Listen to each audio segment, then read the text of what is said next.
bottom. Here comes Gisette. They make contact. They touch once, twice, 3 times. Oh, trouble! Oh, no, Rocky into the wall. Big crash front straightaway. Huge crash coming into the tri-oval. No, Rocky up and into the air.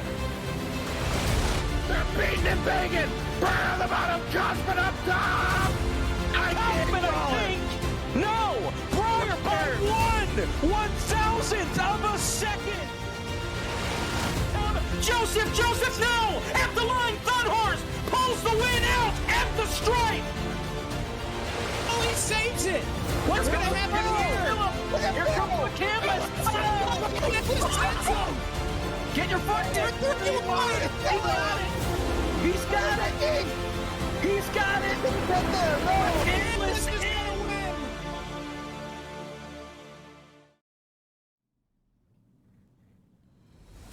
Good evening, all, and welcome to iRacing's Michigan International Speedway, where tonight we will set the field. Well, it's already been set. We've run qualifying. We will have our running of the Yankee 600 benefiting Brad Keselowski's Checkered Flag Foundation. There are no more qualifiers. There are no more heats. This is it. 600 miles, 300 laps is what we'll be contesting here at Michigan tonight. Again, a race that was originally thought of in 1969 as the NASCAR Cup Series ventured to this racetrack for the second time. They were not able to make the full distance, and we pay homage to that and to see if we can go the distance tonight. I'm Blake McCandless. I'll be joined alongside tonight in the broadcast booth by Jacob Hitz and Joshua Mendoza. And Jacob, 3 months ago, we said goodbye to Charlotte. We finished 600 miles there and thought, well, 600 seems like a pretty good distance. Let's see if Michigan would be a fitting setting. I think after the heats and the LCQs that we had last night, we got our answer that this is going to be one exciting race tonight. We saw a lot of great racing in the heats and in the LCQs last night, and I'm really looking forward to how this is going to pan out. What I think is really going to be tested for these guys is the fact the longest that they drove total between yesterday and today, 50 laps in a race. That's all they've done so far. They've got to do so much more than 50 laps tonight. They got to do that 6 times around this racetrack. I'm interested to see how tires could play a factor in tonight, and if and when we're going to see cautions come out. I know it felt like we were on a caution clock when we were at Charlotte. We ran about 40 laps. Somebody blows a tire. We go under the caution flag, come to pit road. We get back out. And we do it all over again. Tonight, the tires, I think, are going to last a little bit longer. We're not quite going to run into an issue like that as somebody just crashed hard coming off turn 2. But I'm really interested to see how they're going to deal with each other racing early on in this race. Are they going to be really aggressive? Are we going to see a couple of early cautions? Or is everybody going to be chill, mellowed out, and we won't see any real contact or cautions till maybe the second half of the race? Be fun to watch. It certainly will. And again, I think when you talk about tires, there's been kind of a fundamental change in the tire update that they had this latest season. iRacing always continually working on these cars. They've updated the tires, and it should not be wearing as quickly. Now, the fall off and everything with the lap times, it's not that much different. It doesn't drive all too much different, Josh, but it lasts a little bit longer, so I don't think we'll see those same tire issues. But I think the one thing, Josh, when you look at a race like this, it's 600 miles, 300 laps. This is going to go into about probably the 4-hour range when you talk about the distance of this race. That's something that iRacers in general, we're just not used to. We don't get that experience. We go and run official races that are 20, 30, 50 laps, short races. Even the Coke Series has done their hand at shortening the schedule this year. So it's not often that you have to sit there and go through all the things mentally and physically that a race like this demands. Not just physical. I mean, you'll be sitting there, your arms will get tired. These cars are difficult to drive. I know I drove them for a while, got my arm and shoulder all sorts of cramped up, and that was just, I don't know, after 30 to 45 minutes of driving them. This is 600 miles, and you also need to maintain focus. You're on the edge so freaking long that it just takes one mental miscue, and you'll be ending up in that outside wall. Your day done, no fast repairs, over. Your chance at the Yankee 600 win, gone in a moment's notice. And that's a really good point, Josh, because these races don't come around often. That's what makes them special, though. The fact that we've run, this is our third event. The first one was back in May. We ran another one in July, and it's been about 3 months that we're running this one here in the Yankee 600. So these opportunities don't come around very often. It's what makes these events special and what makes these drivers really care about running well in a race like this. And there are prizes on the line, a little bit of money, a little bit of gift cards to some gift shops. I know B Blaze did a fantastic job, and we'll give our top 3 finishers some gift cards and a chance to get some old racing memorabilia, which I can't think is much more fitting in a race that sports these 1987 cars. But we are joined by the best of the best in iRacing. Obviously, a lot of your top eNASCAR contenders are in this field. We have some provisionals that after last night include Brian Hicks, Jonathan Cadell, and of course Jerry Nadeau. We look forward so much to having him out on the racetrack tonight in his number 25 car, a throwback scheme to when he won his NASCAR Cup Series race at Atlanta. So just a lot going on, a lot of positives going into the night, and we're allowing these drivers a little bit of a warm-up period right here because, Jacob, before you sit down for 4 hours, you may need some water, go to the bathroom, what have you. So we're giving these drivers a little bit of a break before they really have to settle in and maintain that focus that Josh was talking about for the next potentially 4.5 hours. Just give yourself the time to get locked in, get ready to go, and like you talked about, maybe, have water on standby, some food if we get a caution or something, like a granola bar, quick snack on that during a caution flag, because 4 hours, more likely at least, it's going to be a long, long race, and, the drivers that are used to doing this week in and week out in the NASCAR Cup Series, this isn't too much more to them. For these guys, this is a marathon compared to what they're used to.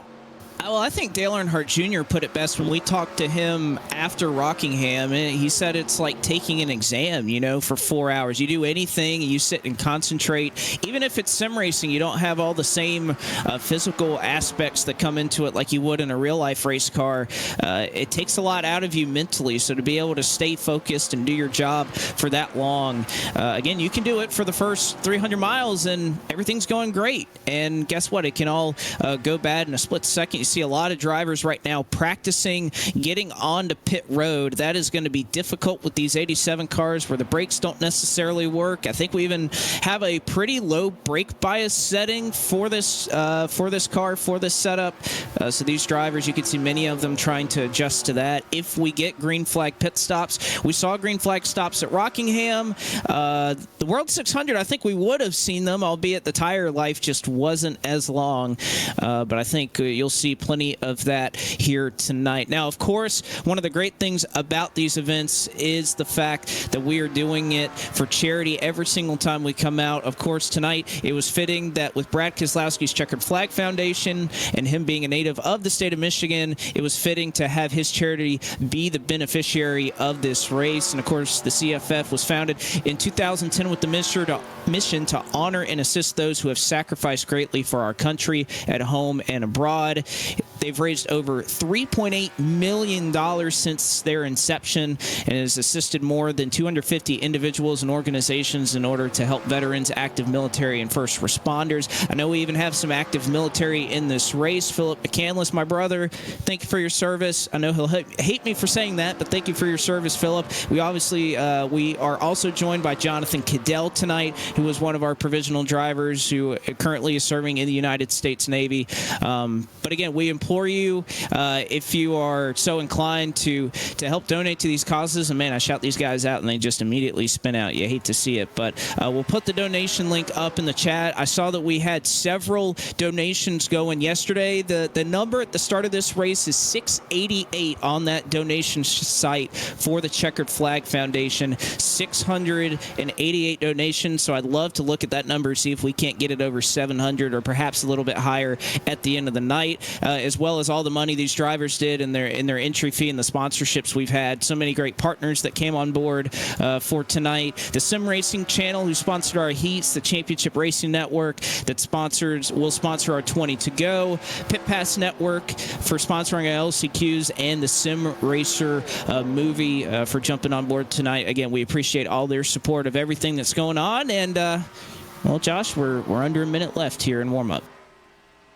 Well, Josh had to restart his entire computer. Oh, Sounds no. like some technical issues as far as paint schemes showing up and not showing up. And I've lived that nightmare a couple of times already over the past month, so I feel what that's like. But we are just about set to go. 30 seconds left in warm-up. Then we get to do the grid and kind of drop the gates, let these guys go at it for 600 miles. One thing I'm noticing, and we have seen a lot of cloud cover in these practices, which is a little bit different. We set the weather. We put a little bit of variance in there. It was about 78 degrees yesterday with no variance. It is 83 degrees right now in sim. Now, of course, we'll kick it forward here in 3 seconds. I think we'll jump forward about 30 minutes in sim time as well, so we'll see if it changes. Also, the track will be clear. There will be no rubber on the track. We have started with a green racetrack every time we've done these events, because I think it just provides much better racing to have that. No, there we go. A lot of sunshine. You could see the rubber literally be taken off the racetrack. And now we will set the starting grid for tonight's running of the Yankee 600 benefiting the Checkered Flag Foundation. It is Matt Busa. No shocker to see him up at the top of the board, a 41.479 seconds, which, mind you, is about half a second slower than the fastest time we saw in practice. So this track slowing down quite considerably. Matt Busa will start on pole. Chase L. Pierce will roll off from the second position. Kevin McAdams in the Publix Buick will start in third. Fourth goes to Larry Pace. Look at that Buick locking out the first 2 rows here at Michigan International Speedway this evening. David L. Brown, it says he's in a Ford. He's actually in a template for a Chrysler LeBaron. He'll start in the 5th position. Alex Kolinix will start in 6th. Spencer E. Burns will roll off 7th. Smokey Buttafuoco, or Daniel Buttafuoco rather, will start in the 8th position. Timu Toika, hailing from Finland, will start in 9th. And Matt Kemp will start in 10th, as we have Chase Pierce in 2nd, just fell out on the grid. And the grid is now rolling, so that's big trouble for the outside pole sitter in Chase Pierce. You'll see the rest of the grid. Scroll across on your screen. You see in this next group of 10, Adam Cabot, Sean Butler, a lot of familiar faces in there. James D. Gibson as well, and now the back half of the field. Yeah, a lot of names that we will have to watch. Again, this is one of those races where qualifying not necessarily going to be too much of a detriment here. You have 600 miles, 300 laps to try to make it up. And, of course, we will try to get Chase L. Pierce caught up. And if he gets back in the server, we'll make sure that he gets put 1 lap down. If we get a caution and all those things, obviously having a connection issue, we will try to make that right by him. Track temperature, a little bit hotter than it was yesterday. We mentioned the hotter temperatures. We put a little bit of weather variance in there. It is 83 degrees right now in the sim. 111 to start this race, and that will continue to heat up as this race goes along. And again, track is clean. No rubber down on this racetrack, so the tire wear going to be a little bit more to start this race, as the lights are off on the pace car. Well, they just turned back on, so we will at least go one more trip around Michigan. Yeah, I don't know what happened necessarily, but we still had guys that didn't even make it off turn 2 by the time the leaders were in 3 and 4. So Ben Easterday decided that let's throw the flag. And so the pace car got to the exit of turn 2, and Brian Hicks had still not rolled off of pit road. That's how long it took for these guys to get rolling. So we needed that second lap in there with this many cars on the racetrack, 42 of them, or 41 since Chase L. Pierce is not here right now. You know, it takes a while to get everybody rolling, and in an effort to get everybody bunched up for the initial start, had to tack on another lap before we got the green flag. We will try to do that as, man, I'm just ready to go, Jacob, but I want to ask you a question. Who do you think's going to win? We've seen a lot of players up at the front of these fields when we've done these races. Anybody that sticks out to you, do you think can get it done tonight? I was not expecting this question to be lobbed my direction. Tough question. It is. Just because we saw Busa have the speed on 2 tires late in Heat 1, and that was a bold strategy that even he wasn't sure was going to work. Oh, man.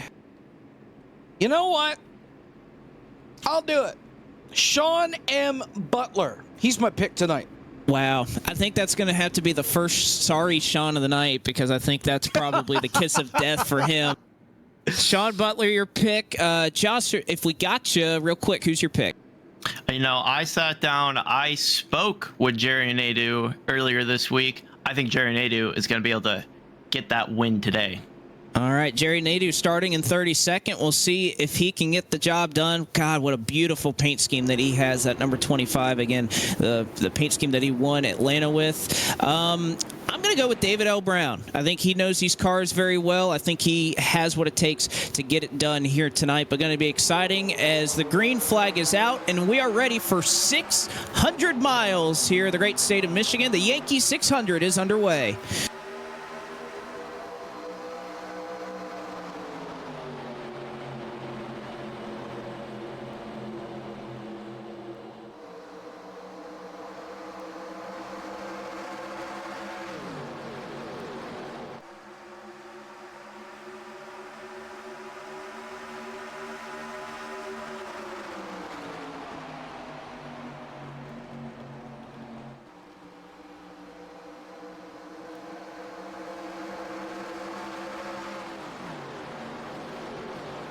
Field will work its way around for the first of 300 circuits around Michigan tonight, and Matt Busa employing the same strategy that he did earlier. He's going to save those tires. Larry Pace takes over the race lead, and the field looks to be so far so good. By the way, update on Chase L. Pierce. He didn't even fall a lap down. He is 8 seconds behind the race leader, so Pierce able to get back into the field. He'll try to catch up to it, but he's got a lot of work to go. But luckily for him, at least did not fall a lap down, so we'll see if he can try to recover here.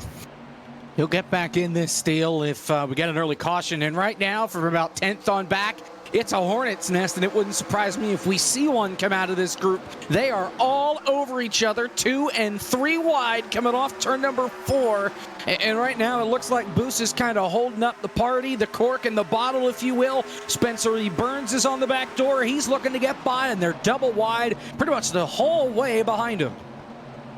They are. It is, when you say Hornets Nets, you are not exaggerating. Further on back, you can see your top 4 have separated themselves, but it is 2. We've seen 3. I think I heard a call that we were 4 wide at one point on this first lap, and you'd have to imagine that even though we see a lot of 2, a lot of 3 wide, you can still see a lot of room being given as somebody's blinking out there. I think that might be Spencer Burns that was blinking out, but it looks like he's back and solid, all good, no issues there. But even still, 2 wide, you can see a lot of room being given. I think these drivers know there is a long ways to go in this race, so not pushing the issue too hard just yet.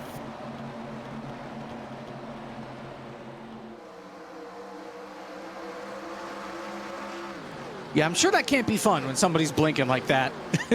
Especially up toward the front of the field early in a 600-mile race. You're like, oh, please don't wreck. Please don't do something stupid where you're stuck in the middle of the racetrack and we have nowhere to go. That's the last thing any of these guys need, because we're going to talk about it 15 million times tonight. No fast repairs for these guys. So you wreck it, you're stuck with it the rest of the night, no matter when you do it.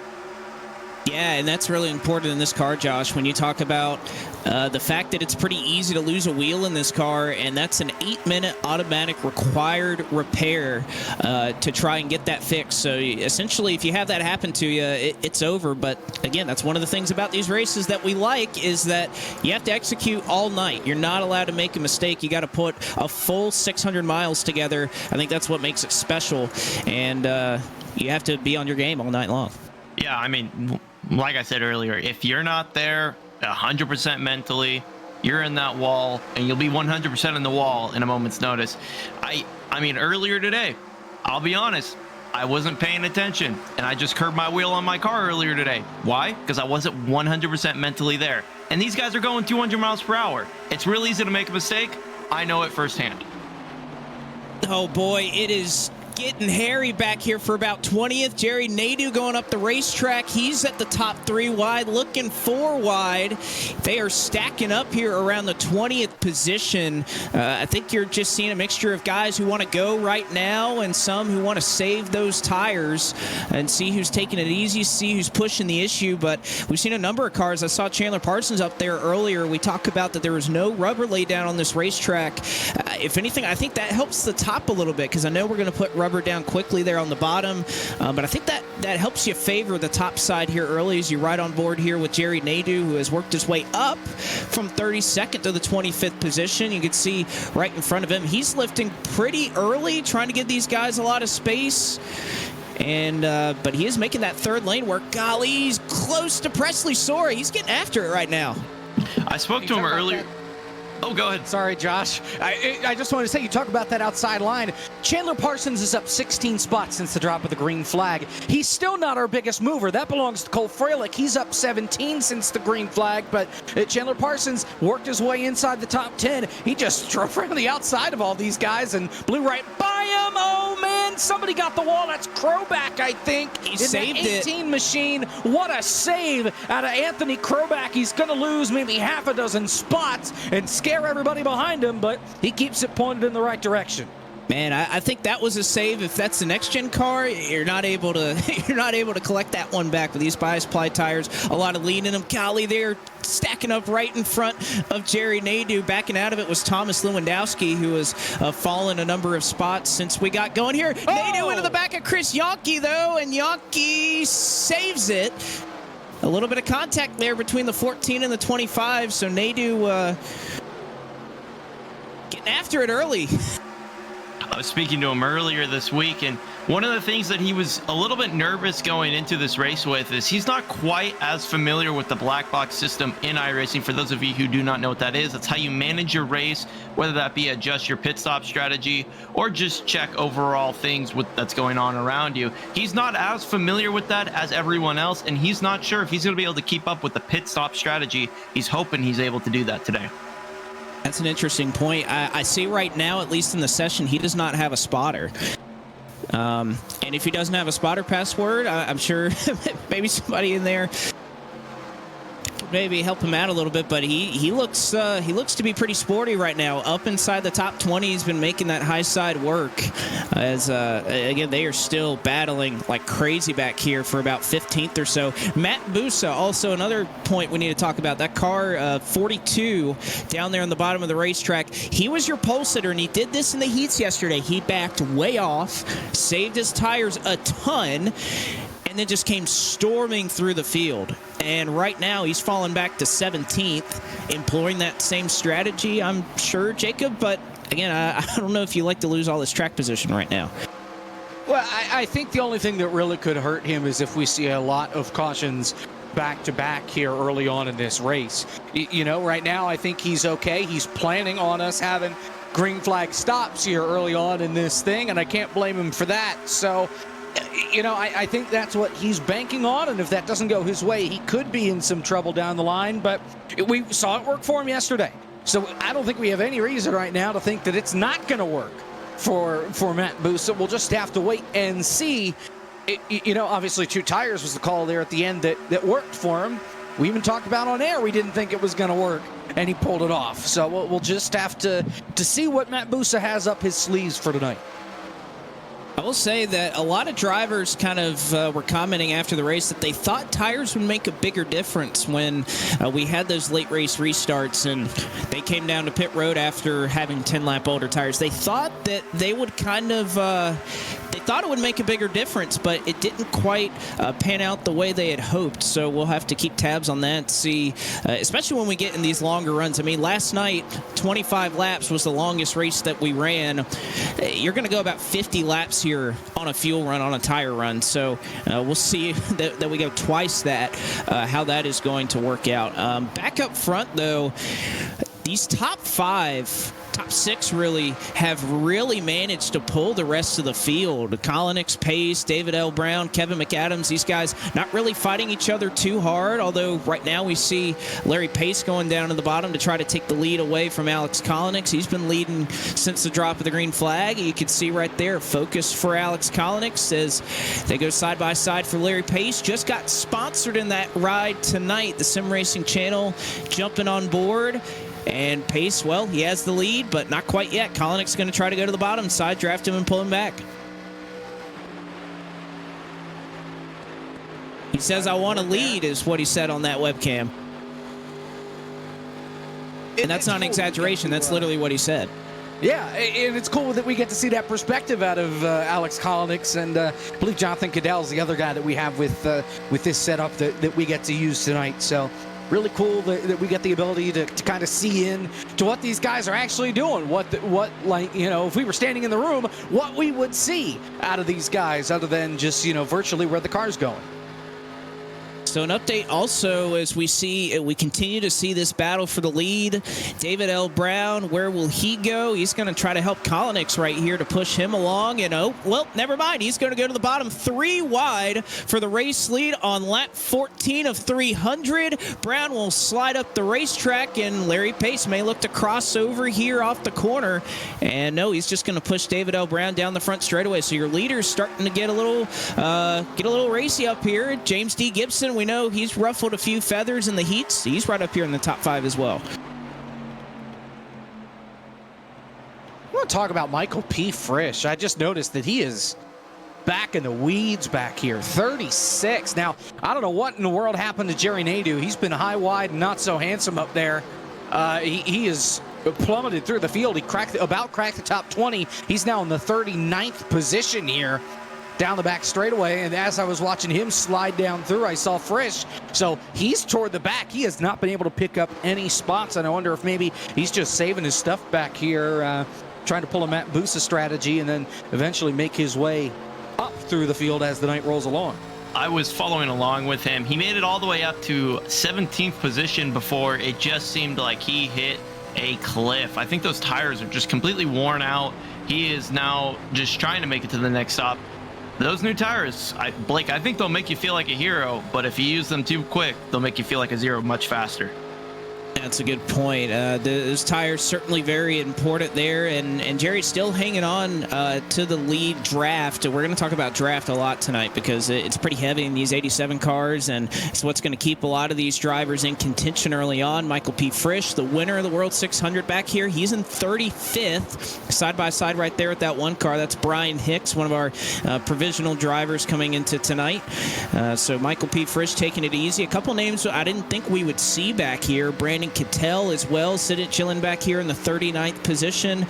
He's definitely taking it easy, and somebody that is certainly better than where he's running. I don't know if he's saving or trying a little bit of a different strategy, but right now, Brandon Cattell sitting 7.5 seconds behind your race leaders. We look right here. This is the look from Steel Horse Live, who's streaming right now on Twitch. If you want to pull up his stream as well as the broadcast right here on FTFGG.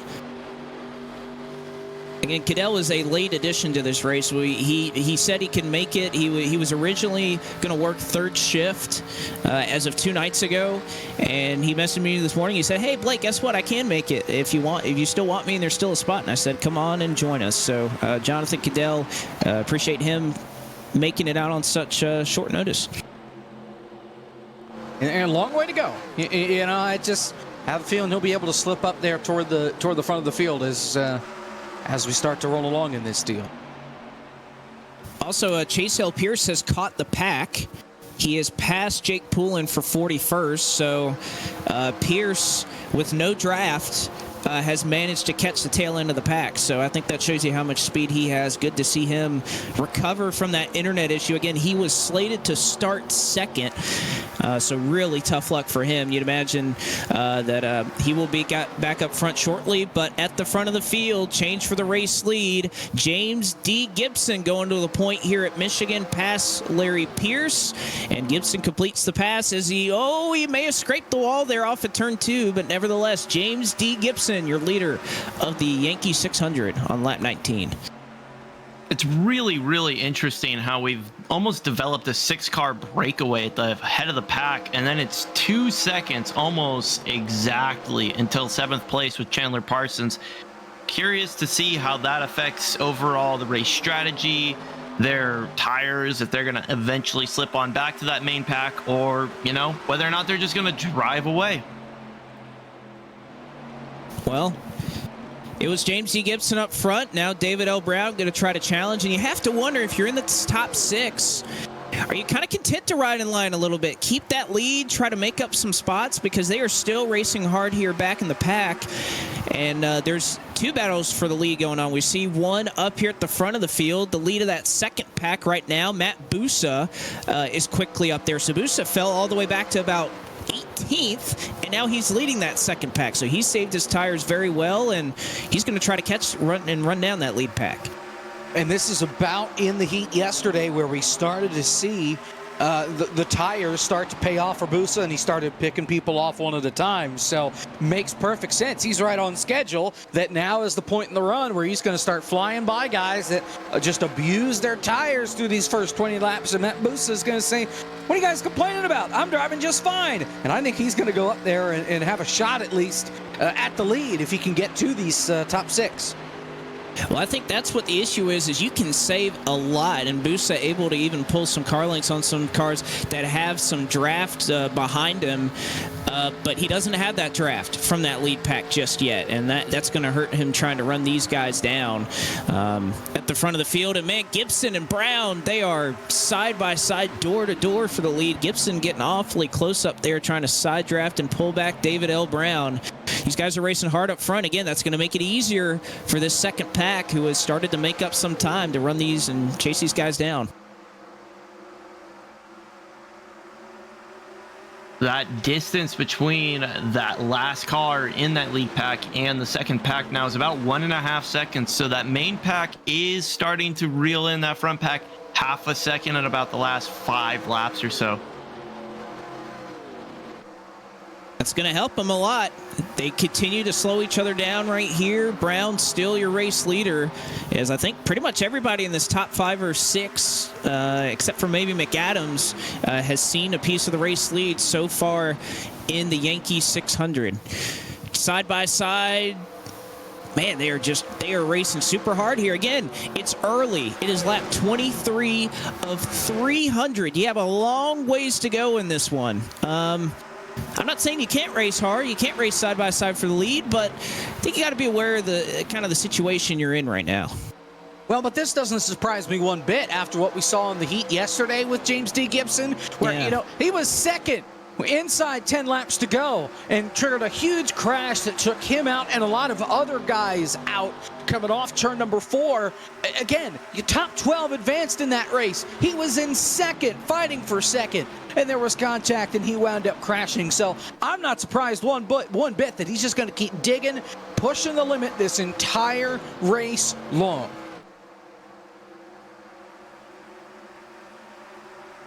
See what he can do. If he can battle back here, the rest of the field kind of drafting by him on the high side. But Kolonix, he's not content to ride in line either. He's going to try to go to the bottom of the racetrack now. Timu Toika right now is going to get directly behind David L. Brown. Kevin McAdams going to elect to go to the top side.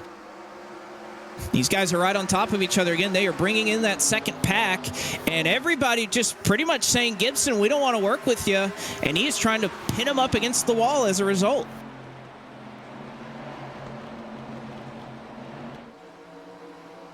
Wow, this is side by side, slowing this front pack down so freaking much. Now down to 1.25 seconds to that main pack. Side by side, here comes Kolonix. Does Toika look to go all the way up to the wall? He won't. You can see the rubber starting to build in on this racetrack. Update on Jerry Nadeau. He has lost the draft right now, and I think, Josh, what you said earlier is exactly right. I think his right front tire is none too pleased right now with Jerry, so we'll see if he can recover and get back in this thing. But right now, they are still racing hard at the front of the field. Second pack now. They were about 2.5 seconds back, about a handful of laps ago. It is now 1.7 seconds, that gap that Matt Busa has to your race leader. So that second group is they're making their time up. They are trying to make a charge. Is now Gibson going to go to the bottom, 3 wide into turn 3. Bold strategy there from Gibson, but if you look at the head of this second pack, they're all single file. The first battle in that group is behind Sean Butler. It's Chris Yonke and Adam Cabot. They were 3 wide with Butler for about 3 straight laps, while the guys in front of him remain single file. But there you see him just in the background there as we continue to watch the leaders duke it out up here at the front of the field. That second pack, because they're single file, that's just allowing them to reel them right on in. You know, I kind of like the position that a Kevin McAdams or a Larry Pace is in right now, that you're attached to that lead group. You've been sitting up here. They haven't been too aggressive. They're probably saving some tires, saving some fuel. I mean, you think about fuel strategy here. I mean, this is again, if we go green all the way, I don't see that happening. But I feel like in a race like this that's so long, you kind of just want to stay out and be good on fuel. You want to go until it's about empty on these first few runs, and probably helping a little bit to ride there in 4th or 5th in line, save a little bit of fuel, and just make sure perhaps you have a little bit fresher tires as we see these drivers packed up. Busa is all the way on the wall in turn 2. Where is he going? You know, we all preached all this single file racing, and next, Budafuoco, and it looks like Parsons got connected there. That was close. Tell you what, Busa looked really loose up there at the top of the racetrack, and in testing, it was awfully competitive out there, and we're hearing Brian Hicks is going to come down pit road here. On lap 28, I can't imagine what he's pitting for, but Brian Hicks, there you see him, car number 1, making his way on the pit road. We'll try to follow up on that, see if we can find out what's going on. But he is awfully slow entering pit road. And Jerry Nadeau's going to follow him. Jerry Nadeau on pit road. Interesting. So Nadeau and Brian Hicks coming to pit road. I'm sure Nadeau just wants some new tires because they are quite worn out, at least from what we could see. So, again, some strategy here. You're thinking about, well, you have 10 sets of tires. This would be kind of where you split them evenly on pit road. Now, Hicks is not, according to our producer, Hicks is not in a pit stall right now on pit road. So, yeah, he's just sitting at the entrance to the garage area on pit road. He is not in a pit stall. So, an unscheduled stop for Brian Hicks. Nadeau's down and away on pit road, even though he lost a lap for pitting under green. But we'll have to check up on Hicks and see exactly what the deal is. And we need to get a camera on Matt Busa's stat, because he about dropped it coming off turn number 2. I think he finally hit that wall with his tires, because he is just slipping backward now. Well, and again, he's trying to... We saw him do this at Charlotte. We saw him do it at Rockingham. He is working in the top side and hoping that becomes a viable lane, which, again, I believe it will. We see guys really loose right now. The track is continuing to heat up. It's up to 116 degrees. Right now, it's about an increase of 6 or 7 degrees since the drop of the green flag. I have to believe at some point that line that he's running right now will be the preferred line that you want to run in this race. So, I bet, yeah. Is Brian Hicks going to the bathroom? Potentially. That could very well be possible, Blake. Now, if he wants to get laps back, what is his avenues there? Well, it's pretty simple. There is a lucky dog that they do have in this race to be able to use to their advantage. There are no wave rounds, so you'll have to get a lucky dog to get back on the lead lap. Right now, that would be Jerry Nadeau, who currently runs 1 lap down in 41st. But up front, we got another battle for the lead, side by side. James D. Gibson, David L. Brown, and Kevin McAdams starting to run these guys down as well. And, oh, boy, he gets a big run out of turn 2 trying to run that high side.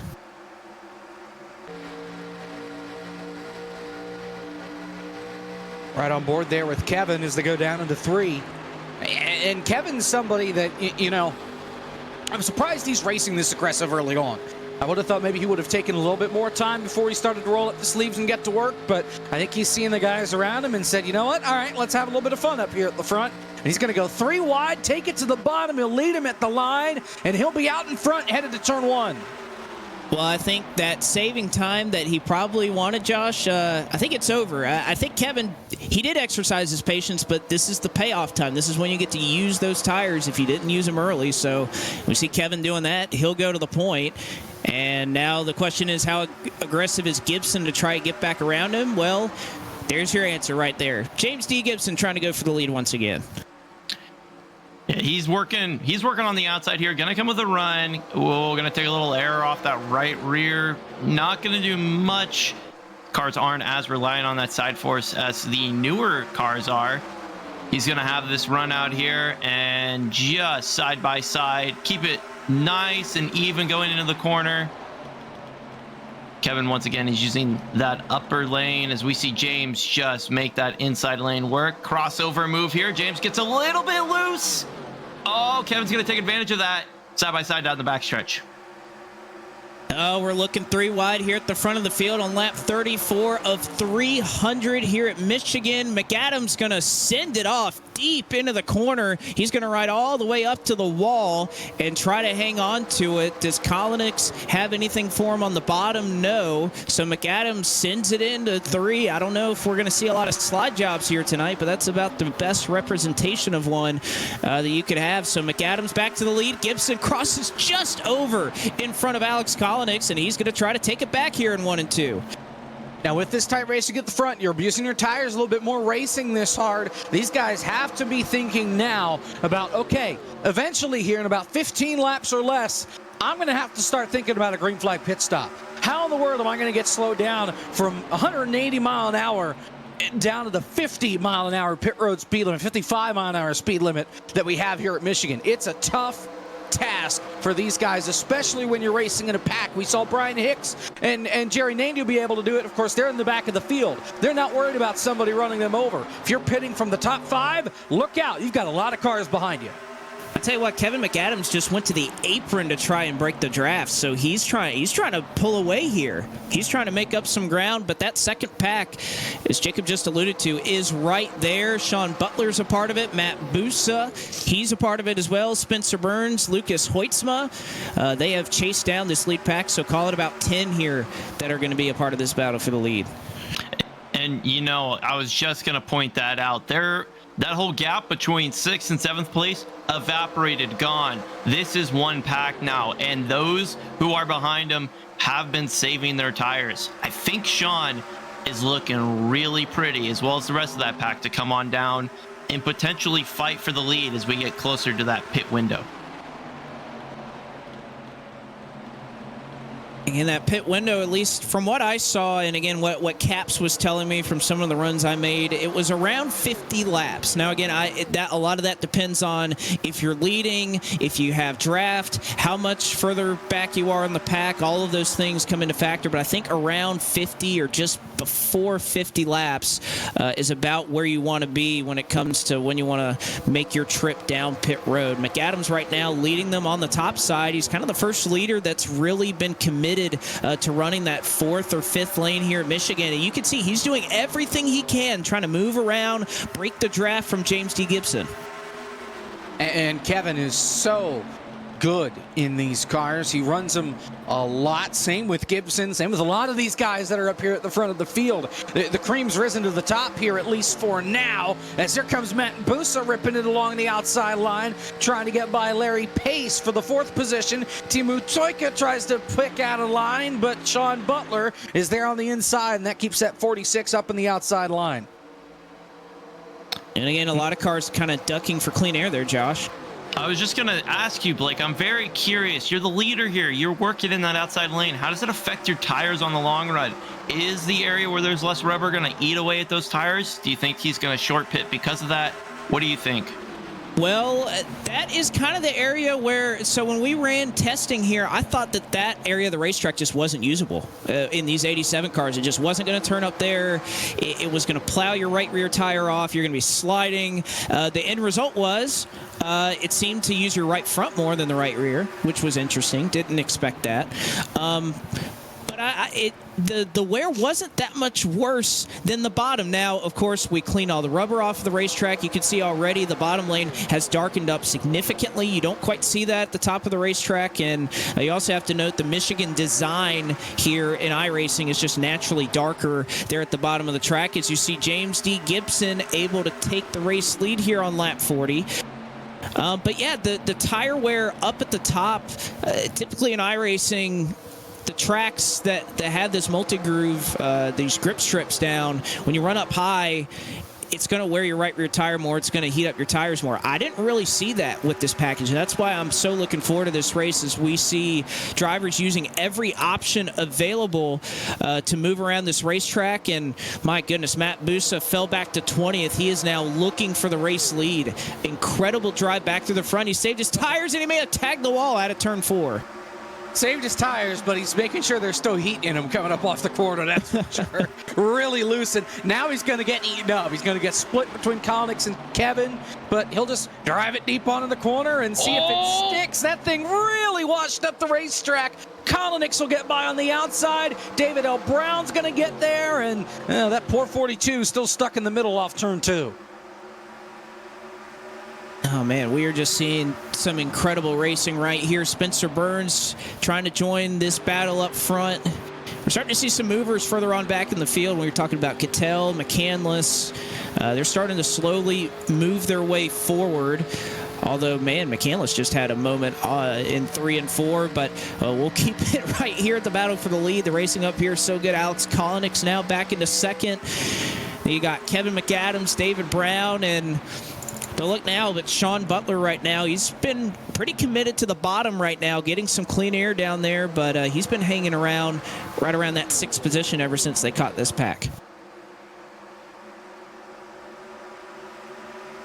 Good run so far for Sean. I know he's had a couple of close calls with Timu Toika. They were joking around over the radio, but my pick to win tonight. And this just feels like one of those places where Sean's going to be good. As long as he can keep the nose clean and the trouble stays behind him and not in front of him.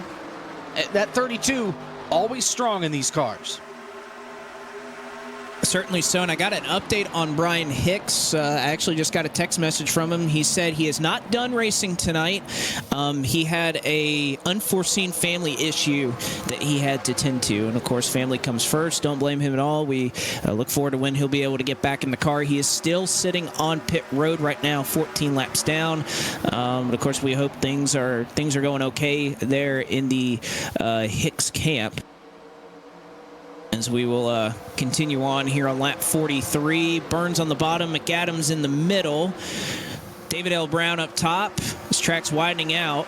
And again, we're starting to get close here, Josh, I think, to green flag pit stops and how you want to approach that. Again, these 87 cars are tough to slow down. The brake bias is low. It's hard to make it work. Golly, look at David Brown all the way up against the wall. That's no kidding. They are getting closer and closer. The thing that I keep in mind is, okay, I'm coming out of pit road. I got a set of freshies. Am I going to the bottom? Am I going to go back up to the top? How is the car going to drive differently? The conditions of the track have changed. Am I prepared for it? We are nearing very quickly into the longest we have seen this entire set of races. We're 44 laps. You said we got up to 50, and that's the max we've done so far. So how are they going to handle this? They bang for the lead going into turn number 1. Collins and Gibson slamming door handles into the corner. David L. Brown's going to stick it up the middle, 3 wide on Gibson, and here comes Butler down on the bottom. This is one of those areas where you start to run out of patience. You can race somebody for 400 miles and you can get sick of them eventually. I think that's what McAdams and David Brown are trying to do. Is Brown down to the bottom. He's going to try to take the lead, slide on up. He'll take the spot from McAdams. Can he get clear of Collins? Oh, they almost make contact. Collins scrapes the wall, and they're 3 wide. McAdams gets the better end of that. They're 4 wide. It's lap 46, guys. They're still 4 wide. All right, now I think they figured it out. Spencer Burns back into the picture. He's now 3rd. You know, Blake, what I love the most out of that is Sean Butler came over the radio and said it's a 600-mile race, as he was the one taking it 4 wide on the bottom. Oh, and he almost got into Burns right there, so you could preach it, but it's a lot easier said than done. Well, that's the closest I think they've gotten to wrecking since the drop of the green flag here. My goodness. Oh, Gibson makes contact with Brown in the middle of the corner. Just a little love tap. Can't push in the corners. That doesn't really change depending on the track. You push in the corners, especially in these cars, you're wrecking the guy. As Gibson's blinked out, now he's back. As Burns came up the racetrack, that was almost hellacious up there. Oh, there's Cattell, and I think he missed his stall. No, he's just spinning back around. So Cattell made his way down to pit lane, and he lost a little bit of control. And he lost it on pit road. Gibson and Burns off the corner, hit each other. A little bit of elbows out action. We never mind that around here. Yeah, Cattell lost his stall. That's what it was. He was on pit road fine. He forgot where his stall was. He had to back up, spin around, and re-pit because he didn't know where his stall is. It's like he drove by it, saw it, slammed on brakes, spun around. Here comes James D. Gibson up the middle, side drafting David L. Brown. You see it from the purview of Alex Kolinick. Things are getting heated up here at the front of the field just before green flag pit stops. Now Hicks is back on the track, and he's about half a straightaway in front of the leaders. He just went into turn number 3. These guys just came off turn number 2, so it won't be long until they get to him. Now pit stops may help them, but these guys are racing like there are 5 to go in this race coming to turn 3. Again, so much time left in this race. McAdams going all the way up to the wall. We saw Brandon Gass pit that last trip around. I think we're going to see some drivers here these next couple laps really start to make their way down on the pit lane. But who wants to lead them on? That's the question they're all asking as Kevin McAdams shoves James D. Gibson out to the lead. He looks to have been a little bit loose those last couple laps. We'll see if he can hang on here as he goes top. McAdams goes middle, and Spencer Burns will go down to the bottom. This is nuts. This is absolutely insane. Somebody needs to send a chill pill out to these guys. They got freaking 250 more laps to go. What are they doing? That's only 500 miles. Gibson, I think, just caught over the radio. He's pitting. Yeah, that's why he dropped down on the bottom. Now they're 4 wide. He's got to make sure he doesn't drop it down here on the bottom, because if he slides up, there are a lot of cars that could hit him. He's good. Another one coming to pit road. That's Matt Kemp in the 5. And Spencer Burns says he's coming next time. That entry looked a little bit sketchy as from our point of view. I was on board with him, and I could tell you right there, I was terrified we were wrecking. No black flags yet either. Everybody good as far as pit road speed is concerned. Oh, by the way, is this a good time to mention that we were considering having no pit road speed for green flag pit stops? We threw away the idea because just practicality, making sure nobody would get black flags, and we didn't want to see everybody crash. It looks hard enough to get onto pit road here to get down to speed, let alone if they were going 200 down pit lane. Oh, a huge group of cars. That's nearly the entire field. Are there any issues? Doesn't look like it. Little bit of time lost on Gibson's pit. He slid through his stall, had to back up just a little bit, but just enough. That could be the difference between coming out second versus coming out well beyond that. And you got 12 cars left that have yet to stop. McAdams, Brown, Parsons, Pace, Cabot, Botafuco, Stewart, Smith, Schleiss, Holzer, Castro, Richie Price. Sean Peleg, I think, missed his box. He did. So he's coming back around. Oh, this is a big pack right here. This is the rest of everybody else coming down pit road. McAdams, David Brown. You can see Chandler Parsons, Larry Pace. I almost just said Larry Pierce. Had the instinct to. You see Jamie Ritchie Price back there as well. Makes his pit stop. We have a couple of cars that stayed out. Actually, no. That's everybody, at least in this cycle. Yep. And now here they come racing back around. That's what you see. The white car is Burns. The blue car on the outside, that is James D. Gibson. So Gibson comes out right in front of Spencer Burns as Burns just came off of pit road. So that overshooting for Gibson there cost Gibson just a hair of time. He would have been a little bit further out in front of Spencer Burns had he not missed his stall the first time around. That was 1.3 extra seconds on pit road was spent by Gibson versus Burns. As you see him coming on the outside, not going to matter in the end. He should cycle to the lead right here, and he does. He takes it. That is Gibson back to the front. And they picked up a lot of time over Kevin McAdams. Of course, he stayed out an extra lap, and they just blew right by him. He wasn't even off the apron and back onto the blend line yet.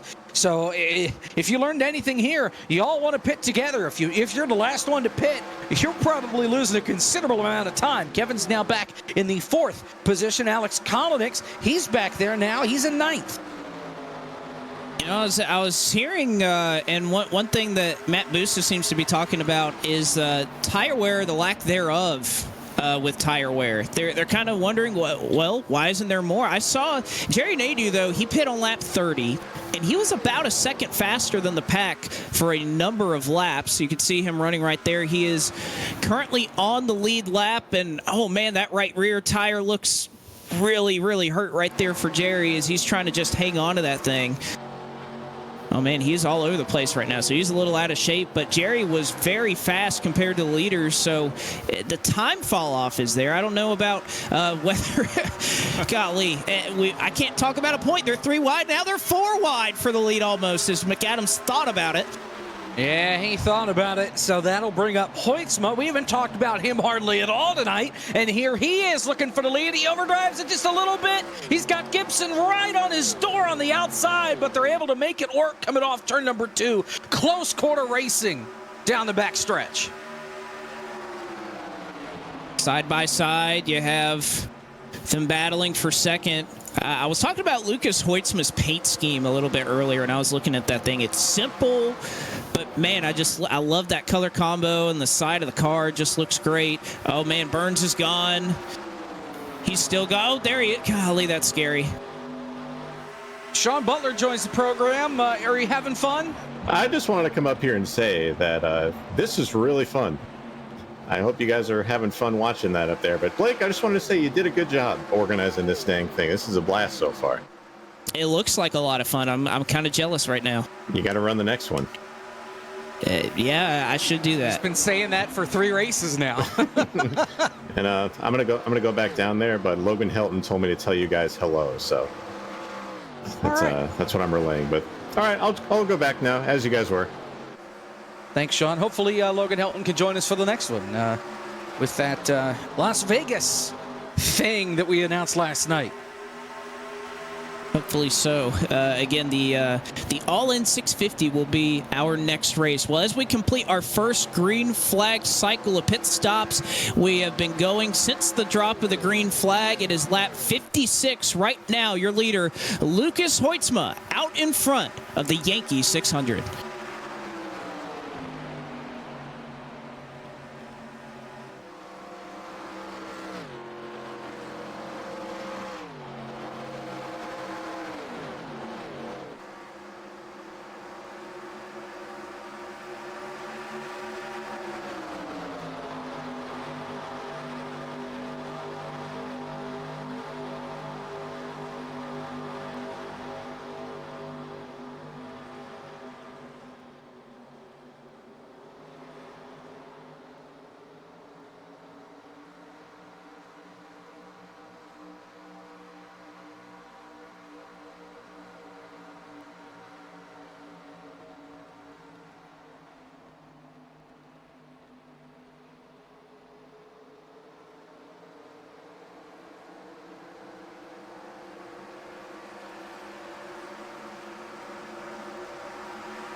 And back with you here from the Michigan International Speedway. While we were away, things have not calmed down here at the front of the field, but add Sean M. Butler's name to the list is for the first time here at Michigan, we may have a leader in car number 32, and he may just get it at the stripe, but Sean M. Butler right now leading the Yankee 600.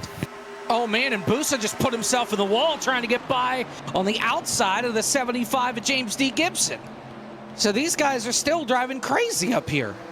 They are driving crazy. And by the way, there's some lap traffic up the road. You have Brian Hicks, who is back out on the racetrack 14 laps down. And then Sean Pellig right in front of them missed his pit stall, had to spin around and go and give it a second go. So he is just barely hanging on to the tail end of the lead lap right now.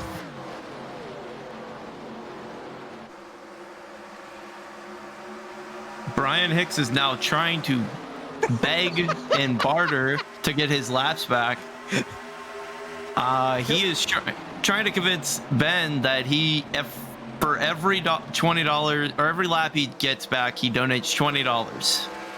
But he's saying we wave him around and he will pay the $20 to be waved around. So he's 15 laps down right now. Ben responded with, well, maybe if it was $2,000, but... I mean, that's $300. That's a lot. But that is true. I feel like that would violate some type of bribing rule or something. Well, is it in the rule book? Yeah. I mean, there's nothing that says we can't do it in the rule book. All right. Well, for those of you keeping note, Jerry Nadeau just come down pit road, lap 60, going to get another set of fresh tires here. So Jerry's definitely on the strategy of I'm going to pit and split my runs evenly with the tires I have on pit road. That is the Jerry Nadeau strategy. And honestly, because he comes out of the pits and he's faster than this pack on these fresh tires when he's cycling through to run by these guys. So for him, it's been keeping him on the lead lap. And even if so, he'll be the lucky dog when they get another caution. Matt Busa, I think his strategy is saving tires. He's thrown out the window because he says what tire wear. So Busa is just going to try to rip the wall and lead this thing. He's up in the top 5. How about Chandler Parsons running in second? And he's trying to look for the lead on Sean Butler. yeah, he is. Now, here's the problem with Jerry Nadeau's strategy right now, because he's pitting about every 30 laps. If he keeps that up, he's burning through the 10 tire sets he has, and then 10 more tire sets that don't exist. He would wind up burning through 20 sets of tires. So he's going to have to lay off here if he wants to have enough tires to make it to the end. I mean, if he's pitting every 30 laps, I mean, that'd be 10 sets. No, that is, you know what I did? I put the mileage in, not the lap count. Stupid. There you go. Yeah, Chandler Parsons. Look at him go around the racetrack. Thank you, Jacob, for that one. It's okay. Only the best here. We get compliments every time. Man, your broadcast is so good. It's the knowledge and expertise that we have in the booth up here. Single file right here. First time we've seen that since forever ago.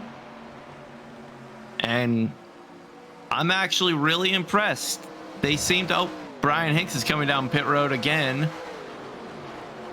Well, again, I don't think he pulled down pit road, but he didn't stop. So I don't think he made a pit stop. Now he's going to come down and actually make a pit stop. Yeah, he did not actually ever stop in the box. So this is his first stop officially in the pit stall. Remember when I said single file? Throw that one out the window. Yeah, but again, Busa is really testing the waters up there at the top. I love seeing him run that. He did it at Charlotte. I just wondered, so we're hearing how tire wear doesn't matter all that much. Is Chandler Parsons now going to try to go to the race lead?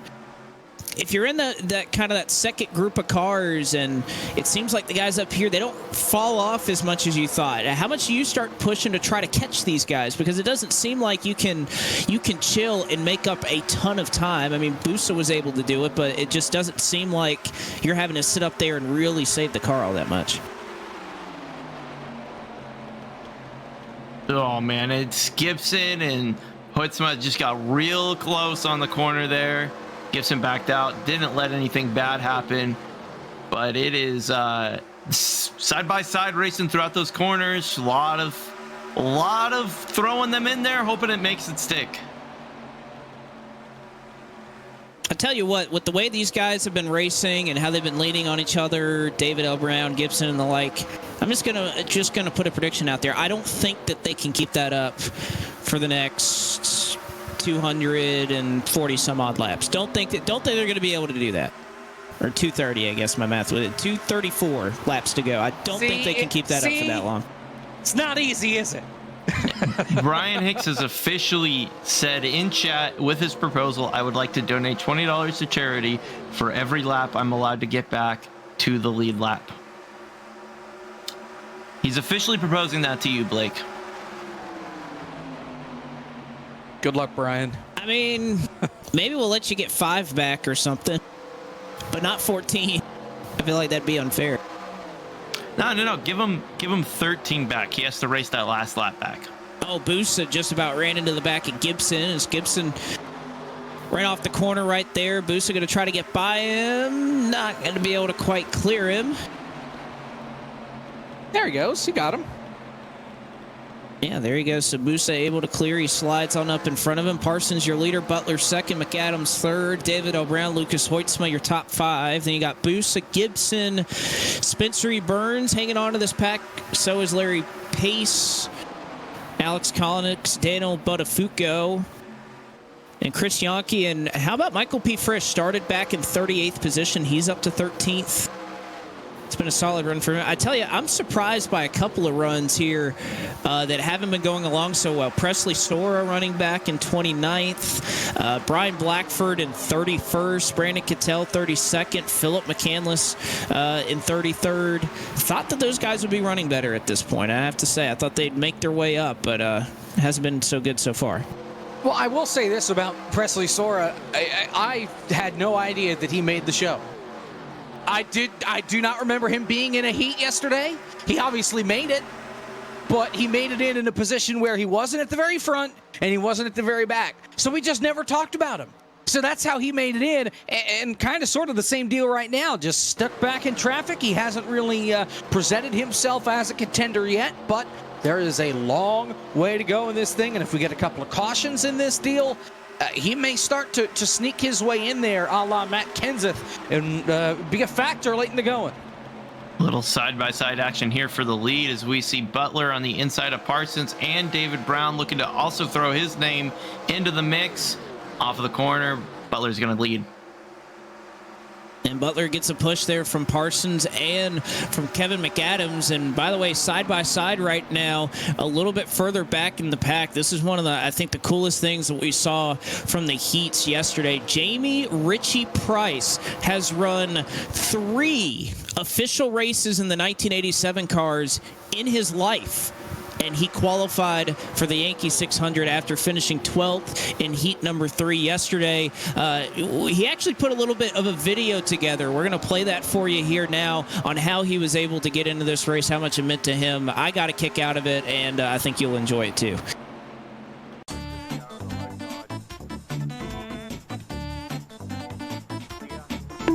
Oh, no.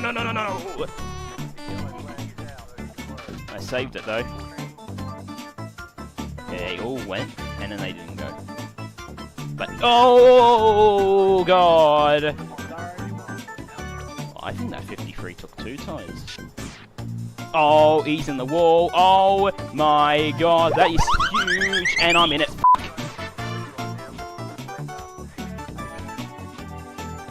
Oh.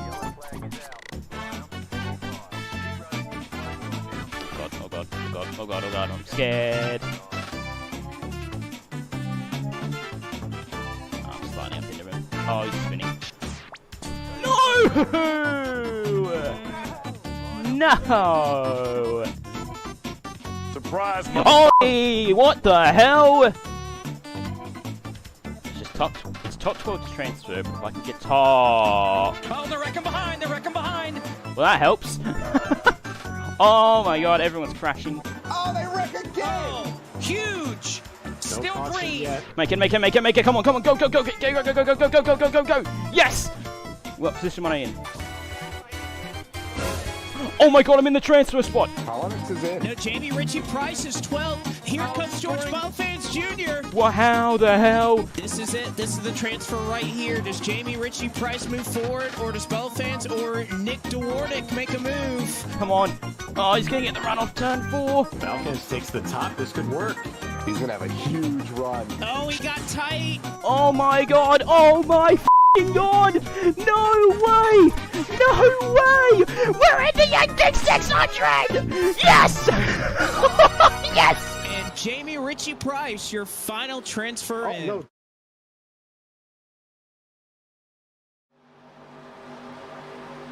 Well, and that was how he got into the race. So cool to see his reaction and how excited he was to make the race. He currently runs right now in 29th, so cracked his way up into the top 30 from where he started 35th. So very cool to see. I was laughing. I was laughing so hard when I watched that yesterday. So very cool. Thought we'd share it with you guys, and really cool to see just again how much this means to drivers, even like Jamie, who they don't run this car all the time. I mean, I don't even think he's run 100 official races on iRacing, but it's cool to see how much it meant to him to be a part of this. And that just shows how great these events have been. I mean, this is only the third event, and we've got guys that know they want to have a shot to make this race and be in the big show. So that's just it shows how far it's grown from just that little old race at Rockingham that we did back in May, and here we are 2 races later, and it's made that much of an impact. You love it. And by the way, he is streaming on Twitch, Pinsky HD, twitch.tv/Pinsky HD. You see the link there in chat. HD is in high definition. And you can get his ride along. By the way, 11 a.m. local time is when this race started, as he's from Australia, as you probably could have guessed. So early morning for Jamie Ritchie Price to try and race this one. And, well, they are still racing hard at the front of the field. Busa has not left the top side. Butler is still your leader. It's calmed down just a little bit as Brown and McAdams are making some ground up. Gibson has fallen back to 12th. So kind of interesting to see how that happened. Brandon Cattell right now on pit lane. Already in that second round of stops, I guess. I mean, we're on lap 75, or 76 rather, so you were kind of in that window already. Maybe a little early, but Cattell pitted early in that first cycle as well. So maybe that's why he decided to come down this time. 3 wide for third. Here comes Busa on the bottom.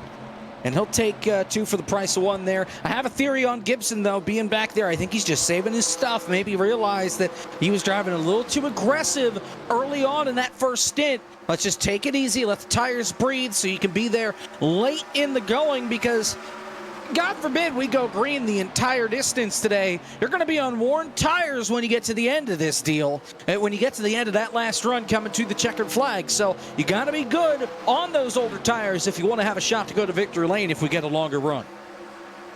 I'll tell you what, at least with the way things are going, if we get down to the end, they're going to have a lot of leftover sets of tires on pit road right now. They could take one about every 30 laps, just under, and well, we went roughly 50 on that first run. So these guys got a lot of time to try to use them up, as still see Busa there working that top lane. That's been fun to watch him try to rip the wall here and make up some spots there. He's up to third. He's been so strong. He's probably been the dominant car both at Rockingham and at Charlotte. Hasn't won one of these deals yet, but is in prime position right now up at the front of the field and is making his own line, his own speed up there at the top.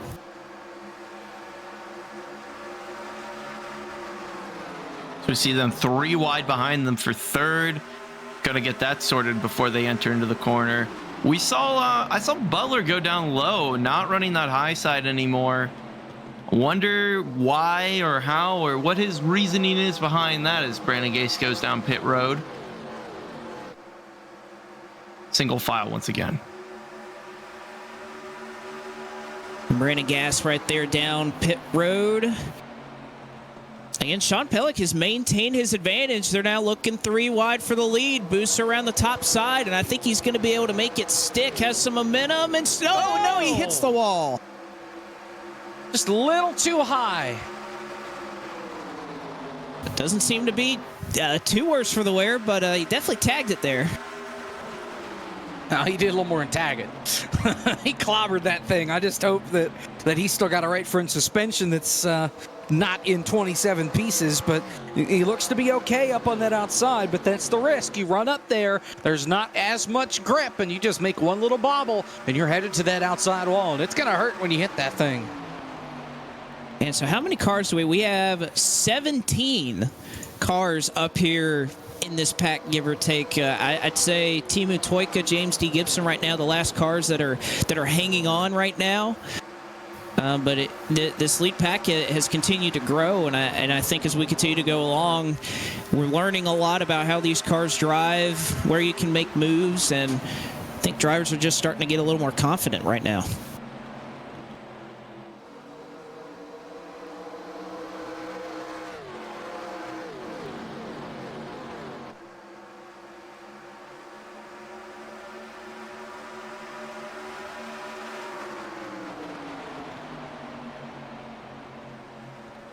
Coming up on 200 miles down here in this race already. It's been rolling along pretty quickly.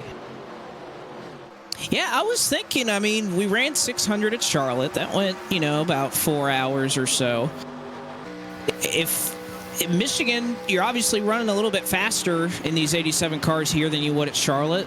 300 laps, so not 400 like we had at Charlotte. I mean, we've stayed green since the drop of the green flag. 82 laps, and we've been close, but haven't had a caution just yet. You see Matt Busa right there, makes his way up into second, passes David L. Brown, and Kevin McAdams going to try to follow suit.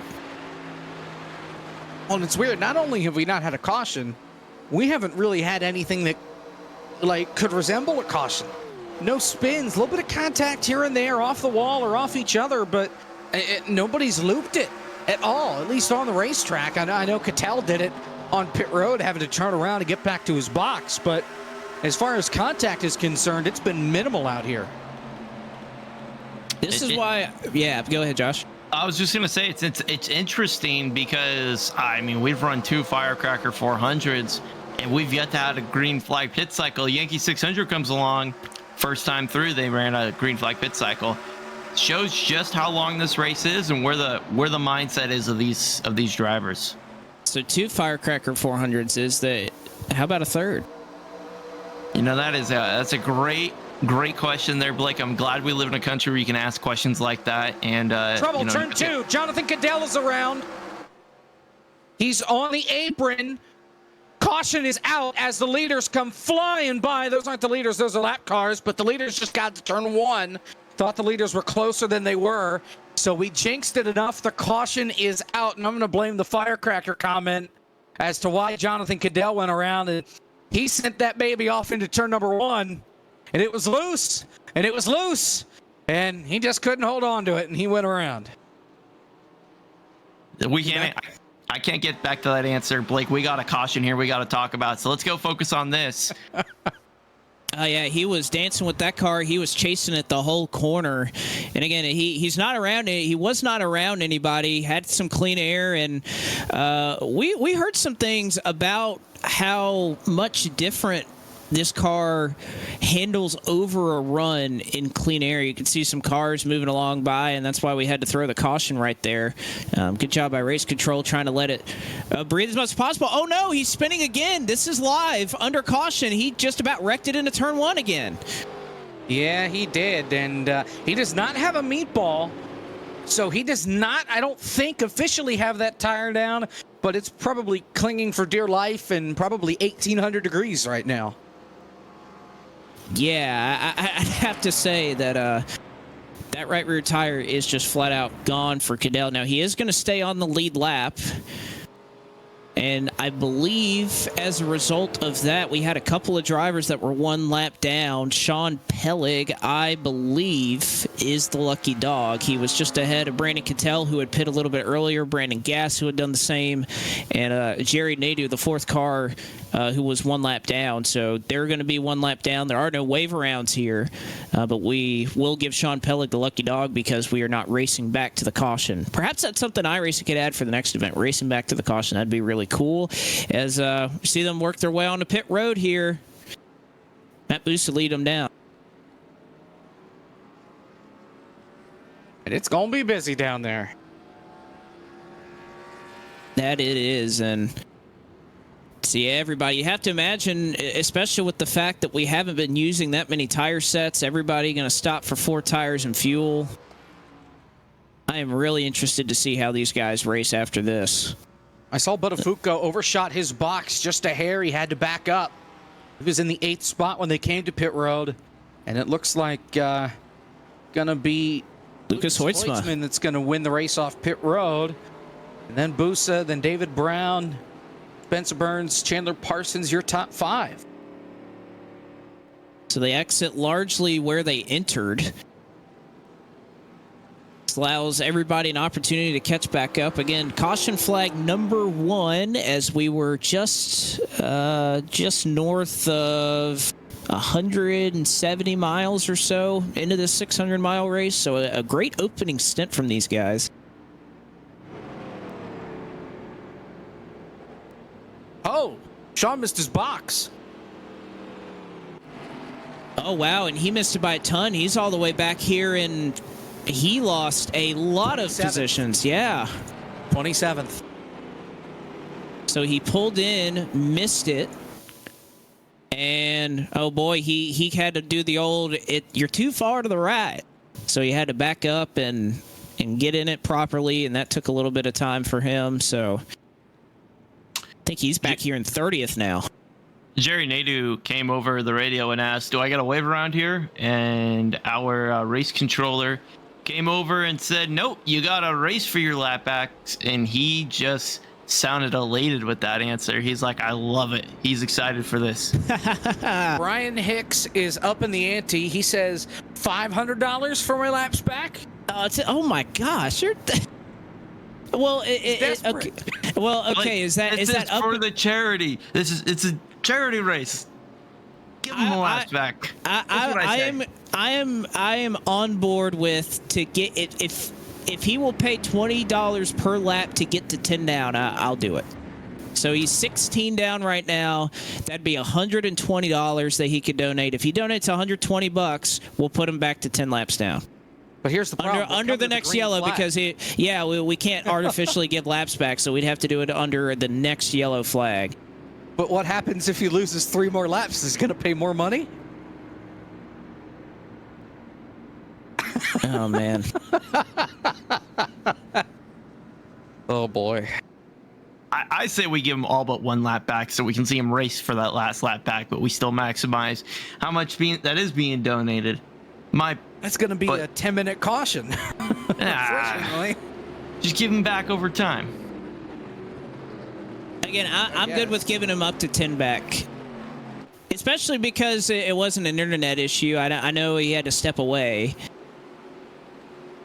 But I don't want to compromise the integrity of the race either. We have 1 lap car up here. It is Brandon Gass. Where's Jerry Nadeau? Of course. Cattell's the tail end. So he's on the lead lap right now. He restarted in front of the leader. Busa around the outside.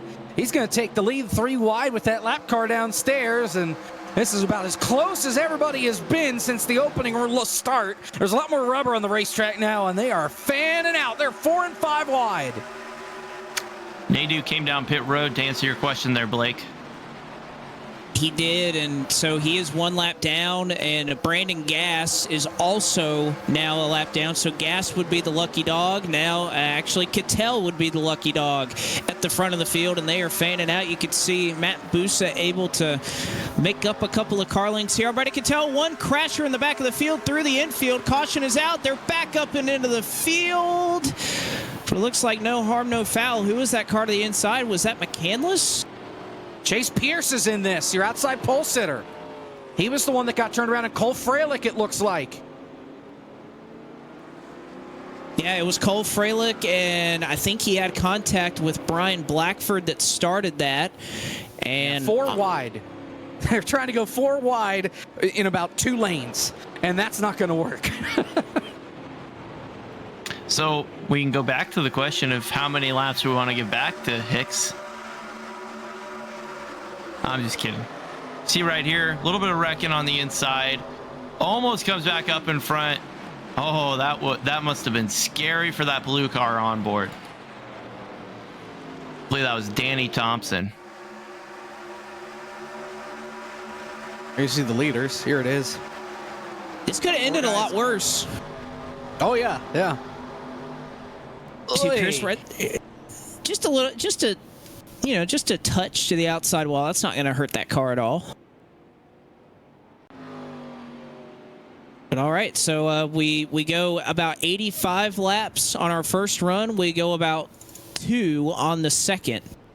So caution out for the second time in the Yankee 600. Final decision here, Brian. We'll let you get to 10 down. So that'd be $120.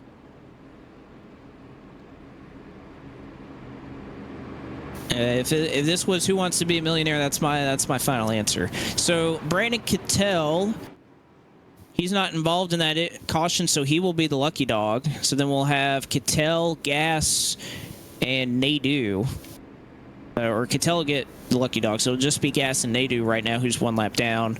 See a couple of cars making their way onto pit road. You have to imagine, I think here, Jacob, probably just be fuel. Probably not wasting a set of tires after just running 2 laps. Lucas Hoytsma's one of them, though. Now, really?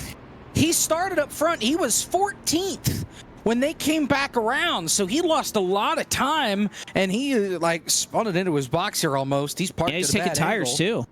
But he is taking tires, so really interesting call here. I don't know what the deal was for Lucas Hoytsma, but he decides that, yeah, I've got to pit, and I got to do it now. Well, again, you'd be about right on schedule if that's his 3rd set. He'd have 7 left, 30 laps per set. I mean, he's literally right on the money at lap 90 for set number 3. So I guess if he thought he could have a little bit of an advantage, I just don't know, a lap or 2 on tires versus losing all that track position. I don't know how much it hurts you. Fuel is obviously a concern, too. We know that it's about 50 laps or so that these drivers can go on fuel. So if you top off here, theoretically, that would be, if you could get close and maybe go 51 or 52 per stint, you cut out a pit stop at the end of this thing. Again, that's assuming we go the next 210 laps under green, which who knows if that can happen, but you're looking at maybe 3 stops versus 4 if you top off here.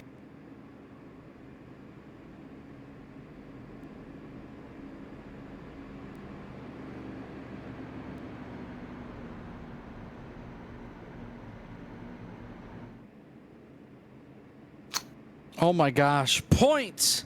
Thursday Night Football is a waste of your time, but it has taken 29 minutes for points to be scored in that game, just in case you were wondering if that was going to be a good football game. The answer is no. Commies lead the Bears 3-0. But if you're watching on Twitch, you should get any friends that are watching on Twitch watching that game to actually watch something entertaining and tune into FTF_GG on Twitch, where we got a whole slew of action waiting for you to watch over here. I think you'd get banned if you went over to Amazon Prime and started spamming the Yankee 600, though. Probably. That won't be problematic or anything. All right, well, lights are off on the pace car. Again, single file restarts. We'll see Gas on the inside. And I think Nadeau will pull up this time. He kind of caught up to the field late, and I mean, being the 3rd or 4th car in line, you just don't want to get involved in incidents. So I think he pulled to the back. But right now, yep, there you see him right there. 2nd car in line, and there you see Brian Hicks, who is behind him right now, currently 16 laps down. Pace car going to pull to the safety of pit lane. Matt Booth, Chandler Parsons, and David L. Brown, your top 3. We'll see if we can't get back going in the right direction here. Lap 93 going on the board. Green flag is back out here in the Yankee 600. Huge jump from Busa there. way out in front of everybody else, and Parsons will just take his time. Side-by-side lap cars behind him with Hicks going around the outside of Jerry Nadeau. Boy, it was Presley Sora that jumped out of line further back in the pack. They went 4 wide for a moment with Sean Butler. He was trying to make his way back up through the field.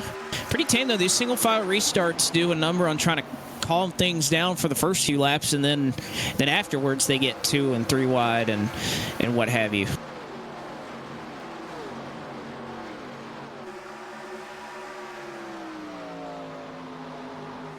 Doing a little bit better so far this time around. Little single file action. Never hurt nobody.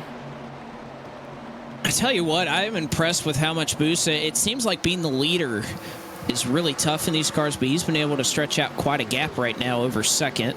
See Spencer Burns right there on your screen. Now the battle for second, or actually no, that's not the battle for second. That's Brian Hicks and Chandler Parsons. That's the driver that Brian spotted last night. Oh, and Hicks is out of shape and he's into the wall. Caution is out.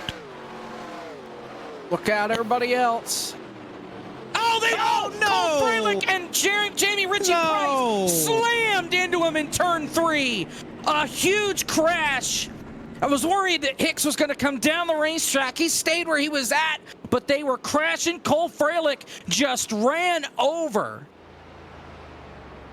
the car of Jamie Ritchie Price and absolutely junked all 3 race cars. No fast repairs, a lot of damage. I think the good news is that Jamie Ritchie Price got the least amount of damage. He did, but Freilich and Hicks, you can see Hicks backs it into the wall right there, gets loose, kind of sidesteps it as he's up here at the front of the field. He's stopped. He's doing his job perfectly, and oh my goodness, Cole Freilich, with no regard for human life, I think just didn't slow up, and I think Price saw that immediately. He was checking up. He heard there was a caution. He's back here in the back. And I think Freilich got loose. You can see it right here. You can see Ritchie Price checking up. Freilich's loose. Bump, and it just... So the first one wasn't good enough. He had to hit him a second time. Man. Well, again, no fast repair for Cole Freilich. That's going to end his night. Hicks was already 16 laps down. So here, you can see way up the road, you can see that smoke, Josh. Yeah, and then he's just going to get hit from behind. Can't really do much about it. Honestly, kind of got lucky there. He's okay. Yeah, he's fine. I did that same exact move Monday night at GoPro Motorplex. Saw a car spin in front of me, pirouetted around, and just drove right out of it. Get a new set of tires, you're happy to go. All right, so we are under caution for the 3rd time as we are just about complete with our first 100 laps here in the Yankee 600. Matt Busa, Chandler Parsons, David L. Brown, your top 3. We'll be right back after this for the Yankee 600, benefiting Brad Keselowski's Checkered Flag Foundation.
Back with you here. Breaking news, Brian Hicks and Cole Freilich, their cars are still somehow running right now. No required repairs for either of them. One of them may be really slow, but you'll see Matt Boos on the outside. Jerry Nadeau trying to get his lap back on the inside.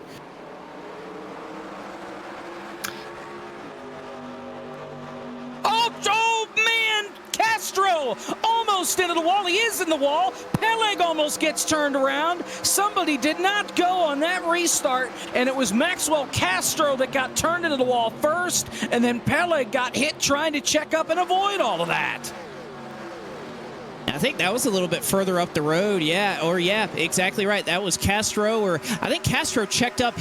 So Castro laid the hell back on that restart and just tried to jump it, realized he couldn't pass the inside, and Kroback was following him and just couldn't check up in time. So that's kind of where that bad checkup started, as Castro was laying very far back there.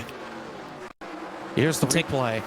Yeah, I mean, you can see he's trying to jump that perfectly, but you can't pass to the inside. That's why you see everybody on the outside wall, because you can pass to the outside, but guess what? If there's a wall there, you can't do it. So there's that checkup again. Still green. And Matt Busa, your leader. Second is Parsons. In that third car line, that's Jerry Nadeau trying to get his lap back the old-fashioned way. He did come down pit road this last caution, so he has fresh tires, about 12 extra, or 12 laps less than the rest of the field. I was kind of talking under break. I hope he knows that there's a tire limit, because he's pit a couple of times, and I'm worried, if he doesn't have a spotter, he's not familiar with that. I hope he knows that he may run out of tires, so I hope he keeps going and doesn't run out. But right now, he's putting them to good use. He's third in line, and he's making up some time over the rest of the pack, trying to separate himself a little bit. So looking awfully solid right here. And we know he had the speed on fresh tires. It's just he would use those fresh tires a bit too much and then just fall off the face of the earth. And he would need new tires after about 30 laps.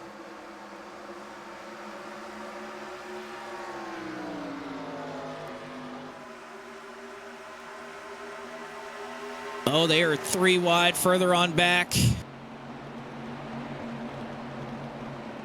believe that's Sean Butler or David L. Brown that was looking 3 wide right there.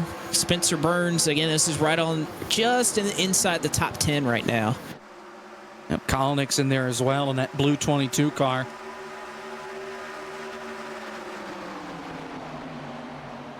I wonder, we've seen a lot more guys backing off right here.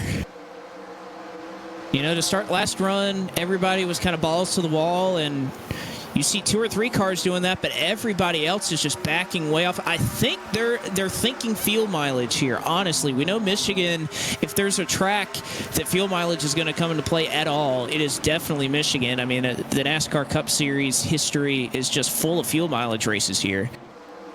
And I have to think with where this cycles out, where that last caution happened, getting to the end on fuel, I think it'd be close, honestly. And if you can cut out an entire pit stop, I mean, I know we have a long ways distance-wise to go, but it's only 200 laps. So we're only looking at maybe 3 or 4 more pit stops. Here comes Sean, 3 wide down on the bottom. David L. Brown stuck in the middle. That's Nadeau up on the high side. They're 4 wide now. Cabot stuck down on the apron. Now they're back to 3. Yeah, Burns tried to give him plenty of room right there. Got close there with Cabot and James D. Gibson. Solid little car that Cabot's got right there. The metallic numbers and everything looks really good on that 17 car. He's down to the bottom 3 wide. You get a good look of it right there. And the blinking twins right there next to each other, James Gibson and Spencer Burns. They've just been blinking all over each other all night. It's like Christmas, except for it's Halloween. Tell these guys to stop blinking. Oh, man, Burns barely got clear of Gibson right there. You see Nadeau falling back there in the pack again. And once you can't be the leader, you just need to not be in the next caution if one were to come out. So he would be the lucky dog if he were to get it. You can see Kalanick's right there on the top side of the racetrack running. And how about this lead that Matt Busa has built up for himself? He is 6/10 clear of Chandler Parsons and is driving away, which I can't reiterate enough how hard that is. Great camera shot right there, shows you the distance that without draft at all, Busa is still pulling this field. That is how much speed he has in that 42 car. Very, very quick. And you know, since we've had a couple of cautions on this stint, maybe he thinks, all right, well, I can just abuse the tires a little bit more because we've been through a little bit longer of a run, and I'll have a little more tire at the end if I push it. Once we get to, once I run out of fuel and I have to pit anyway, so you know, maybe now is the right time for Busa to kind of push it a little bit, see what he's got when he's up at racing at 100%. And then start to scale it down as time goes on and you start to lose grip out of the tires. Hotly contested right here. Butler, David L. Brown, Alex Kolonix. Seen a lot of the same names up here at the front of the field. Been kind of running up in the top 10. Parsons is up from the 24th starting spot. Ryan Andrew, who came up just, a couple laps short of winning the World 600. He thought his tires could last to the end, and he ran out of tire just about 2 laps before the race's conclusion. But he's doing a solid job right now trying to make up for that and get himself a victory here at the Yankees 600. He's running in 4th. See side by side right there, Cabot and Burns into turn 3.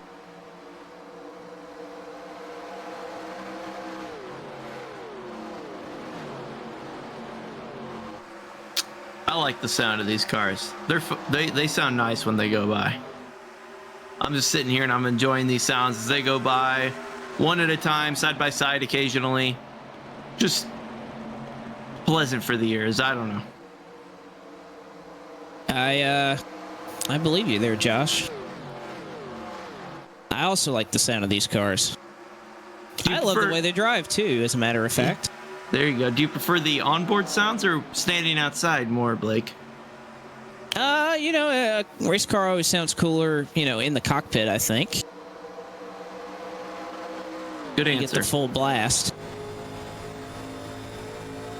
Actually, to update on recovery drive, Chase L. Pierce right now running in 22nd. He is barely latched onto this lead pack. He's behind Maxwell Castro, trying to keep up, but solid recovery here after having that internet issue earlier. And he is trying to race his way back up. Again, qualified second, fell out on the grid, and is trying to make his way back up through the field. So great for him. If he can just get a little bit of a sniff of the draft there from Maxwell Castro, I think he'll be right back in it. Trouble, turn 2. Justin Melillo around. I thought Brian Hicks was making it up, but no, he wasn't. He was behind Melillo.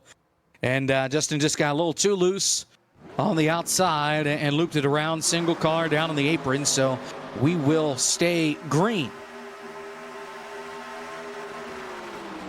And that is off the racing surface, so we will keep it under green. We did the same thing at Charlotte. I know we had a couple of guys losing tires and spinning on the apron, but we made it clear this is a long race, and we want to try to keep it green as long as possible. The nice thing about sim racing is that, you don't exactly have the same safety concerns that you would have otherwise. So if it's off the racing surface and won't damage another car, we're going to try to keep it green, as Matt Busa very quickly has lost his lead, and he's got a bunch of cars all around him. Larry Pace, Ryan Andrew, looking to battle and challenge for the race lead here. The first time Busa's been contested in what feels like 20 laps, and they are right on his heels. I've been waiting all night to say this, Blake, but it looks like Larry Pace is looking to set the pace. Thank you. Thank you. I will be. All right, and that's Joshua Mendoza. Don't pretend I didn't make the same joke multiple times last night. Yeah, but he had to stop the whole show. Well, hey, it's a long night. Hey guys, guess what? Blake, you know what? What?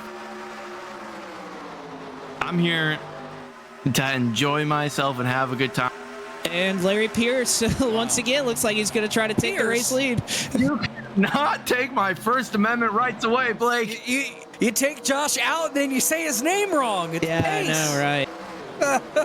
Wow. Focusing on a lot of things here as Yep. Boost is still able to maintain his lead here.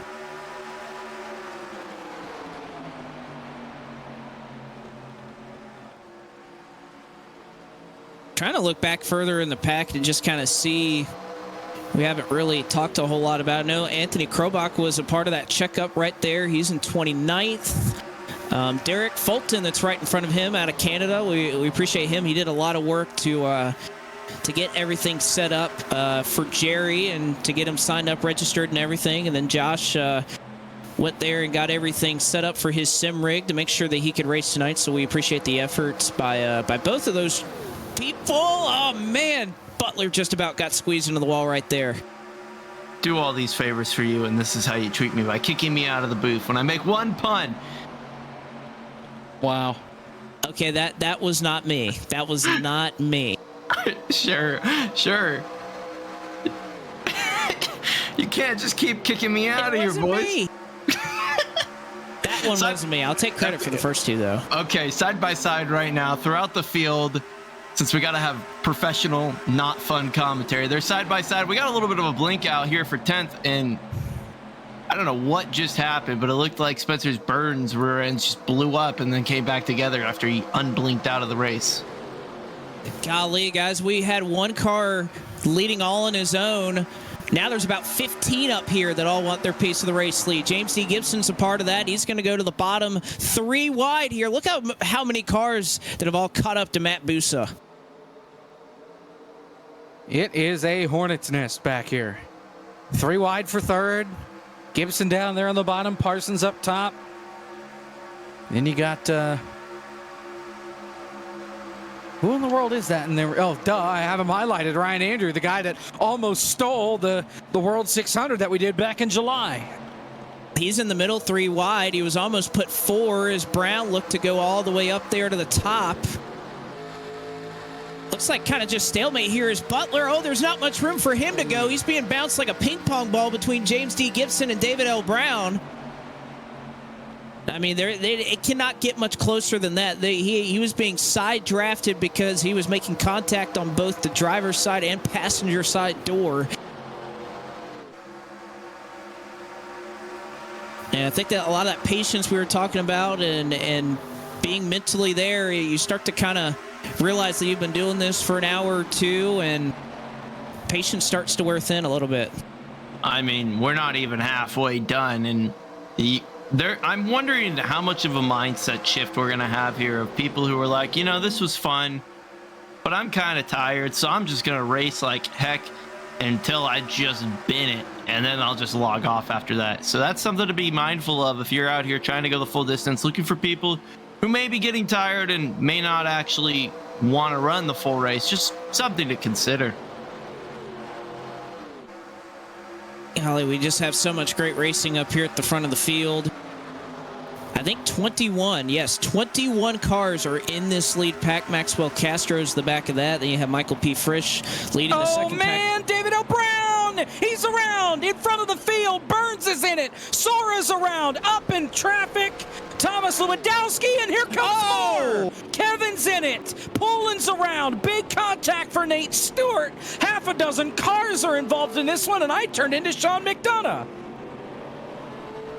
Caution is out in another case where some drivers, I think there are just so many guys, they got so loose, they hit the brakes. And the car immediately spun when they tried to hit the brakes, and that's why Nate Stewart piled in there. We'll see how many meatball flags are handed out. Nate Stewart has one. Thomas Lewandowski. David L. Brown has one. And there you see David L. Brown trying to collect it back. Locks it down, gets tagged right there from Lewandowski. You can see the right front wheel gets loose there. That's where the 8-minute required damage comes from. And then Stewart tries to slow down, gets loose when he does. Oh, man. It's so hard. You talked about it with the brake bias. It is so hard to slow down on the banking in the racing line when there's trouble up in front. We saw it in the heats and in the LCQs last night that if they're wrecking in front of you, you get on the brakes and you are piling on in anyway. And that's just what we saw there. That's the big trouble with the wrecking the turns, that there's just nowhere for you to go. Yeah, you can see he's making that effort to slow up, but as soon as that car gets out of shape, there's just nothing he can do, and bad impact right there. I think Kevin is pretty much unscathed right there. He should be all right. So 3 meatballs that effectively will end their chances to win. My pick, David L. Brown, Thomas Lewandowski, and Nate Stewart. This is one more time the view from Nate Stewart. You can see the cloud cover here in turn 1. You can see the wreck happening. Gets out of shape, and by now it's too late.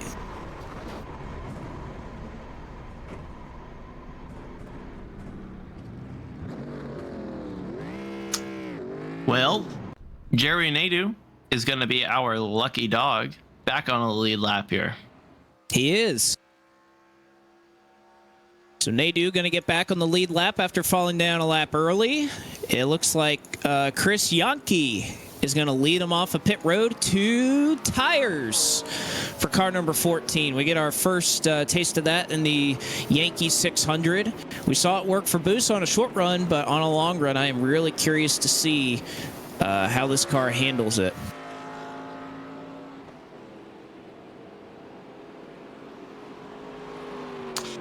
And Nadeau coming down for another set of tires. Somebody needs to get over there to let him know. They only have so many of them down there. Yeah, I'm starting to get concerned. I think he's used about 5 or 6 sets already, which, I mean, if we're getting close to halfway, it's not terrible, but I just hope he doesn't run out. This is why we need scuffed tires in iRacing. All right, so Chris Yankee right there, you can see him up front. He is your leader of the Yankee 600 as we are slowed down by, I believe, this is our 4th caution of the afternoon. We'll be right back from the Michigan International Speedway with the Yankee 600 right after this.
And back with you here. And by the way, this is old school. Missing a restart for commercials. If you watch some old NASCAR races, that was normal. I know that's kind of a really taboo thing, but yeah. So we had a restart. Adam Cabot missed a shift. Stacked them up a little bit. No issues there. And we are back underway. Chris Yankee has has not fared as well as he would have thought, I think, on those 2 tires. He was back and forth. Matt Busa back to the race lead. Yeah, I mean, when Busa pulled the 2 tire stuff yesterday, we were all kind of surprised with it. And, at that point, it's later on in the race. And, Busa's given everything he's got at that point. I don't know, for Yankee, maybe he's just not quite pushing it as hard, still trying to just, make it a little bit further on in this stint just in case we do go green. And, as you mentioned, he's paying the price for it, and he's going to continue to slide back through. I think it's still a little early to be pulling a strategy call like that. By the way, update under caution, Chandler Parsons, his wheel fell off of his desk. He spun it under caution. That was the reason why he was able to get his spot back, so he currently runs in 8th. But when we talk about challenges that you don't typically see in iRacing with a race of this length, I think that if you're wheeling so hard it comes off your desk, that's something you'd only see, I think, in a race that is this long. Well, consider the fact that it was enough force to get off the desk. That's something he's having to take for. We're an hour and 44 minutes into this race thus far, and we're only 122 laps in. That's gonna take its toll. Your body, unless you are conditioned for racing like this frequently, is gonna start to get sore. How long are you able to keep that going for?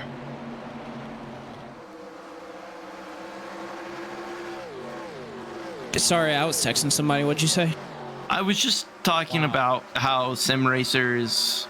I was comparing sim racing to actual athletes and then endurance and all of that, and I realized how crazy that sounded. Is you're racing for so long that your body is actually getting exhausted for, fighting those.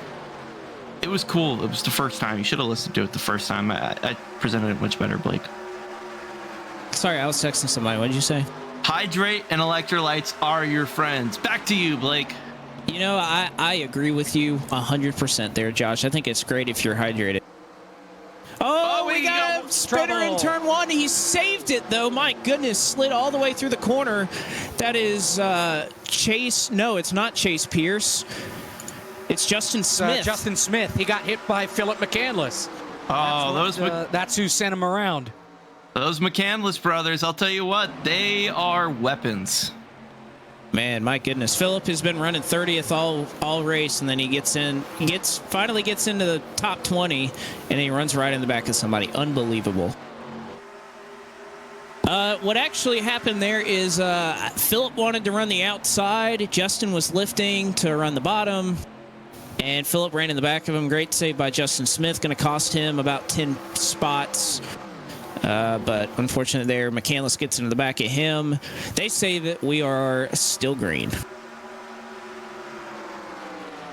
Is that still weird, having to say McCandless did this, McCandless did that? It really is, because it's such an uncommon name that, I mean, I've never said McCandless for any other sport or anything that I've covered, so it is very strange to say. I would rather just say Philip, but, it sounds more formal to use last names here. Or Phil. Sorry. I was texting somebody. What did you say? That's great. So an update on some cars that were involved in that last accident. David L. Brown is still on pit road. He's 7 laps down. Nate Stewart is still on pit road. He's now scored 8 laps down. Thomas Lewandowski was actually trucking along for a little bit there. He didn't get the 8 minutes required repaired, but his car was still pretty mangled. He is down in pit lane right now, and I think that might be a case where he thinks the car is very damaged. He may not want to continue. We'll update on that, but he's sitting on pit road right now and sitting 1 lap down, so he may be further behind. We still have Brian Hicks on the track as well, 16 laps down, but he is still out here making laps. 2 tires, not the call. Chris Yankee, when I said there, he got the wall coming off turn number 4. Lost a couple of spots to Presley Sora and Maxwell Castro. Remember I talked about Sora? I said look out for him if we get a wreck. He might start to slide up into the picture. Here he is now, P11. There was a question on whether, and again, if you don't run the 87 cars on iRacing, There's been a thing with these cars where the last year or so that occasionally at certain tracks, 2 tires ends up being faster than 4 tires, that the left side wear doesn't slow this car down. It seems like with this latest tire update that they have remedied that, and 2 tires is not near as strong as it used to be. So I think Yankee kind of proving that right now. The car just gets so loose when you take 2 tires in this vehicle now, which is a good thing to see. It's more realistic. I'm a big fan of it. But you still have drivers that, occasionally think, is it going to work? We saw Busta do it on the short run last night. 2 tires, restarted up front, ended up winning his heat. But I think over the long run, it's going to be a detriment here, especially when we might be able to go a long distance green to the next pit cycle.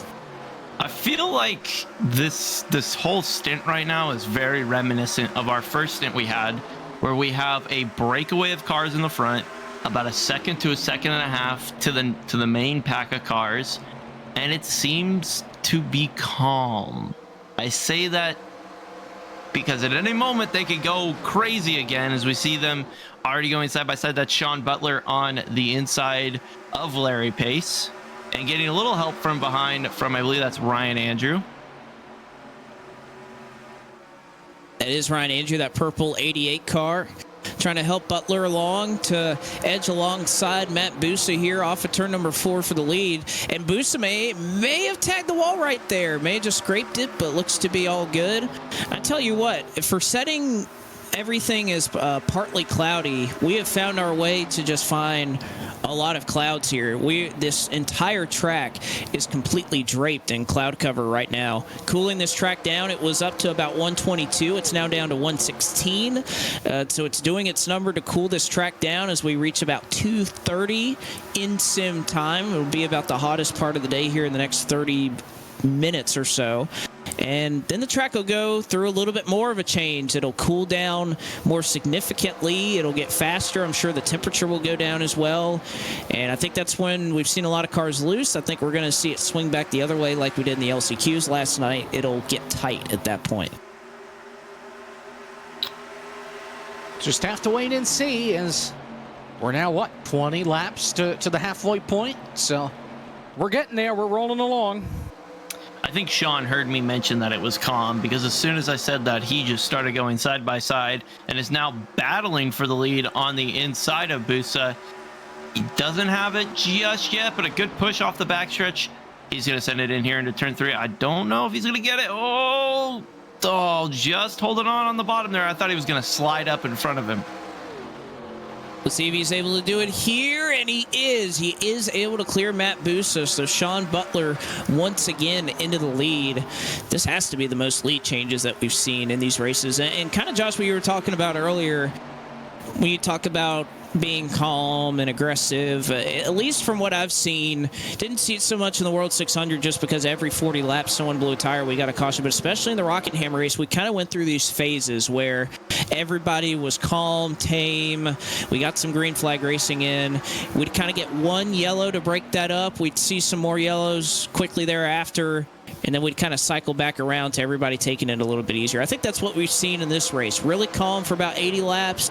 Got a little chaotic there for 20 or so, but everybody kind of settling back in. It seems like we go through these cycles, and we're just kind of in the middle of another long green flag run feel to it right now, at least in this race with, again, still not even to the halfway marker yet.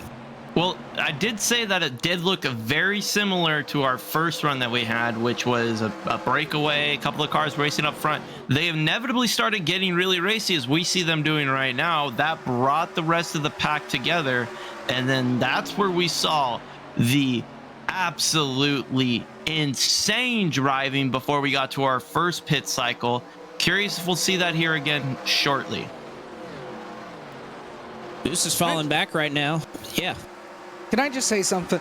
I hate to be going back to this, but you should be watching this, not watching Thursday Night Football. How do I know Thursday night? How do I know Thursday Night Football is bad? The Bears just scored a 40-yard touchdown.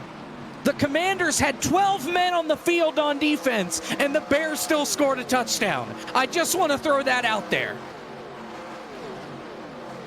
And if you're watching this on YouTube a couple of weeks from now, you probably know how this game already goes. So drop a comment and let us know. That's great stuff. Actually, real quick, do you guys want to take a bet? What'll finish first, Thursday Night Football or this race? Probably Thursday Night Football. Al Michaels' career might finish before this race is done. He's going to storm out of the booth at the fourth quarter. Well, what? 8:15 or 8:20 kickoff? Give it 11:20. So I say we got more than an hour and 10 minutes left in this race. Yeah, right now ATVO projecting 2 hours estimated remaining in the race. It'd be 3 hours, 54 minutes overall, which would be under 4 hours. I thought 4 hours would kind of be the marker here, but of course that depends on what kind of yellows we get if we stay this pace the rest of the way. And the pace is going to pick up too. Again, the track's going to continue to cool off. Golly, we must be hitting the biggest clouds in the state of Michigan because the track is down another 3 degrees cooler than what it was than when the sun was out. I almost need to look up in the sky in the sim and just see how how massive this cloud is that's been draped over the track for what feels like 10 or 15 minutes. Seth Eckert's been live tweeting this race. He reports 25 lead changes already in this race, and we're still not even halfway. So out front, it just keeps changing and changing and changing. Oh, Blake, I'm looking in the sky right now, and it is a fairly sizable cloud that's underneath the track right now. And I think we're going to have at least another minute, maybe a minute and a half of sun hidden behind the clouds before the sun will pop back out again.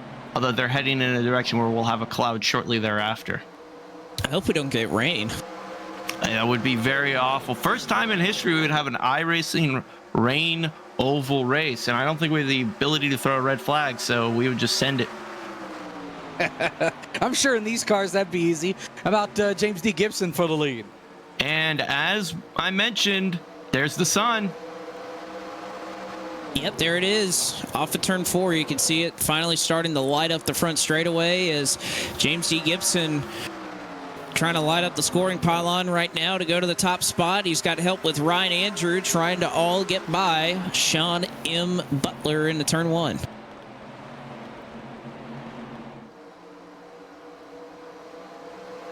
Gibson got it. Takes the lead. The track temperature has already risen another 2 degrees back up to 115. Man, so it happens. It reacts very quickly to the sun here. Now, Blake, I got a sim question for you.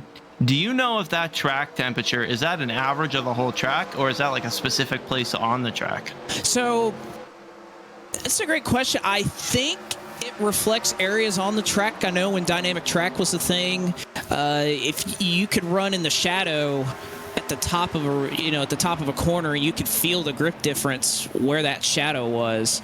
I think it does individual spots on the racetrack that it calculates, but the temperature that it shows in the UI is an average of the entire track. I believe that's the case. It just went up another degree to 116. So that's a great thing to think of, is in the corners of 3 and 4 where the sun is out, that track temperature could be 120, 130 degrees, whereas on the side that it's cloudy, it could be much colder. So your car may be driving completely different in 1 and 2 versus 3 and 4 when you have that cloud cover over it.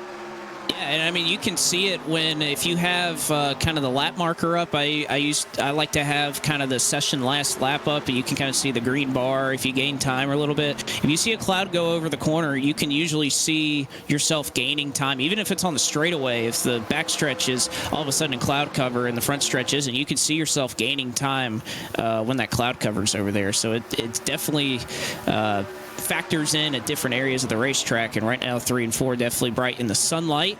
Hasn't cooled down these drivers trying to go for the lead at all, as Butler's still holding them off. Busa is really experimenting with this line. He's kind of entering really low and cutting down hard, and he is making it work. He's building up some big runs in that 42 car.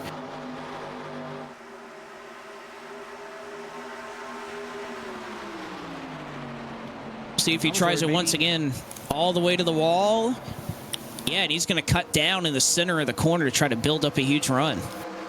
I was worried maybe he burned his tires up when he started to fall back, but he's had that ability throughout every single green flag run where he'll start strong, he'll slip back, and then just when you think he's out of it, he comes storming back in, and somehow he still has tire life on those tires. And he's just able to pick up spots again and put himself back in position to compete. A lot of time still left in this race. A lot of competitive drivers in this field. I mean, when the average strength of field for this race is they are now 3 wide, almost for a moment for the lead. Butler trying to hold off Ryan Andrew. The average I rating in this race is over 4,500. That is how strong this field is here tonight. Good Lord. I mean, that's pretty much a top split a fixed race, and you could really argue that in this race you have some guys in here that are 3,000 or 4,000 I ratings, but when it comes to this car, they are above that in terms of I rating. Their skill level in this car is much higher than your typical 3,000 or 4,000 I rating driver that's on the service. See Collinix there, he's adjusting the headphones there. You know, it's another thing you don't really think about is how often do you sit there with over-the-ear headphones when you're racing in here? Is your headphones comfortable? Do you have to constantly adjust them to get them some fresh air underneath it? You're working out a sweat, and that sweat will build up in that ear area. Kind of gross, but just something to consider. Yeah, thank you for that reminder, Josh. I really wanted to picture that. Sim racing is not a clean thing, Blake. It's a lot of exerted force. That it is. I mean, what was it, Dale Jr. on Instagram when Brad Davies got an Axe sponsor? He said a lot of sim racers could use it. I guess you're not wrong about that. Hey, you said it, not me. Another driver that I'm kind of surprised we haven't seen a little bit further up the road. We know he had that spin a little bit earlier on, but Kevin McAdams right now running 24th. Currently behind Chris Yankee, who is still ailing on those 2 tires. It just hasn't really been working out for him. And Blackford is loose off at 2. Oh boy, Sean Pellig, they are nearly bouncing off each other off the corner. And they're 3 wide. And Chase Pierce gets turned. Chase Pierce on the back straightaway gets hit up the road from Spencer Burns. Caution is out. Pulling in this. Jamie Ritchie Price in this. Justin Smith also involved. Well, I tried to get into that chat prediction to get all of my channel points in while I saw the caution was out. And unfortunately, whoever's running that closed the poll before I could cheat the system.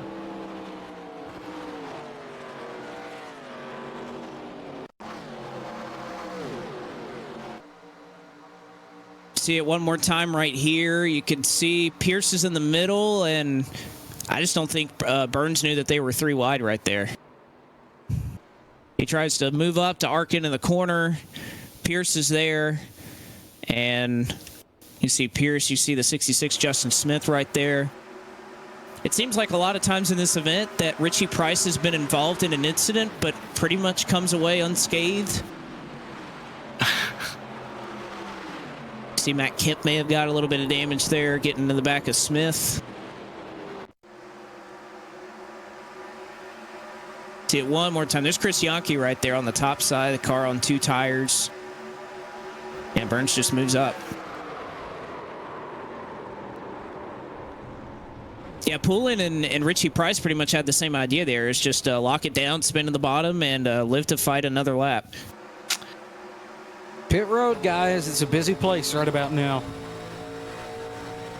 That it is. Get this last on board, then we'll go to pit road. Oh, we got 1 spun around on pit road. That is Presley Sora. Hoytsma got into Sora. That's what turned Sora around backward into his box.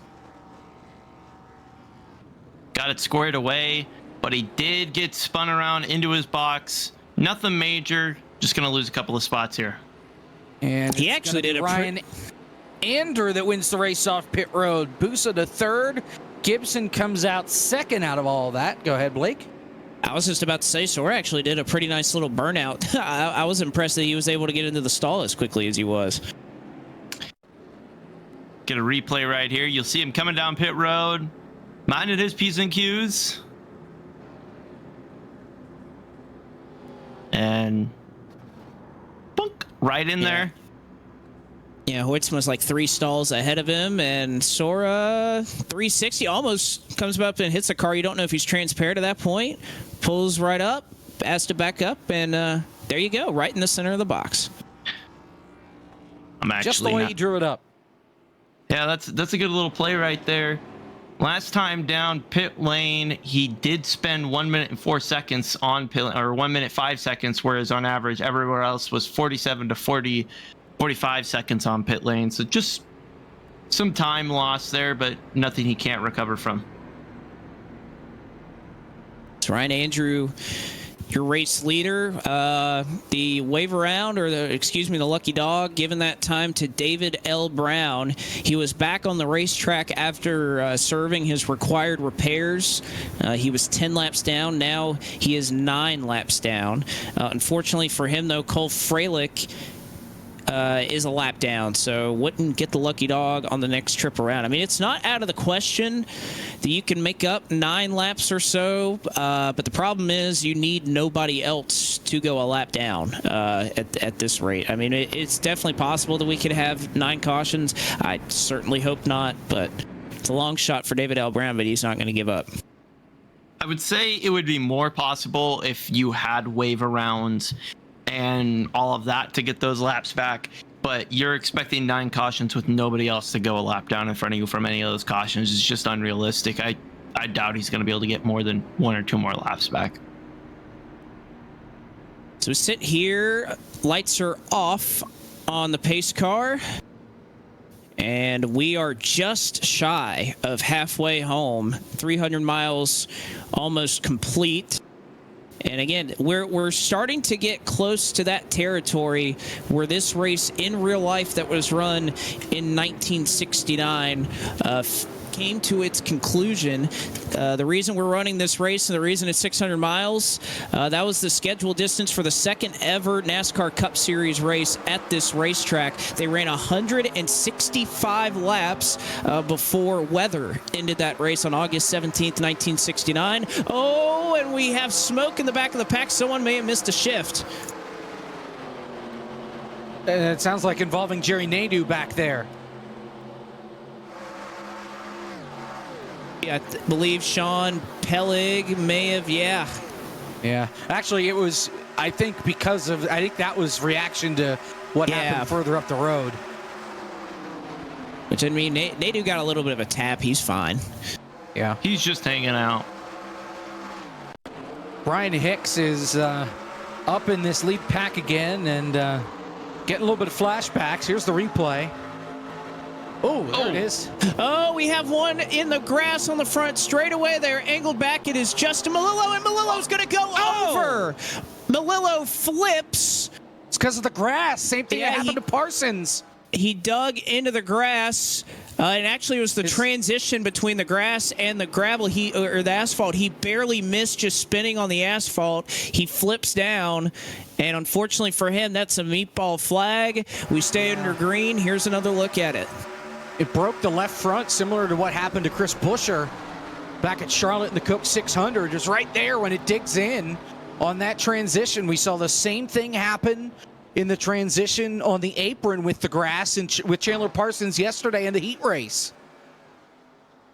Oh, that's so unfortunate. And I mean, even if he gets a caution there, I mean, he's going to have to serve required repairs. That's 8 minutes right there, losing that left front wheel. Tough for Melillo. He was looking forward to this race. He thought he could really be a contender. And unfortunate there that he just, I mean, and if he slides 10 feet up the road, he's fine. He doesn't clip the grass, and just that transition with this car can be so nasty, and unfortunate for him that he's not going to be able to win this race. You know, I don't know if that meatball is for a broken left front. I'm kind of curious if that meatball is for a flat left front tire. If that's the case, he just needs to get new tires and go. Oh, nope, that left front's broken. Yeah. Yeah, it looked like it when he drove away. I know the damage kind of fixed itself after a second, but it was still leaning in that direction, like that left front suspension had some broken components to it, and that's That's what it looks like for the traction driver in the 53. How about we give a call to Timu Toika? Haven't really been talking about him much during this race, but he's pretty much been up there in the top 10 all night. He's running 11th right now, but he's just kind of been sitting here minding his own business in about the 7th or 8th position. Good to see Timu out here. He loves to run these cars. Based out of Finland, so a little bit later on in the night for our good friend Timu, but he's just been having a solid night. Quiet night up here in the top 10. Well, and he just had a hell of a save yesterday when he got turned onto the apron, kept it straight, and actually maintained his position while he was trying to save it. It's an interesting looking paint scheme he's got going on there, too. Yeah.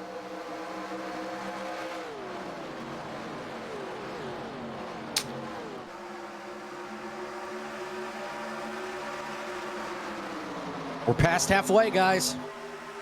There we go, 148 to go. So we have eclipsed 300 miles, and if this was a regular Cup Series race, there'd be 48 laps to go.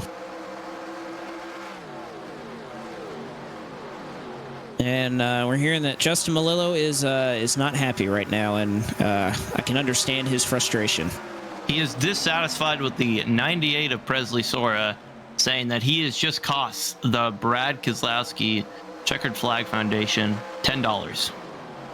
I believe that was who he made the contact with down there.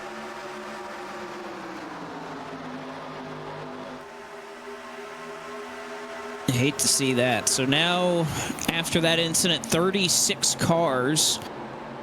Oh, we got one spinning. Brian Hicks. Oh, he keeps it together. Whoa. Gosh. That's almost the second time that he's done that tonight. Well, it is the second time he's done that tonight. He got into Brian Blackford. Blackford, you know, went to make the corner, and Brian Hicks, I guess, didn't expect it and ran in the back of him. Usually cars tend to try to make the corner.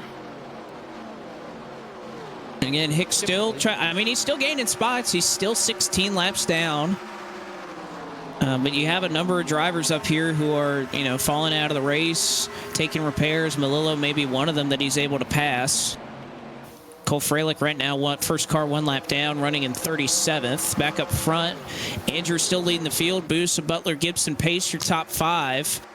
Butler looking to the inside of Busa, Busa, again, he has tried just about every way you can put a corner together, trying to form a line or enter high, exit low. He's been doing it all right here. And he's still up here hanging on in the top 5.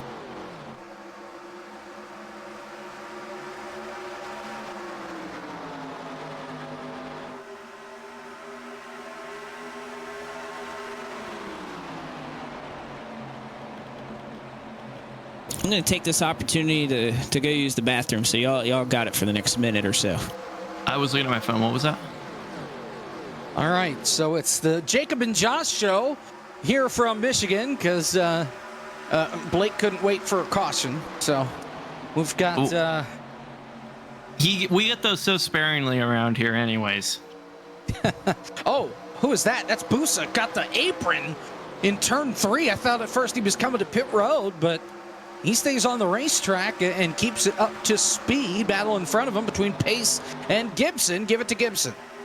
Yeah, that was... I'm wondering if that was intentional, if he over-rotated on accident, or if he was trying to see if just clipping the apron might help him rotate the front end of that car a little bit better. Either way, he kept it together, didn't lose any positions. No harm, no foul on that little research project of his.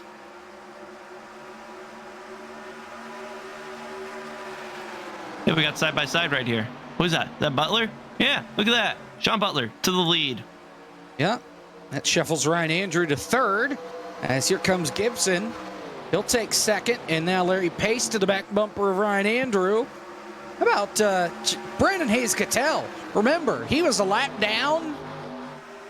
Spun it on pit road because he missed his pit stall. And here he is back inside the top 10, currently running in 6th. He did win the Firecracker 400 back in June of 20 or July of 2020. He does know how to race these cars. He does it quite a bit. has that radius sponsor on board. They are very proud to stay on his car and have been with him the entire time since that first race. Or second race, I should say. And he's working his way on the outside. Definitely know these 87 cars inside and out.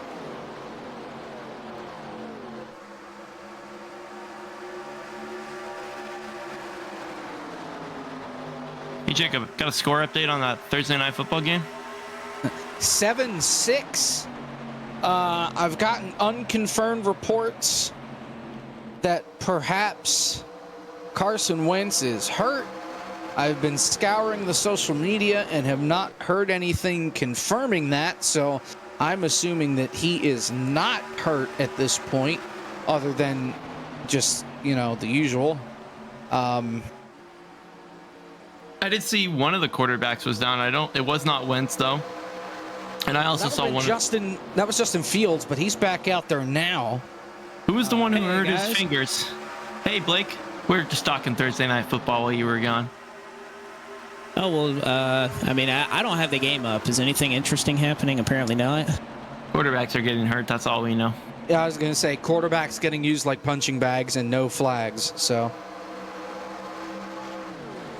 All right. Well, speaking of 87s, I know we see something out in the chat. I know we alluded to it earlier. Our next 87 event will be the All-In 650. It is quite frankly, a stupid idea, but it's so stupid it might be brilliant, as we are going to run 500 miles in the 87 cars at the Las Vegas Motor Speedway. We're going to pause the race. We're going to red flag it, and then we are going to finish the race with another 400 laps at the bull ring in the 87 cars. So one race that takes place between two different racetracks. You see Matt Busa right there trying to take the lead from Sean Butler. He's not going to be able to do it. But everything carries over. I think we're actually going to have to eliminate some cars. So if you finish worse than 31st, I think you're eliminated because you run out of pit stalls eventually. But if you're 2 laps down when you leave Las Vegas, guess what? You're going to be 2 laps down when we start the bull ring, and it's going to be one race at 2 different venues, 650 miles. Again, it's such a stupid idea. It might just be brilliant. Now, I'm very curious, Blake. Are you going to allow different setups I believe, is the bull ring is that a dirt track? No, it's a short track. It's right a across short the track. street from Las Vegas Motor Speedway. It will be fixed setup, and we will be running different setup. I mean, that's another idea. Leave it open setup, but you have to run the same setup at both tracks or something. That'd be interesting. But that would be interesting. I don't know how you could police that, but that would be fun. No, you couldn't. But nevertheless, that's our next one, the All-In 650. Look forward to having that event take place sometime in the off-season, December, January-ish area is probably when we're looking to run that. Stay tuned to socials, and we'll get everybody signed up and let you know what's happening with it, let you know who will be a part of that event. Should be fun. But 138 laps to go here in the Yankee 600, and a lot of names we're used to seeing in these events up front in these 87 cars. Butler, Matt Busa still trying to make things happen there on the top. Ryan Andrew, Larry Pace, Cattell. Some of our biggest players up here. Well, but remember, I talked about this when you stepped away. Brandon Hayes-Cattell, remember, he was a lap down. He spun it on pit road because he missed his pit box, and he's back up inside the top 10 now after all of that. So he has had a giant march through the field to get back up to this point. That's the one benefit of it being such a long race, is that you've got time to get back to the front if you make a mistake early on. Yeah, it gives you a lot of wiggle room. And I know in NASCAR, that's always a saying that, if you're going to make a mistake, make it early so you have time to make it up. But 300 laps in Michigan, that's an eternity almost. They're 3 wide, 2 rows deep. Schleiss almost making contact there with James Holzer. Yeah, Schleiss cut Botafuco a break because Botafuco just came up coming off turn number 4, and he was not clear. So they're lucky that they kept it straight. There's a lot going on up here. Why don't we talk to somebody? All right. I feel like pulling Philip in here. All right, let's do that. I will pull Philip in here. Philip McCandless, this is your brother. How you doing? Hey, Blake. How are you doing? How's the view from up in the booth? Well, I mean, it's great where we can see the front of the field, but we haven't seen you there at all. Why not? I feel like the very first run, maybe could have stayed in the top 20, and I just green track, didn't save the right rear properly, and I just fell like a rock. I feel like the rest of the race, I've been very good about saving the right rear. The numbers have looked good. It's just by the time I start picking off those 3 or 4 guys, we get a caution at the end of the run. So right now, I think I stayed behind the 14 too long, so we're kind of hanging on to this pack barely, but trying to get the draft sniff back out. But hopefully they get too wide up here, and we'll catch a sniff and be right back in it. I was about to say, the fact that you've run kind of towards the back of this field, do you still think you have what it takes to go up there and win? Of fucking course. Yeah, we're going to win this bitch. Whoa! Whoa, Okay. hey. You can't say that. Jeez Louise. Where do you think we are? Which? Oh, brother. All right, so that's Philip McCandless right there. Again, we apologize for the strong language. That should be a lap penalty right there, if I'll be honest. Yeah. Make him donate. Make him Wait. a forced donation. One more thing. Philip, we just want to pull you back in here again. Thank you for your service to our country. Again, this is benefiting Brad Keselowski's Checkered Flag Foundation, which helps active and former military. So we salute your service and thank you for giving us the freedoms that we cherish so deeply. Thank you, Phil. I appreciate everybody else thanking me except for Blake because he knows that pisses me off. But I do want to give a shout out. Today is the 247th birthday of the world's finest Navy. So maybe read a little bit of history, and got to meet the 8th Master Chief Petty Officer of the Navy today. So that was cool. So yeah, happy birthday. Go Navy. All right, let's see if the Navy can get up front, unlike it has been all night here, represented by Philip McCandless. We'll see if we can do a couple spots better than running in 19th at the moment. 18 cars that are a part of this lead pack right now. I promise we love each other. I promise. Yeah.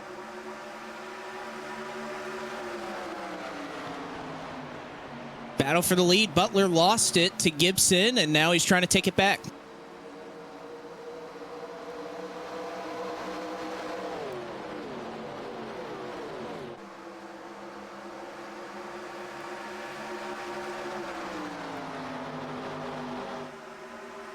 You also have to wonder, I know there was kind of we run these cars a lot in Moon Car, and there's a lot of beef amongst various drivers. I wonder if that carries over to here. Oh, Parsons and Cabot nearly came to blows right there. Is there 3 wide? They're almost 4. Yeah, Cattell's a part of that as well. Yeah, Cattell had an issue there going into turn number 1 because, remember, he was up inside the top 10, and he just got way too high and lost grip in the center 1 and 2, got loose on him. That's what caused him to go up the racetrack and lose a lot of those spots, and it looks like James Holters here is going to have a similar story. And try to form up here and just push them down the front straightaway. Despite the fact we've had 18 cars up here, there's still a little bit of separation between each car. We're not packed up quite like we've seen a number of times tonight. We're also, I think, kind of getting close to what would be, I don't want to jinx it here, but what would be at least starting to look at we're 25 laps into this run. So about halfway through when you're looking at pit stops right now.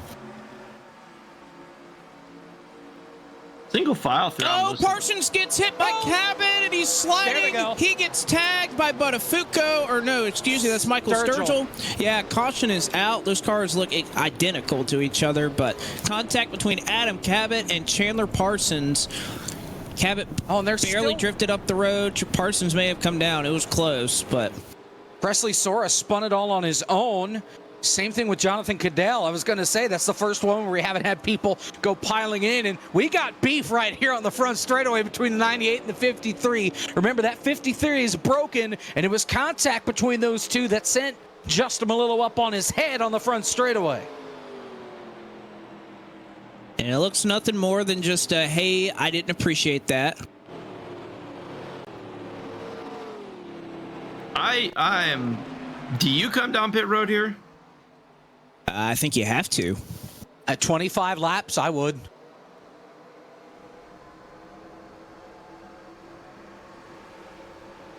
You see the aftermath right there. Again, we've seen a lot of spins tonight that haven't necessarily been catastrophic. And Matt Busa has left the race. Apparently, he had a scheduling conflict tonight. And he involved the Chicago Bears. Oh, no, he's going to go watch the Bears instead of finishing this race because at this rate, he would not be able to finish. Wow.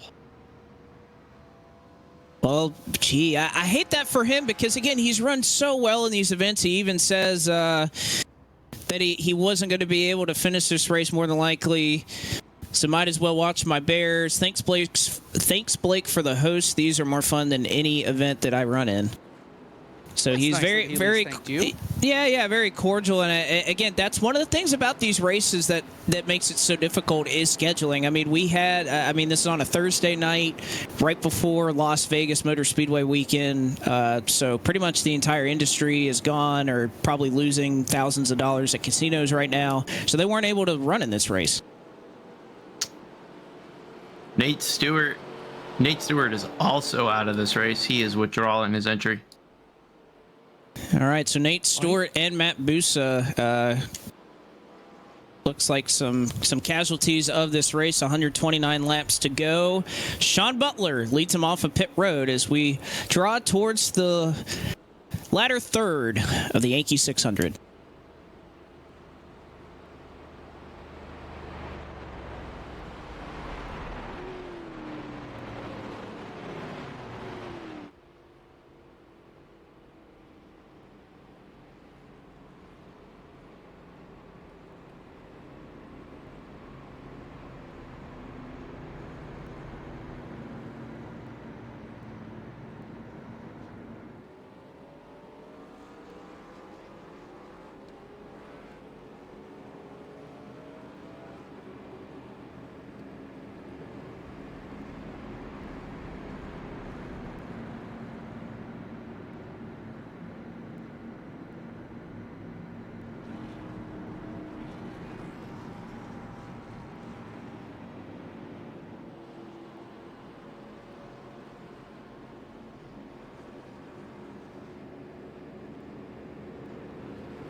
Back with you here as we're about to get things back underway here in the Yankee 600. You can see Malillo there to the inside, rather. He is 14 laps down.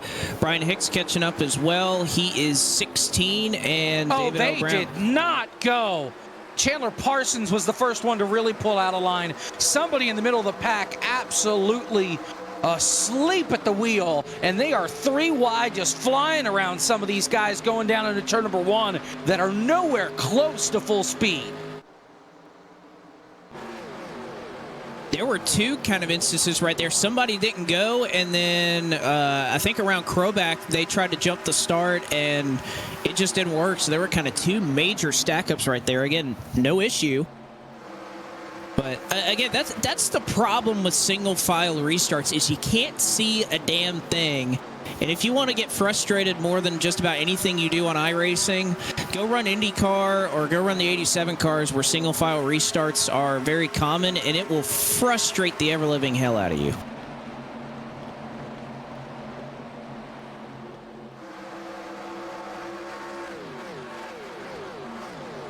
Thank you guys there for piggybacking off of my point. Sorry, I was on my phone. I wasn't at least that rude. There goes new leader, Timu Toika to the front.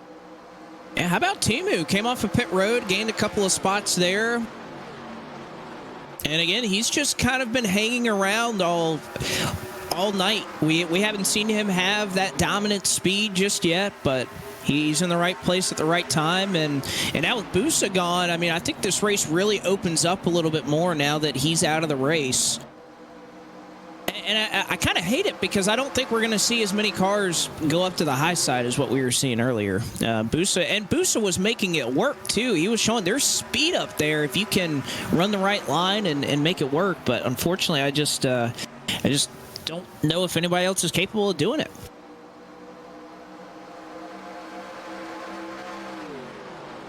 It was weird. That first run, everybody kind of shuffled all the way up to the outside lane. And for a while there, I would say about 3/4 of the field were running the crews 4, 5, and 6. And now it seems like you don't even want to be near them. I think the one thing that latest caution set up is when you're looking to the end of this race, you're definitely not going to be able to make it on fuel. I think 130 laps to split that in half, 65 laps probably too far to go. So how do you play this race with this strategy? You're definitely going to have to make 2 stops. Do you try to split them even into thirds? Do you go long? Do you try to pack up with some drivers and try to pull away and kind of draft away from what would be a couple of individuals? I mean, there's a lot of ways to approach this, kind of looking at these last 125 laps or so. Well, my mind is thinking, okay, we clearly are capable of wrecking often enough. I'm going to guess that there's going to be some late stage wrecks. So I'm just going to focus on hitting my strategy of 50 and 50. And then that'll leave, I don't know, 30, 25-ish laps on the board. And if I can come down and just hope for a caution at some point towards the end of there, I think you'll be fine. You'll be good and you'll still be on cycle. Well, and I think the one thing that really will factor into this is if you're talking about, well, I think there's going to be a caution. If you think there's going to be a caution, you may want to do what worked so well for Landon Castle and Brian Blackford and a couple of others at Rockingham, where they would kind of push a little bit further in their tire life, get a caution. And again, this is 1987 rules, so once a good chunk of the field gets trapped a lap down, it is nearly impossible for all of them to start making it up. We do get a lucky dog, but that's one per caution unless you get it back the hard way. So there's a couple of different ways you can go about it. I'm not saying one's right. It's hard to put people a lap down here at Michigan. That's kind of one of the nice things about this event that's even better than Charlotte is we've had more drivers on the lead lap at this stage in the race than we've had at any of the events we've done. Right now, Jerry Nadeau, last car on the lead lap, he's in 35th right now. Really, the only cars that are a lap down are because they either left or they got damage, and they had to fix it.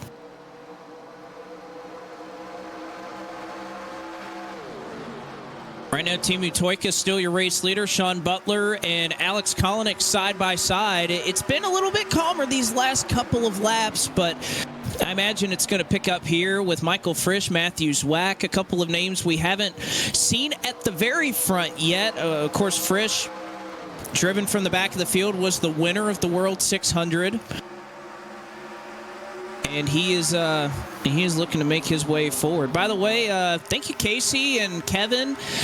We've seen a couple of raids come in tonight, but want to shout you guys out. Thank you for joining us here for live coverage of the Yankee 600, benefiting Brad Keselowski's Checkered Flag Foundation. We'll put the link in the chat if we can't, right there.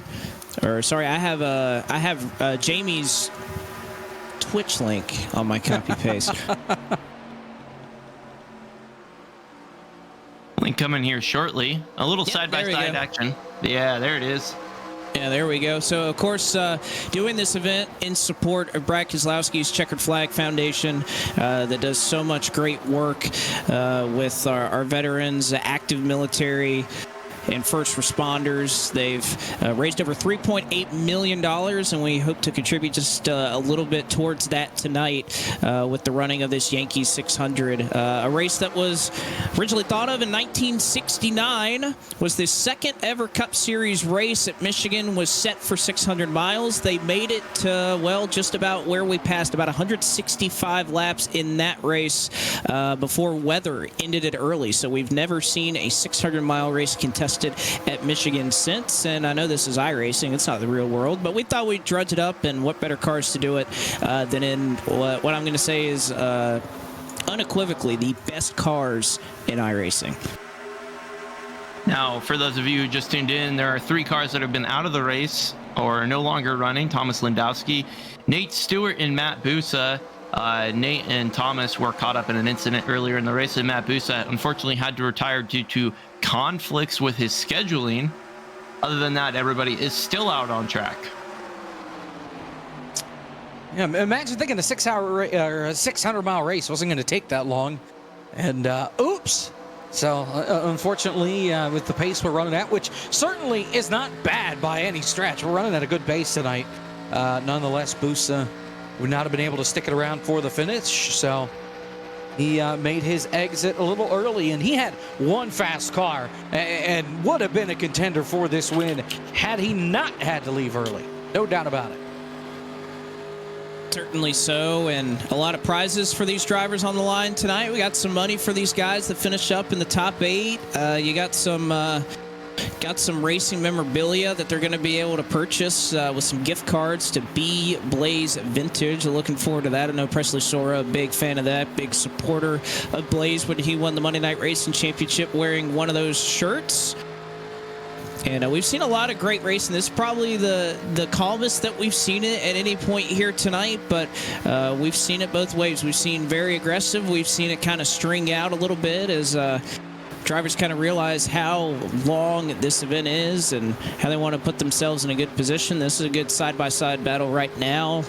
Kolinix, who's been up at the front of the field pretty much all night long, you could see him and how much he's having to wheel that car with his webcam. And Matthew Zwack, who's somewhat of a newcomer to the front of the field. You see him a lot in these 87 races on the service, but haven't seen him towards the top 5 yet tonight, but he is up there. And I think he's just been lurking, waiting for his time to shine, because he was really strong in the heats yesterday. So, and I think we all expected that he would be up here and would be running pretty well. So, didn't quite qualify where he wanted to, qualified 22nd, and just had to claw his way forward from there. But here he is now up inside the top 5 and looking for third here on Timu Toyka. A number of guys are kind of making their first appearances at the front of the field. Could tell Lucas Hoytsma. Oh, man. Hoytsma almost lost it off of turn number 2. There was a massive sketchy moment that he was able to recover from off of the exit of turn number 2. It looked like the 66 of Justin R. Smith got into the rear end of him, kept it together, no big deal. They're going to keep it going forward. Caution is not out.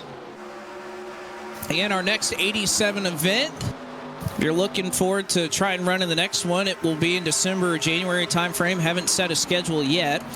But for those of you just joining us from the raid, it will be the 1987 cars at the Las Vegas Motor Speedway for 500 miles, and then we'll finish up for 400 laps on the bull ring. It'll be one single race taking place across 2 weeks at 2 different tracks. So something that has never been done in iRacing before, or at least if it has been, not sure. Is big check up there for Larry Pace.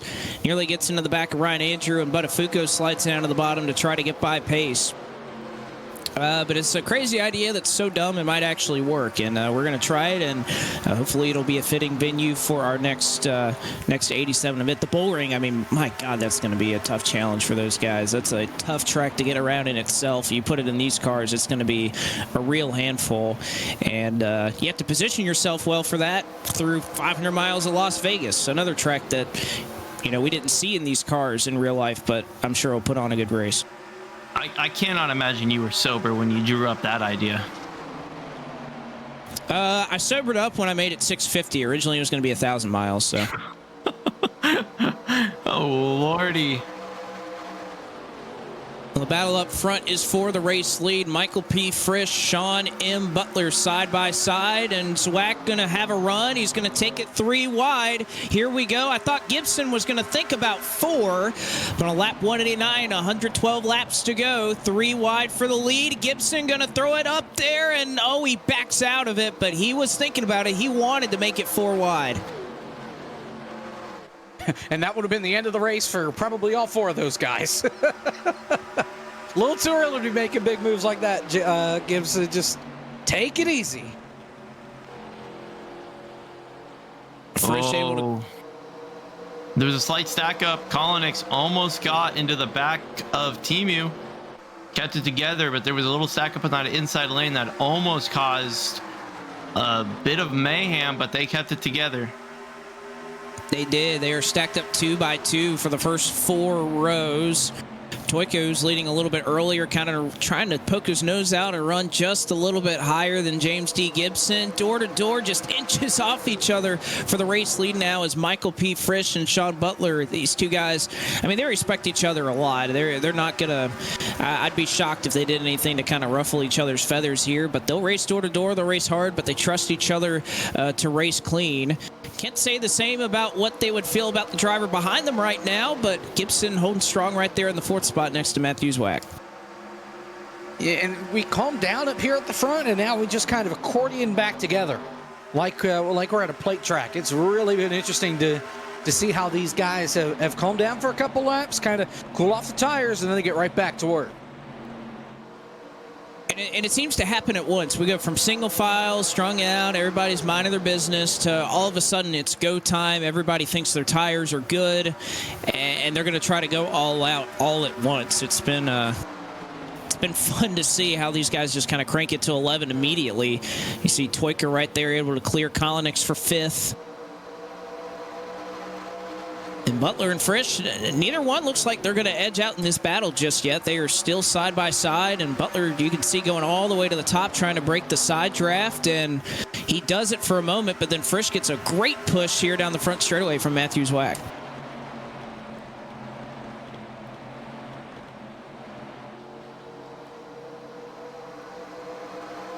Little side by side as we enter onto the backstretch. Still no clear winner here of this battle. I mean, the outside lane has 5 people, inside has 3. I don't think it's going to become too much of a push fest, but there has been a couple of close calls so far throughout this pack. 13 earlier got a little bit of a bump, almost got wrecked. 22, whoa, got spun, burned. Kolonix into Botafuco. They're down on the apron. We stay green. Do you pit here? Caution's out. I was about to say, do you pit here if you're Kolonix or Botafuco?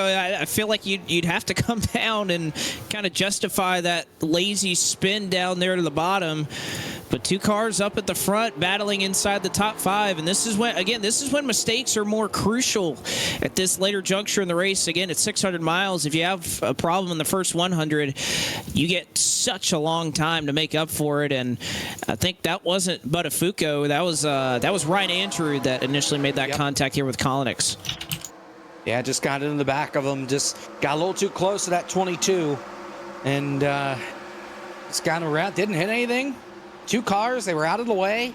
Didn't have the rest of the field piling on in. If they had stayed up on the racetrack, though, that could have been a huge crash. So it's a good thing that happened right there, coming off turn number 4, where they were able to slide down to the apron and out of harm's way.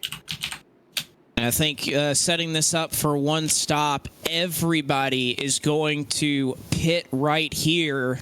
And oh boy, this is really going to shape up again. 50-ish laps is around that fuel window, and with 108 to go, I imagine that they are going to make sure that every drop of fuel is in these cars when they take off.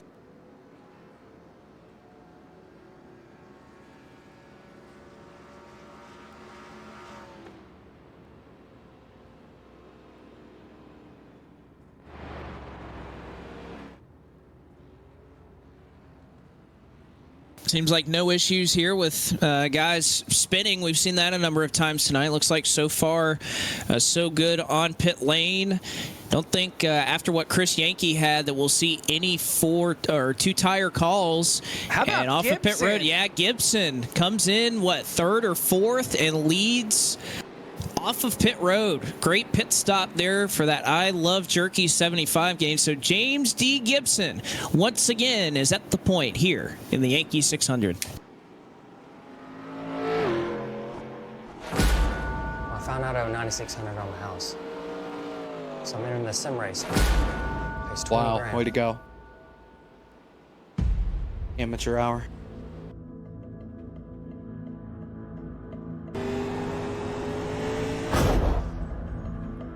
Think I'd be a good race car driver? I think you'd be a great driver.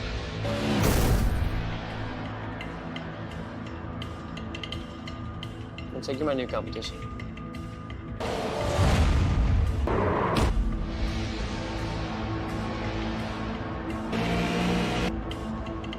You think I'm too nice in person? Maybe people should treat you the way that you treat them.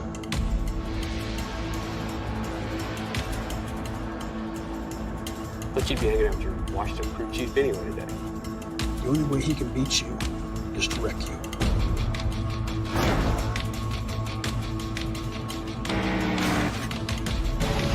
You stopped racing because people said you were old and washed up. Come back and prove them wrong.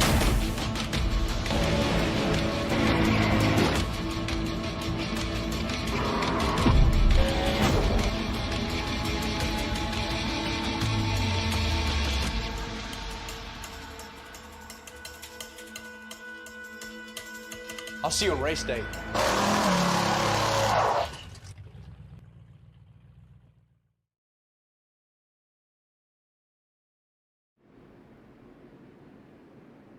Back with you here for the Yankee 600, and Josh, it wasn't just a fast stop. In fact, Gibson didn't have a faster stop than the rest of the field, but he is still your leader.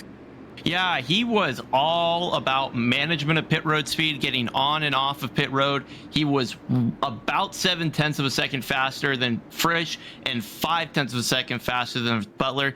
That tells you right there, it is not just about your pit stops that matter. It's not a random number. It's all about how you manage your pit road as well.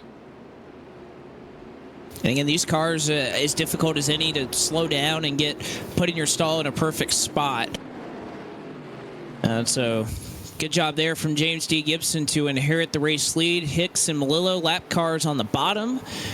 And we are back underway here at Michigan. 106 laps to go as we get set for what will almost be the last 200 miles of this race. Gibson, Frisch, Butler, your top 3. As I think the rest of the field, the temperature is going to start to pick up. It's go time. You can't really afford to sit around and wait any longer. Although, again, 105 laps to go. Fuel mileage definitely going to be a factor here in this run. Yeah, even though the track temperature is going to cool as time goes on, the on-track activity is going to pick up. And how about 3 wide back here, Sean Peleg? He's going to get almost just fenced by James Holzer. He overdrove turn 3 by 1.5 miles, and somehow they all make the corner work. You can see Castro right there trying to find a place to go. Chandler Parsons is down to the bottom. They'll go 3 wide. Meanwhile, up front, they're still battling side by side all throughout this field. You can see Peleg right there making a strong charge here towards the end of this race. He had some pit road troubles a little bit earlier, so good to see him back up and inside the top 10. I'll tell you what, Brian Hicks is racing hard for his lap back here at the front. We've seen how that's gone before. 16 down right now, so that would only put him 15 back. And again, he would be the lucky dog at a lot of points. There's always somebody falling a lap down or somebody that has damage. David L. Brown right now is 9 laps down. He was our most recent lucky dog. I mean, we could get 9 cautions in the last 100 laps, but if we do, golly, we're going to be here for a while. So it would be a long shot for David L. Brown to get back in this thing. And unfortunate for Brown, he could race his way to 8 laps down and then get a lucky dog and get to 7. So he could kind of get 2 for 1, but his car's just too damaged, I think, to try and make that happen.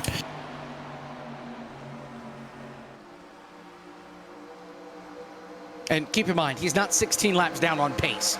He had to step out for a good bit of that, and then I think he's been involved in 2 different wrecks tonight. So that's been the tale of Brian Hicks's night so far. It's not all just pace. I mean, clearly he's hanging with the leaders.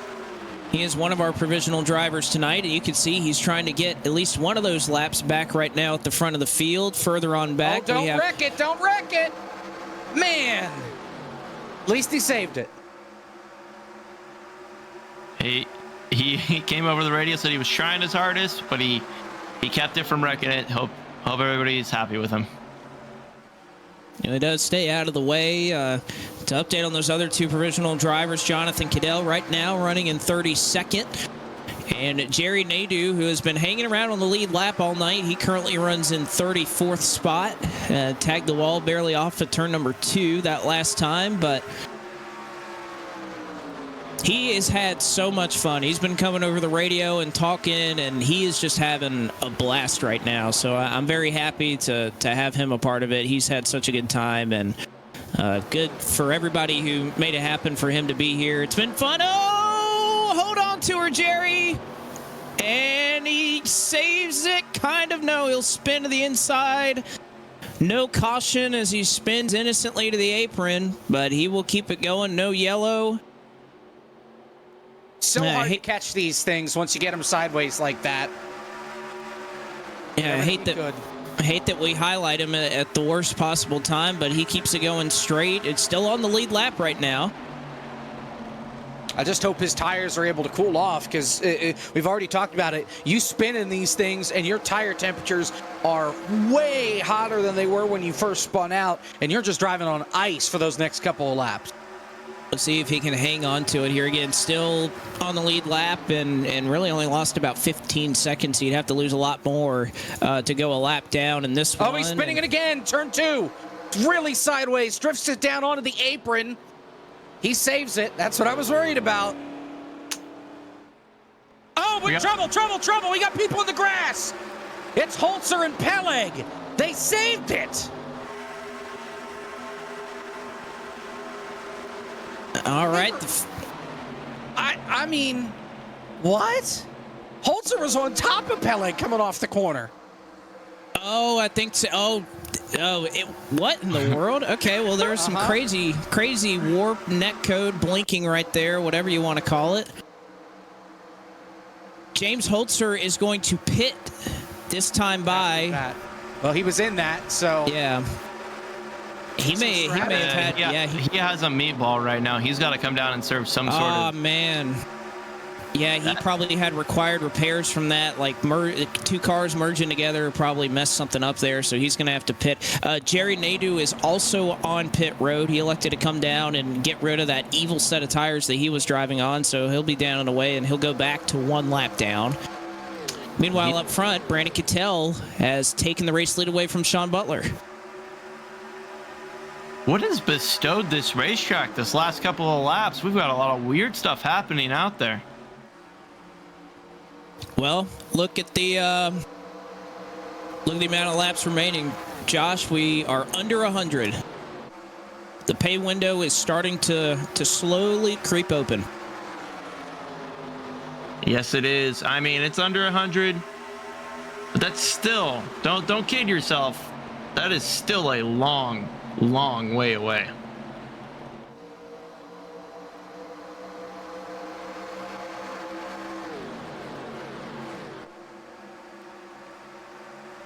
See it single file up front once again, and you know what we've really seen throughout this race, we see one pack that's able to just kind of separate themselves and pull away. We see a second pack that's usually about 2 seconds off of them. We're not really seeing that right now. Everybody is still within earshot of that race lead. Oh, McAdams and Hicks make contact off at turn 4. And bad timing. That's what that was. Bad timing. I hope that there isn't anything else to go on there, because McAdams and Hicks. McAdams has been annoyed at Hicks all night. I don't know what their issue is, but they have just been back and forth on the radio all night long. And that deal there was like Kevin was on the outside, and the one's already up there. He only has so many places that he can go off the pace up there, and he's just trying to get out of the way, but there's no room. He's got Kevin behind him. He's got cars to the inside and the wall right on his outside. So he really doesn't have, in that particular spot, he had nowhere where he can go. And I know Kevin's upset about it. But once he looks at the replay, I think he'll understand that his hands were tied there.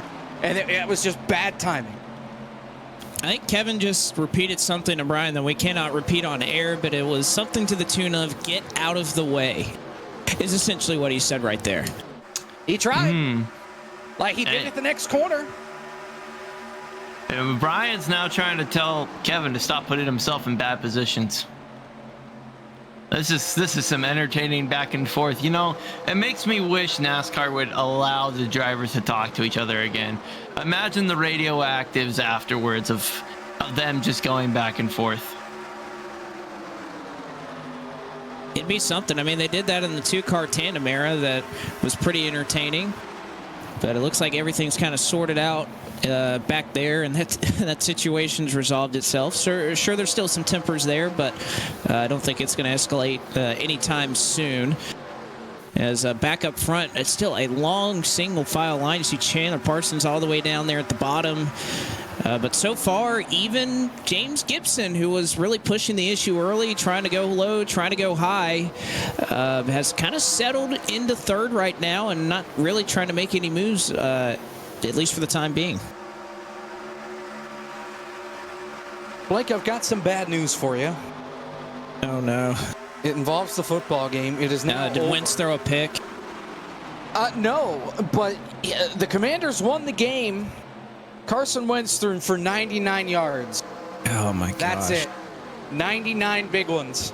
And probably no touchdowns, I'm assuming. No touchdowns, no picks. 12 for 22. Oh, my gosh. Sacked 3 times and somehow managed to pick up 2 rushing yards.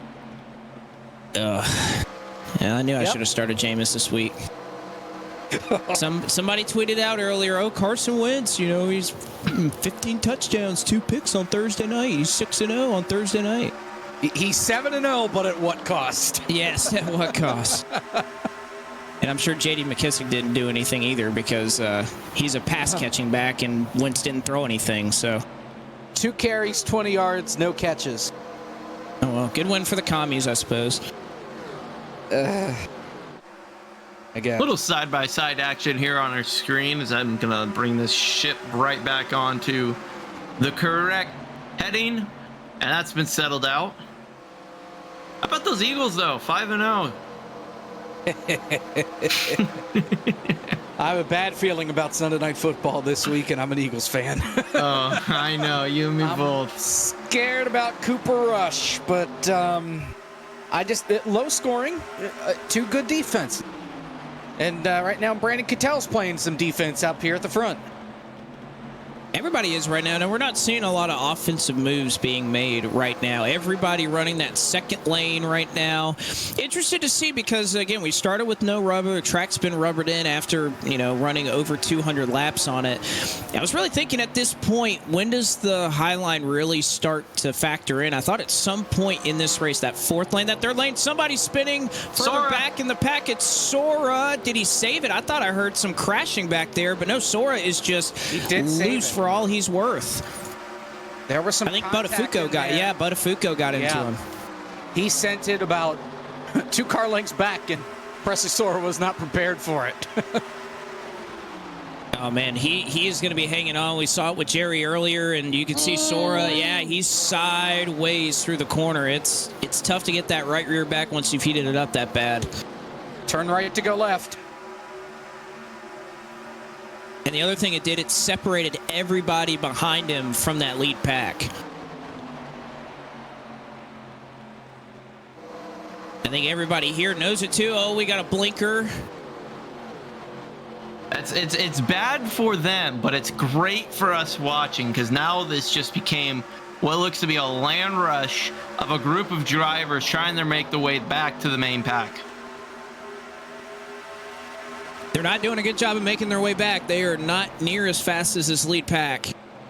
especially when they're running side by side and everybody up front. All 21 cars that are a part of this lead pack are pretty much single file, except for one car down on the bottom, Justin Smith in 12th. I mean, we're single filed out, and they're still battling hard back here. Take a look at Jake Poulin there. I love that papyrus paint scheme. It's been successful. It won a Firecracker 200, but that's a nice little throwback to the early days of sim racing and NASCAR sim racing with the papyrus throwback there. Off that corner right there, Chase Pierce and Sean Pellig made a little bit of contact, got it sorted, but definitely a little more elbows out back in this group. 17 and the 17. Yeah, that's very confusing. Oh, big stack up right there. Sora got a little bit loose off the corner. That made the 17 car have to slow down into the 59. And the 17 slides up in front of the 17.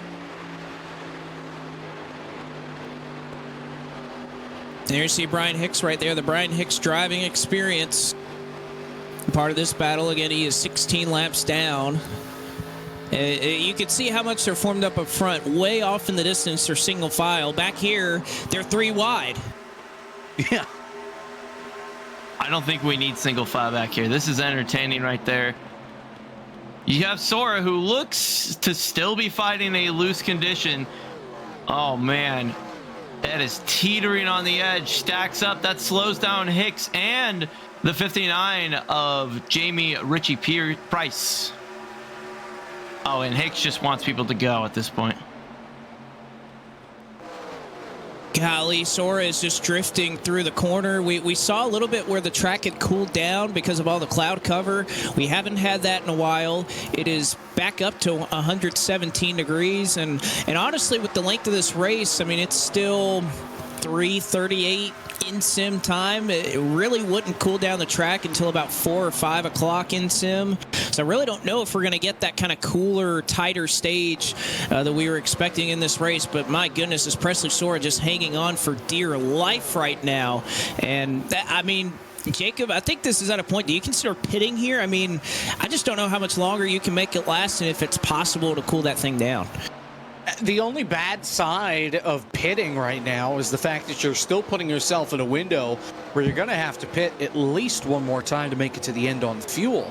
That's the big problem. You have to think about your tires, but you also have to think about fuel this late in the race. You can make it roughly about 50 laps on a tank.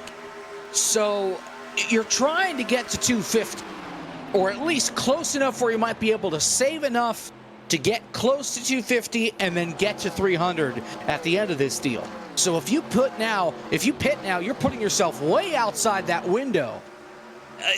You just can't overdrive your tires right now, and I think that's what we're seeing out of the guys that are up front. They realize, hey, there's no point in us racing around. Let's save our stuff, and let's try and make it on fuel as best we can as we got to battle for the lead. Here comes Sean Butler. Yeah, Sean Butler and the like have been pretty content to ride behind Brandon Cattell for a while, but Butler, the only car venturing down to the bottom, and you have to wonder if this is a big fuel mileage race. Is Cattell going to put up much of a fight? He's not going to. Sean Butler leads, and you're exactly right, Jacob. I think the rest of this field, this is the most strung out we have seen all night. They're right on top of each other, but nobody's making a move, and I think that's what is on all of their minds, is saving fuel. And the worst spot to be right now, if you're going to do that, is right where Sean Butler is at the front of this field. You cannot save fuel at the front nearly as well as you can when you're that third, fourth, fifth car in line. And Blake, I was actually just looking out of the window here, and I'd seen a cloud that has developed over the track. Not a big one, but one that's just going to bring down the temperatures. You see the front stretch is already covered in a cloud layer. It's going to cool down that track, bring a little bit of grip back. I honestly would wait just a little bit longer if it was me to get a new set of tires until after that cloud layer passes by, because you're going to get a little bit more life out of here with a little cooler of a track. By the way, I mentioned it was 117 about 2 or 3 minutes ago. Track's at 112 right now. That's how big of a difference that cloud makes very quickly. And Presley Sora over the radio, he is saying his right rear is completely dead, and, well, I don't disagree with him. Yeah, I think this cloud's going to be over the track for at least another 2 or 3 minutes, so I would wait a little bit longer until that cloud clears out. Thank you for the word. The weather on the ones from our meteorologist, Mendoza. And now here's what's happening for your neck of the woods. Almost. In your neck. Yeah, you know what? Tried. I tried. I know what you were going for. Yeah, so Sora threw in the towel. Yeah. You can only race. Yeah, you figured it's better to pit now and try to use the tire advantage that you have to try and jump the field and maybe catch a caution once they come down pit road. He figured that was better than suffering on that right rear tire that he was on. He just could not handle it any longer. Comes James D. Gibson looking for second.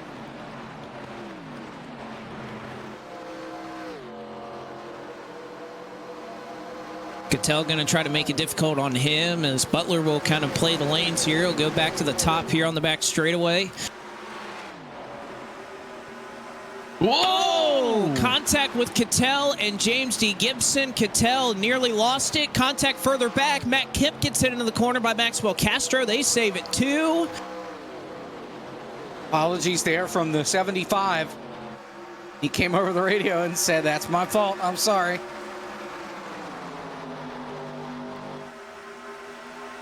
It's a bit nerve-wracking when you're getting pushes like that, having to recover there.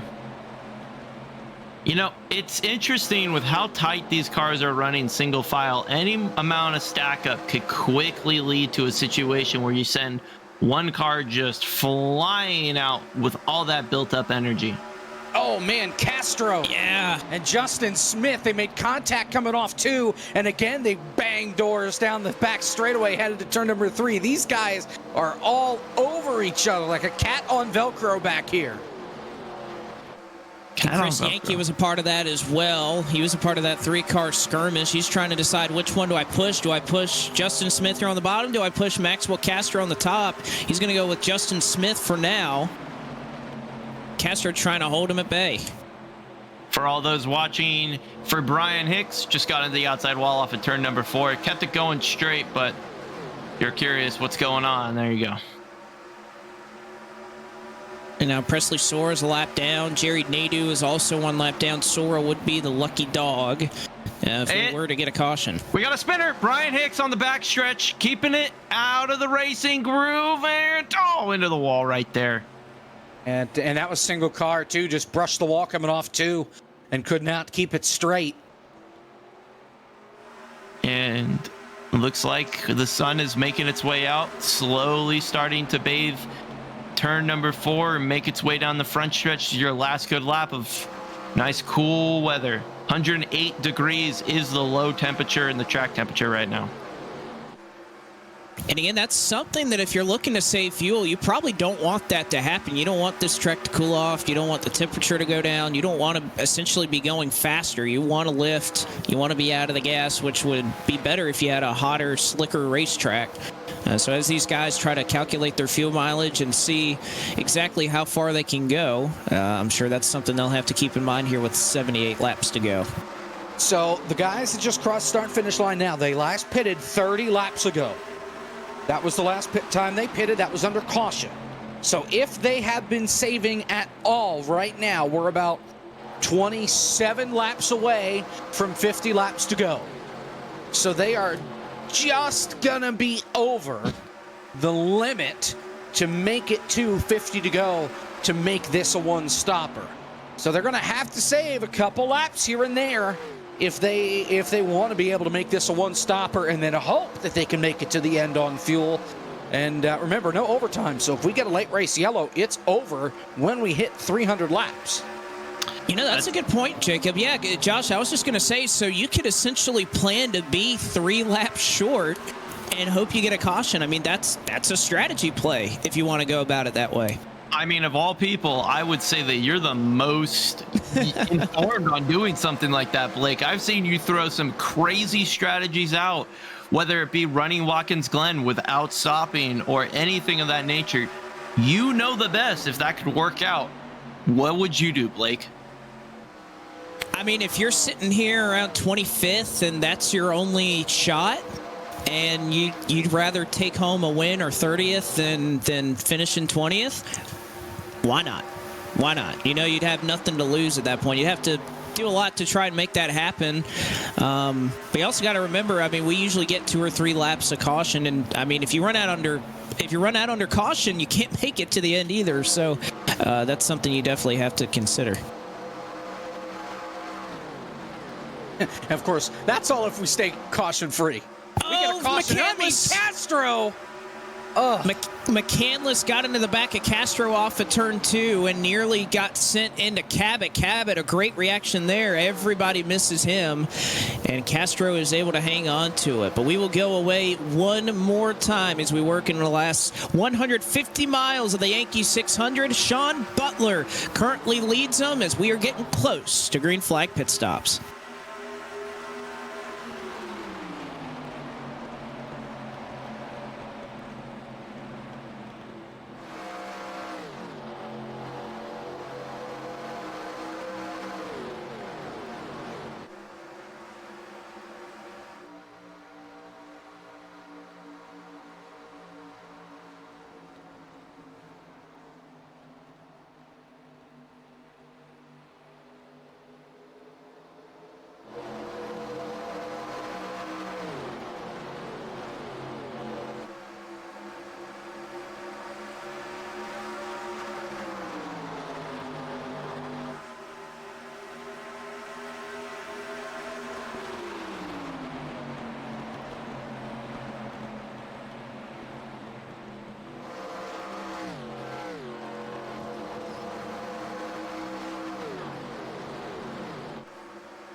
Back with you here. They are still battling up front with 72 laps to go here in the Yankees 600 at Michigan. And bit defending Brad Keselowski's Checkered Flag Foundation. Sean Butler, Brendan Cattell, and James T. Gibson have done a good job kind of swapping back and forth. Cattell and Gibson going back and forth for that second position. You can see everybody in line. What I imagine, guys, is just what we were talking about, trying to save fuel, plan out in their mind when they want to stop, when they want to go. And honestly, if you're Sean Butler, if you know that's the case, I don't like the position you're in because you're losing a lot of fuel mileage here leading this pack. And that's where I'm wondering, maybe in the next 10 laps, he pulls aside, says, all right, Cattell, you go out there and lead him. And then Sean just sits in the draft and tries to save a little bit more fuel, because you're right, when you're out in front, you're burning more fuel than everybody behind you because you don't have the draft to kind of pull you along. So is Sean probably doing the worst right now out of fuel mileage? But, you know, maybe he thinks he can make it a little bit longer than we think he can, and he's not too worried about it right now. We'll just have to wait and see. By the way, the track temperature cooled down to 105 when the cloud cover was on it. It's back up to 114. So makes a significant difference here with the mileage here, as Jerry Nadeau is on pit road again. And I think, Jacob, this would be his last set of tires. He's pit 9 times, assuming he's taking tires every time. This may be the last time that Jerry comes down pit road. And that's going to be a long time on these tires. So he's going to be screaming bloody murder these last 20 laps. Oh, we got a wreck! Triple Yankee gets turned around. He got turned around by the 5 of Matt Kemp hard into the inside wall. We stay green. It's a single car wreck. You can see Matt Kemp, he didn't really get any damage out of that, but he lost a ton of time. And Chris Yankee, that sucks for him. He has been so strong over the course of this race, and honestly, I think I put that on Kemp. Kemp was trying to slot in line, and unfortunately Yankee was there, gets tagged in the left rear and not able to save it on all the asphalt that's down there on the apron. So tough break there for Chris, and we stay green. Let's see if we can get a replay of that. Really curious to see how that all started. Here we go. Oh, wow. Yeah, Kemp just moves up into him. Lucas Hoitzma going to be pitting this time. Now, he's back in the 19th spot. There was a point where he was out in front. And with accidents and pitting and everything, he's fallen back. So he's going to be the first one to pit here. You're still 68, 67 laps away from the end of this deal. This, in my opinion, this is way too early to try and make it to the end on fuel. So, yeah, so this would put him at a 40-lap run, the last pit on 193, so that's about 40 laps, and then you're having another 67 here, so that wouldn't even really be splitting it into thirds at this point, but I don't know. Again, if you think the strategy that you have doesn't work out, or if you know you can't make it to the end, why not? Why not try at least something a little bit different, try to make up a little bit of ground on some fresh tires? And we've been told that that man knows how to save fuel. We're saving 14 laps of fuel in the final 65 laps. We'll see. That would be a lot, especially when you think that you may not have draft. I cannot emphasize enough how important it is to have draft if you're going to save fuel, how big of a difference it is. And actually, just running on the iRacing service, no car will kind of teach you that better than running any car, honestly. And how close you need to be to someone, if it's worth it to ride 3/10 behind them or be right behind them. There's a lot of different things, but running an Indy car especially, and of course, the other aspects of the sim is Schleiss is on pit road, so is Blackford.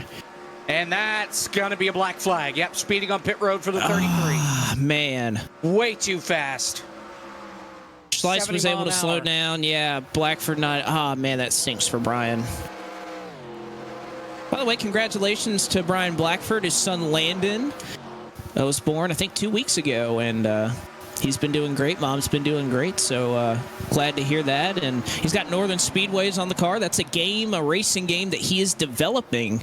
It has been developing for, I don't know, the last year or two. So I'm looking forward to playing that and seeing how it stacks up. I think it'll be really fun. I know he's been working hard on a lot of different tracks in Northern Speedways, so should be fun to see. I'm looking forward to it, but unfortunately, he's going to have a little bit longer to think about it with that pit speeding penalty. He took some time off to come over, hang out, play some Top Golf with some friends and I while we were there on Monday. He's enjoying life with the new kid and the wife, so congratulations again on baby Landon.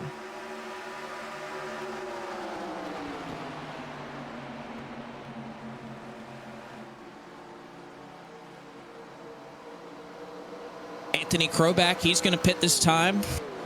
Yep. It's the 18 car, and currently riding 20th right now. He's kind of fallen off the pack. Yeah, this makes me curious, though, why we're seeing so many guys stop so early. I mean, I guess you think of splitting it almost into thirds right now as Kroback is loose. And he's spinning it on pit road. Spinning it on pit road. He'll get it spinning around and going in the right direction, but I'm telling you, man, it is hard to get onto pit road here as it is because it's just so flat and you can carry so much speed. But these 87 cars, they just don't want to stop. They don't want to stop, and I think a lot of these guys have a really low brake bias. You can see the difference right there with tires. Blackford is just cruising by these guys. That was insane. I mean, I got nervous as he was entering into that corner. I'm like, oh my goodness, yeah. Blackford just sent it. And then grip all of a sudden. Yeah, I did not think that he was going to make that stick. I thought for sure we were going to get a hashtag sorry Sean right there. So Blackford that last lap ran a 55.0, so That'll cycle back around this time. But, I mean, he is so fast, he's breaking the draft from everybody else. That's how much speed he has. That says a lot. I know we've heard a lot about, well, tire wear may not matter or saving them doesn't matter as much, but the fall off itself, there's a good amount of fall off because otherwise Blackford couldn't pull the field with no draft. We're going to see an interesting driver making their way through the field here. Jerry Nadeau just caught up to the tail end of the field. He's going to slowly be working his way through, I think, and that's going to be an interesting one to watch. He's going to be working his way from 3 laps down to 2. I don't know if he'll be able to work it, but oh man, he's quicker. You can see right here. Well, I wonder how much he's going to try to push the issue, right? I think he understands the situation, and he's trying to run out here and gain a couple of spots if this cycles through, but I don't think he's going to push the issue too hard with the race that he's had. Well, and all the guys in front of him still have to pit. Yeah. He's got to keep that in mind, too, that he's going to pass these guys one way or another. They are 4 wide coming off turn 4. Ashton Slice making it 4 wide down on the bottom. He came off pit road. And Holtzer's a lap down. The lap car. Yep. Then Burns and Pace, who are on the lead lap. Oh, Gibson gets turned by Ryan Andrew, and they are still wrecking. 66 got spun. Philip McCandless involved. Jerry Nadeau's all the way down to the grass, but he missed it. Yep. He locked him up, and I mean, just Gibson got loose right there in the center of the corner. It's like he got out of the gas, and the thing just over-rotated on him. Nowhere for Ryan Andrew to go. Wow. Caution is out, and oh man, does this set up even a more extreme fuel mileage race? Oh golly, it would be tough to go about 56 or 57 laps. So I don't know if we have fuel mileage. Oh man, this is going to set something up here. Do you one stop it halfway? Do you take a splash and go? And you're going to need a caution to make it, I think. Yeah. Another there may caution have been from here. I think there was a little bit of help right there from Ryan Andrew, was there not? Well, there was, but that 75 was sideways before Ryan Andrew. Yeah, never mind. Yeah, he lost it. Yeah, before Andrew ever touched him. You know, this was very close to being very good for Ashton Slice. He was just a few cars away from being able to make his way past the leader and being on the lead lap. And if that would have happened, he would cycle through to the leader right now.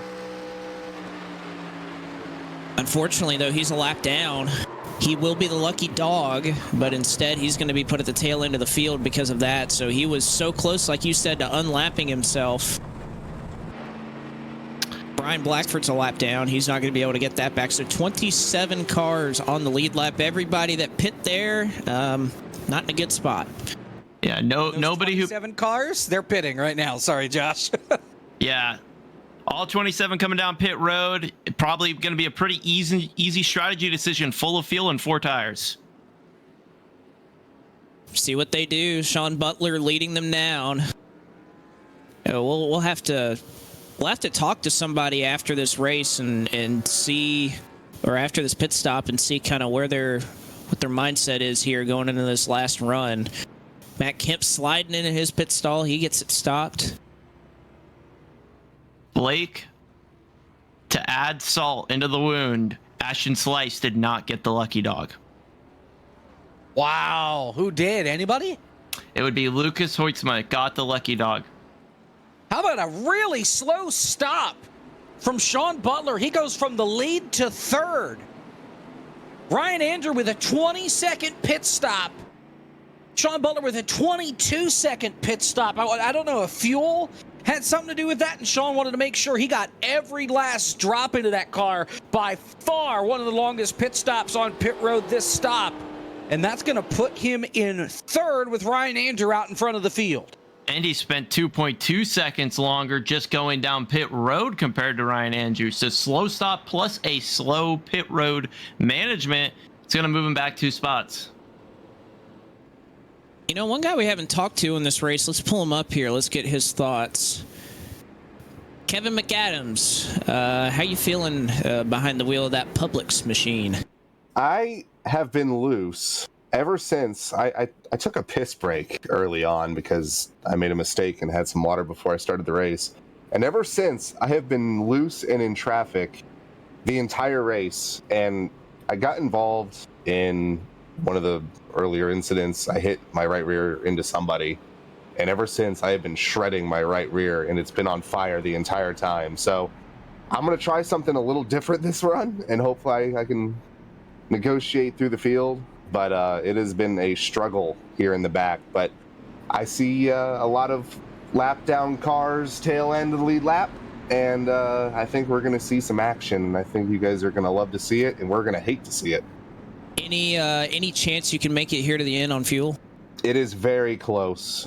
Phil says that we can most likely get to 55, which means that we got to stretch it at least a lap.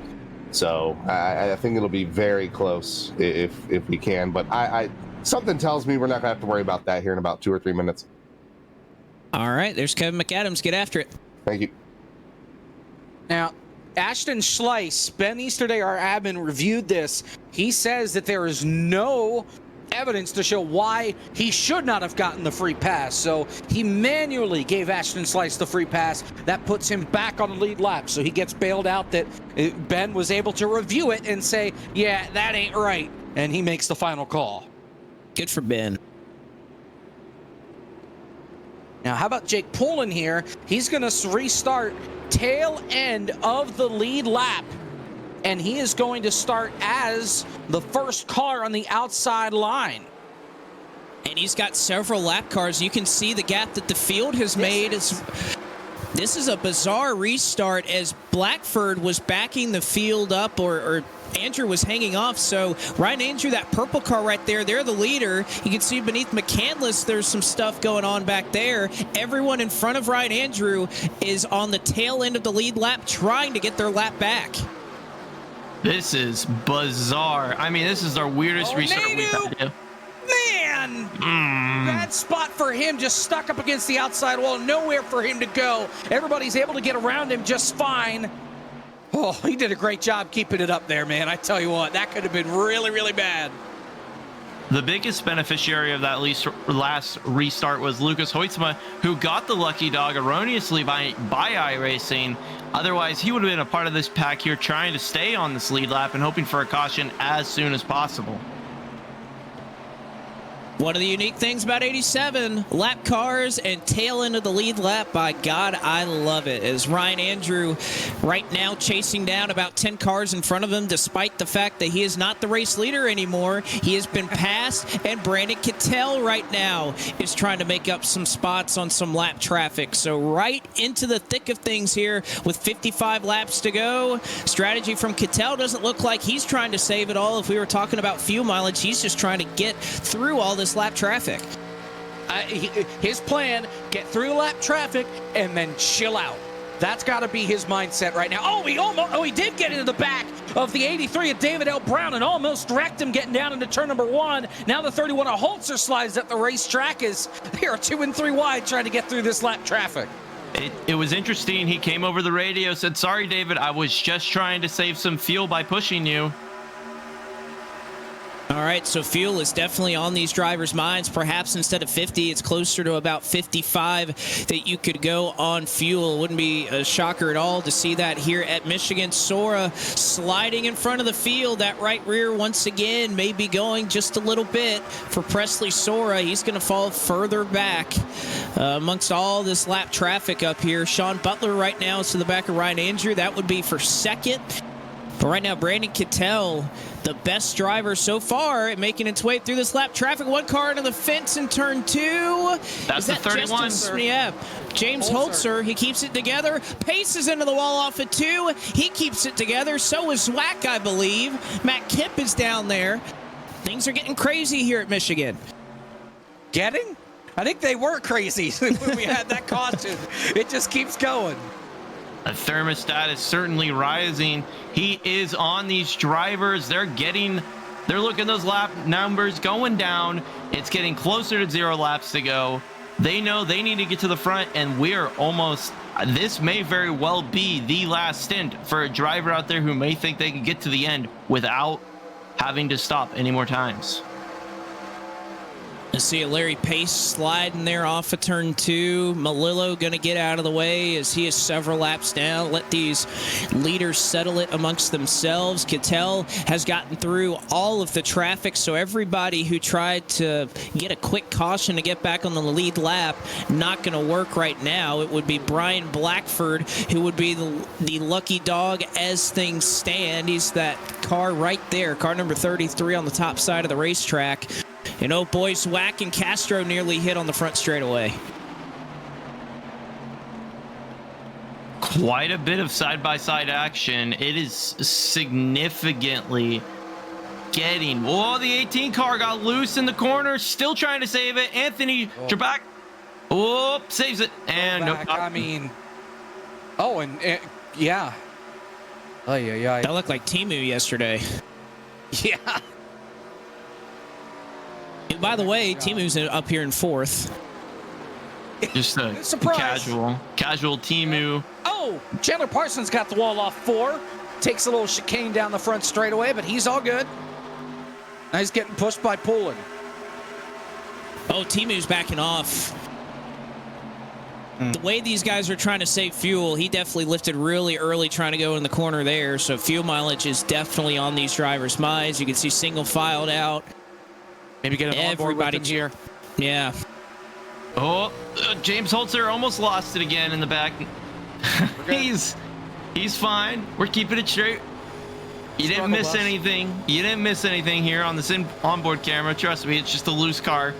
Nothing we haven't seen a bajillion times already on this broadcast. The difference is when something happens, all 3 of us yell. Yeah. Second, here comes Butler. He wants it. He's got it. He's going to slot in there. And again, I think this is where you see the difference in strategy. Do you go all out and do you assume that there's going to be a caution? I think that's what Kittel, Butler, Ryan Andrew are thinking. But if you're back there at about 7th or 8th, do you even think about saving a little bit as Butler will go to the bottom here, try to slide up in front of Brandon Kittel in turn number 4. He's clear. Butler back to the lead of the Yankee 600. 98 around. Trouble. Derek Fulton got in the back of Presley Sora. That was just a bad bump in the wrong place, and that spun the 98 of Sora around. Yeah, and Sora had to check up there because he had Michael P. Frisch sliding up in front of him, and he wanted to make sure he didn't hit him. So there's your caution to help those guys to make it to the end on fuel. I mean, as soon as I see that yellow flag, I'm flipping the ignition switch off and coasting. Well, I think you're going to come down, you're going to get 4 fresh tires and fill it up with fuel, and then you won't have to worry about it. That'll be it. You also have to worry about, so we've heard a lot of drivers complain about it being a little loose. How much do you short fuel? Because you want to put in just enough to get to the end, but you don't want to do what Seth the Merchant did in the World 600 and not have enough fuel to get to the end. Well, I was going to say, what about 2 tires here? Is this too early to go for 2 tires instead of 4, so you're on pit road less? You get the strategy out of it.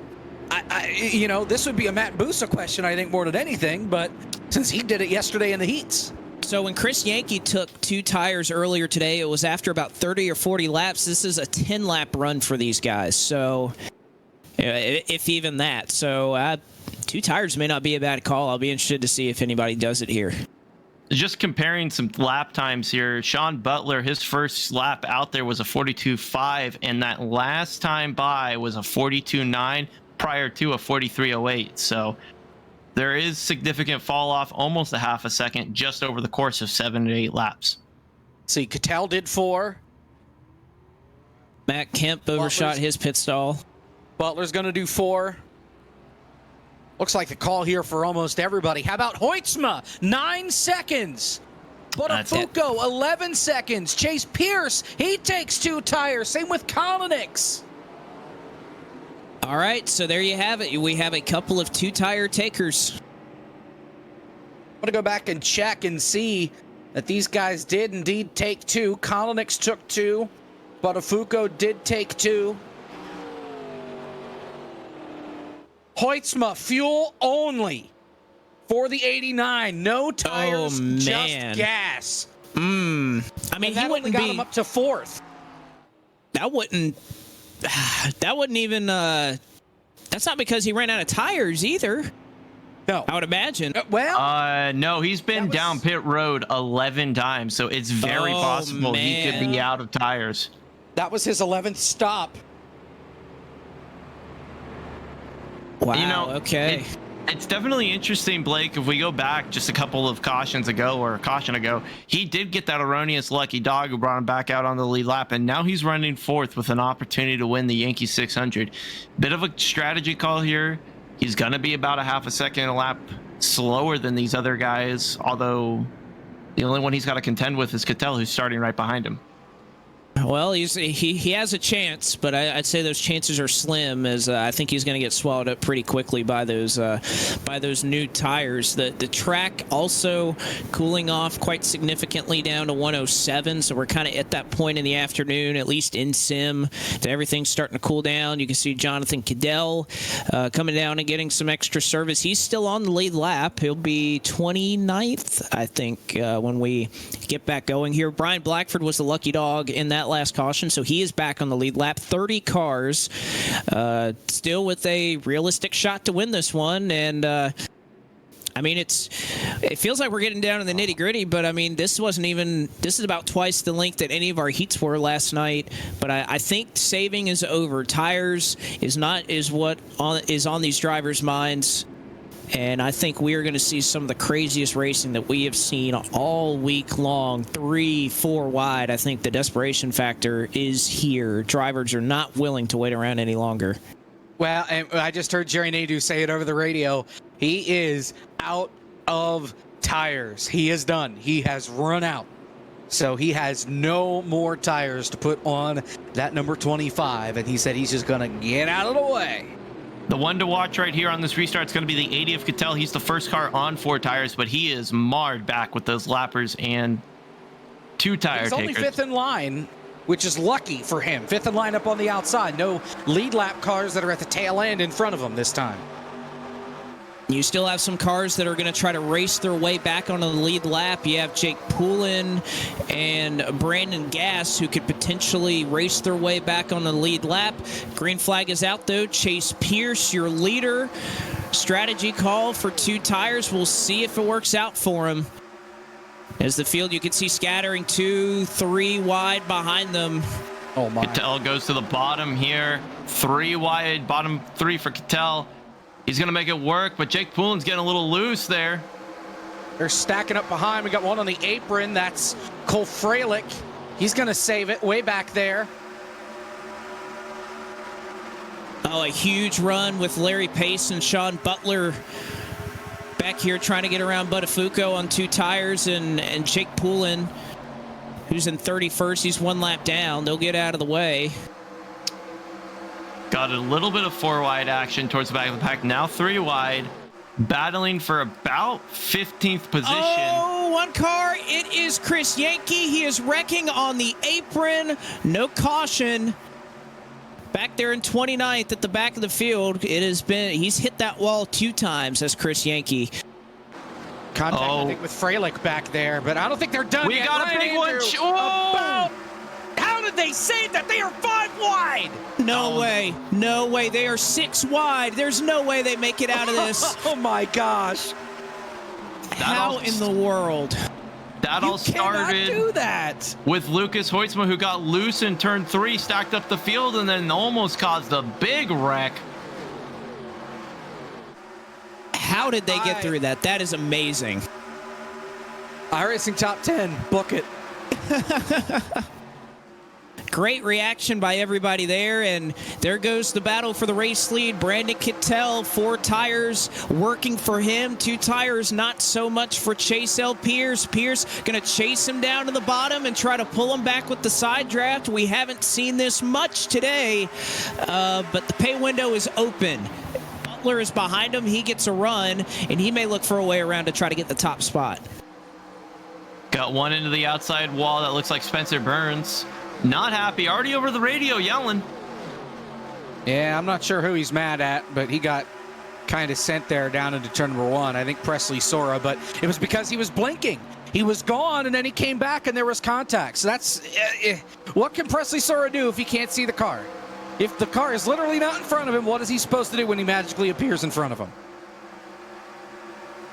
Butler down to the bottom. Larry Pace and he have been working great together to try to catch up to Brandon Cattell, and they are there. Butler looking to go to the high side of Brandon Cattell, and he is there for just a moment. Cattell going to utilize the bottom lane, but Butler will have a run off of turn 2.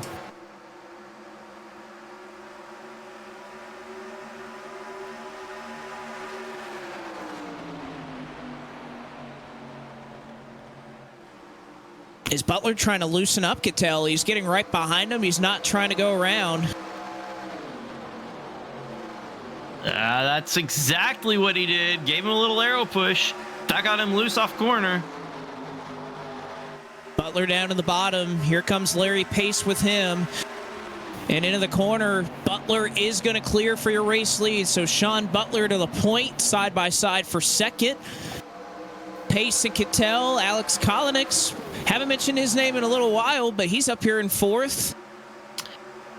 Blake, I feel like this racing's getting a little intense. We are overdue for a wreck up in the front here with all of this. Don't say that. Yeah. No, I'm saying it. I'm going to put it into the world right here. These guys are racing like crazy. We know that it'll inevitably happen. I'm just saying I feel like we're overdue. You know who to send your hate mail to. A commentator's curse would be saying that it's not going to happen. Here comes Larry Pace to the outside. Cattell working with him there on the top side of the racetrack. Butler and he will go side by side. They're 2 by 2 for a couple of rows. Is Cattell going to try to go 3? He thought about it. Zwack is going to do it, though. 3 wide back there for 4th. As Pierce trying to hang on the top. Cattell got a little bit loose there in the corner. He slides up. Pierce is making that top side work, though, and what a recovery it would be for Chase Pierce. Qualified second, fell out on the grid, and he is up here battling up here at the front of the Yankee 600 for the win. And he wrecked. That wasn't all. Yeah. He wrecked at some point tonight, and here he is up inside the top 5. He has had an unbelievable comeback in that 17. And just following up, Lucas Hoytsma, who restarted 4th, did not take any tires there, has fallen back to 28th position. So if you have tires and we have another restart, that's going to be real interesting. Brandon Cattell does not have tires in his pit stall. I think most guys do here. Cattell's the only one I'm questionable at least out of the guys up at the front. Man, Pierce and Zwack, I mean, they are just right on each other. Zwack and trying to get as much room into the corner, and Pierce trying to pinch him down.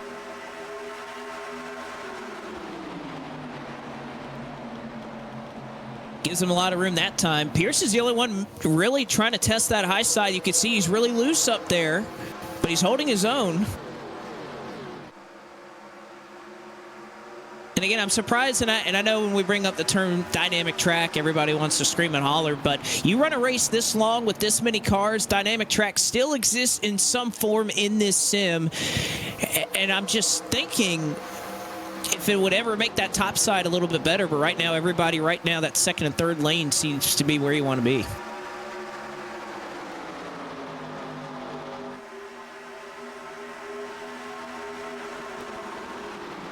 Brandon Cattell comes over the radio telling Blake this has been so much fun. His hands are cramping, his booty's numb, and here we are. He's racing for the lead. Oh, Matthew Zwack, my goodness, he is side drafting the hell out of Larry. Golly, I'm going to butcher his name so much tonight. Larry Pace.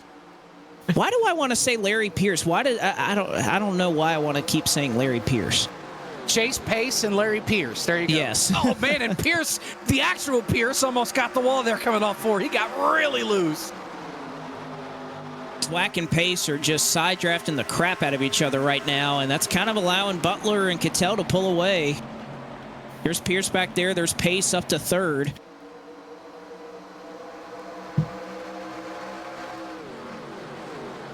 And Zwack is just not letting Pace go. Back down the back straightaway, going to pull right to the left rear quarter panel. That's going to bring Daniel Buttafuoco along. That 06 and his connection issues, man, I have a feeling that's going to cause a wreck here in the back half because a lot of guys have been complaining here down the stretch that they can't see him out on the racetrack. It'll be good for about 10 laps, and then all of a sudden for a lap or two, it'll be really bad. At least from what I've seen, that's kind of how it's shaked out. Yeah, in and out. That's how it's been all night. Oh, Kolonix is around. He got turned by Parsons. Ryan Andrew finished him off, and the caution's out. Look out. Justin Smith got a piece as well right at the very end. And we get another late race restart as Alex Kolonix goes for a slide. Justin R. Smith has a broken left front. That's a meatball. He's going to have to come down. That's the end of his chance at a Yankee 600 win right there. And Kolonix is okay. Just a slight bit of damage, but other than that, he's driving good. He just needs 4 tires, and he has those. This just got real interesting.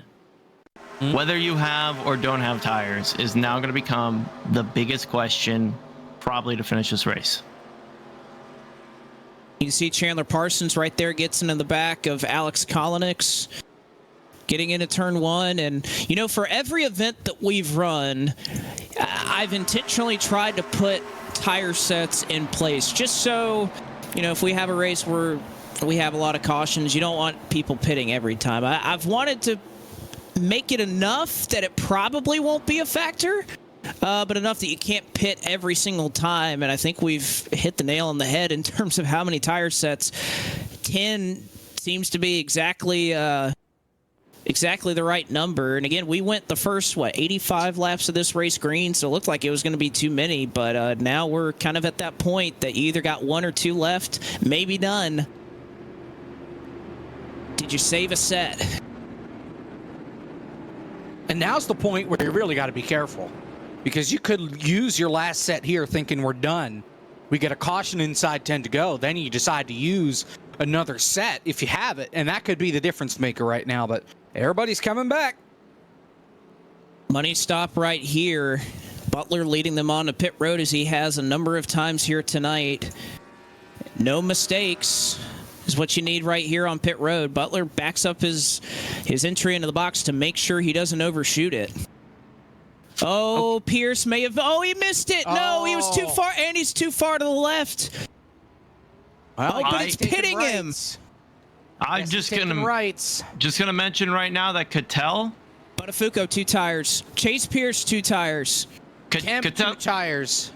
Cattell still had tires. He went for 4 there, but that I'm fairly certain will be his last set of tires. He's now been down pit road 11 times. Brian Blackford stayed out. He is your race leader.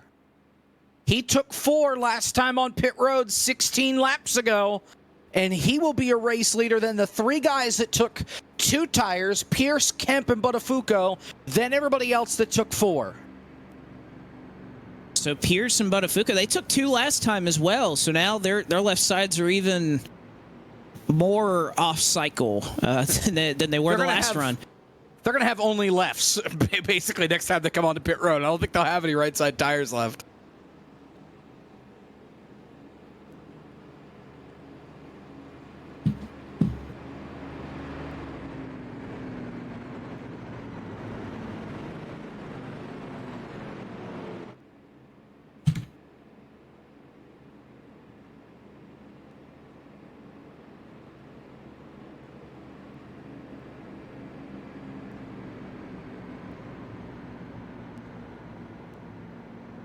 Uh-oh. Looks like the Rodcar Twitter account has been hacked. That's problematic. Not a good time. Meanwhile, my cat is currently trying to tip over my TV. Oh. She's going to have a hard time with that. It's much larger than she is, so I'm not really worried about it. All right, so Jerry Nadeau, I think he says he's going to drop out here as soon as the green comes out. He came over the radio a couple of moments ago and said, "Hey, everybody, this has been a dream. And thank you guys so much for having me. You guys are really good." And he has just had so much fun tonight. We've enjoyed watching him. I think he's out of tires, and I think after this restart, he's going to bow out. But it's been so much fun to have him be a part of this event. He might bow out. I know on the last restart, he had the same scenario, and he just pulled over and let everybody go by. Yeah, that's what I think he might be doing. Yeah. We'll see here. Highest 18th. Glad he could stop by. 18th in these things against these guys? Really good stuff. Not bad for sure. I mean, again, you consider so many of the drivers in this field so experienced on iRacing in this car. It's been fun to have him be a part of this evening's festivities in the Yankee 600. But we have a winner to decide. Green flag is in the air, and Brian Blackford, after trying to fight his way on the lead lap just a little bit earlier, is leading this field into turn 1. He's on old tires, so I don't know how long he can hold on to it, but he'll try here with 30 laps to go. Now, keep in mind, these lappers here, too, they're going to be on different tires as well. Ryan Andrews storming up the outside, trying to pick up some spots as these guys are just running into a wall of lap traffic down the backstretch. Oh, and Buttafuoco, huge run. Matt Kemp gives him into turn number 3. He's going to be able to sail it off into 3 and 4. You see the new tires working for them. Buttafuoco, Matt Kemp, and even, I believe, Presley Sora will be clear. He's not for position, but Daniel Buttafuoco now leading the Yankee 600. I don't think there's a single bit of single file in this entire field right now as we see. Oh, he sends it into there. We got one spinning in the. Jim Parsons. That was all caused, I think, by a lap car that sent it down to the bottom. And Chandler Parsons involved in it. Spencer Burns involved in it. And actually, it was Spencer Burns that sent it in a little too deep in there. He got into Ryan Andrew, put him up into the outside wall, and then turned Parsons around. So we are rapidly approaching 10 laps to go. Once we get to 10 laps to go, those lap cars will no longer be lined up on the inside line. They should be lined up at the tail of the field. Oh, man, we got beef. Chandler Parsons just took a swing at Spencer Burns down the back straightaway. I don't quite think he connected. Nah, he just scared him is all. Well, Parsons took his, he keeps his spot because he never fully spun, so iRacing's giving him the spot back. You see Burns. There's kind of two incidents there at once. You had Hicks, who got a little bit loose. The 41 ran into the back of him, and then you had Parsons and Burns get together. Parsons obviously not happy about that, but Parsons kept his spot because he kept it rolling. We'll see it one more time. Kind of two wrecks happening at once right there. Yeah. And I don't know if the 41 is what caused Parsons to check up, and that's why Burns got up on him so fast, or what the deal was there. But, yeah. No, before all that happened, we saw Presley Sora send an absolute heater in on the inside for the lead before the yellow came out. And that was looking like an incredible move. He almost made it stick off of the corner exit. Curious how that would have turned out in the long run. Now, so Michael Sturgill here, we didn't catch this, but he fell out before we got the restart, and he's now back in.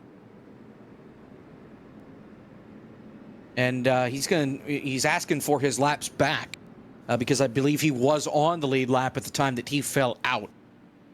So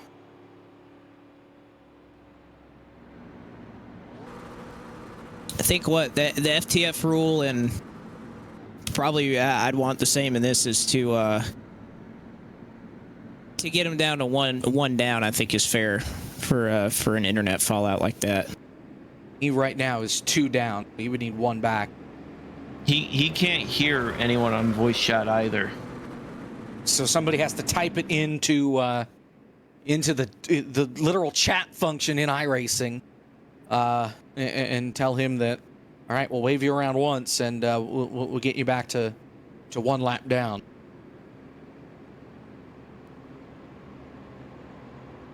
Sean Butler has put in our broadcast chat and on the stream chat that Jerry queued up under caution and said, everybody was saying it was cool to be racing with him, and Jerry keys up and says, "I'm just a normal guy, man. I poop just like everyone else." Oh, love that. So when I was there helping him out on Monday, He turns to me and he says, "Man, I don't got money. What can I give you for helping me out?" And I'm like, "I don't need anything." And he turns and I'm telling you, out of nowhere, Jerry's just like, "You want a clock?"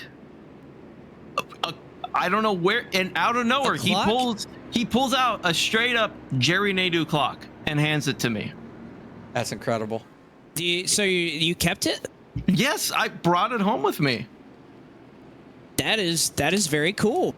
It is extremely cool. So now I am now the proud owner of number 0125 out of some number special edition Jerry Nadeau clock. But all right, it's just so random. It was so random. Just a clock. I don't know. Well, I guess you could say it was worth your time. Wow. Thank you, Blake. That's incredible. You know, I've noticed you like to say "that's incredible" a couple of times, Jacob. That's incredible. Yeah. But you don't say, but now let me just say this. Let me just say. No. And, yeah. First, let me say this. Let me just say. What the beat does Jacob Hitz have to do with this? There is some weird confusion in the back of this pack right now. Like, I don't even... Yeah. Oh, These things happen. I'm not even live. I wasn't even live, that's why. All right. But first, let me just say that we are coming up to this restart. It is going to be 25 laps to go, same length that we had in our heats. Pace car is down. Brian Hicks is blinking. Oh no, and there it is. Daniel Buttafuoco gets us back underway. 25 laps to go at Michigan. Oh, we got a spinner on the back. That's Jonathan Cattell, spun out onto the apron. Still green, single car. Got hit by Kolonix. Yeah, that looked like a misshift to me. Could be wrong, but that's what I would assume. And Buttafuoco is gone. He's got a huge gap over Matt Kemp. See a lot of the field just trying to get out of the way right here. A number of cars that are a lap down, just letting these guys settle it. Maybe get a lucky dog, but pretty good to see a lot of these lap cars at the front of the field. Again, with 10 to go, they'll be placed at the back, but until then, there's still a factor in this thing. That's 87 rules. You can see we've mostly gotten clear of all of that traffic, and they're side by side right now for 5th. Maxwell Castro, Matthew Zwack, Brian Blackford, who is still on that older set of tires, trying the best he can to hang on. And how about Chandler Parsons, who went for about a half spin and is still running up here in 8th? You know, I don't necessarily know if I agree or disagree with Brian Blackford's call for no tires, but if he still has tires out there and we get another yellow, he is going to look like a magician and a magic man out there just flying by the field. That's if he saved his head. I think somebody got into the wall right there. Peleg and Chase Pierce side by side. They're 3 wide. Oh, golly, just clear of Brian Blackford there for 13th. Oh, Ryan Andrew almost gets turned. Up the hill he goes. He's going to hang on to that. Peleg got right onto his left rear quarter panel. Timu Toika goes for a slide, and he saves it. Man. Yeah, Timu ran into the back of Ashton Slice, which got him all sorts of uncomfortable on the exit of turn number 2. Kept it together, and they kept it going straight somehow, some way.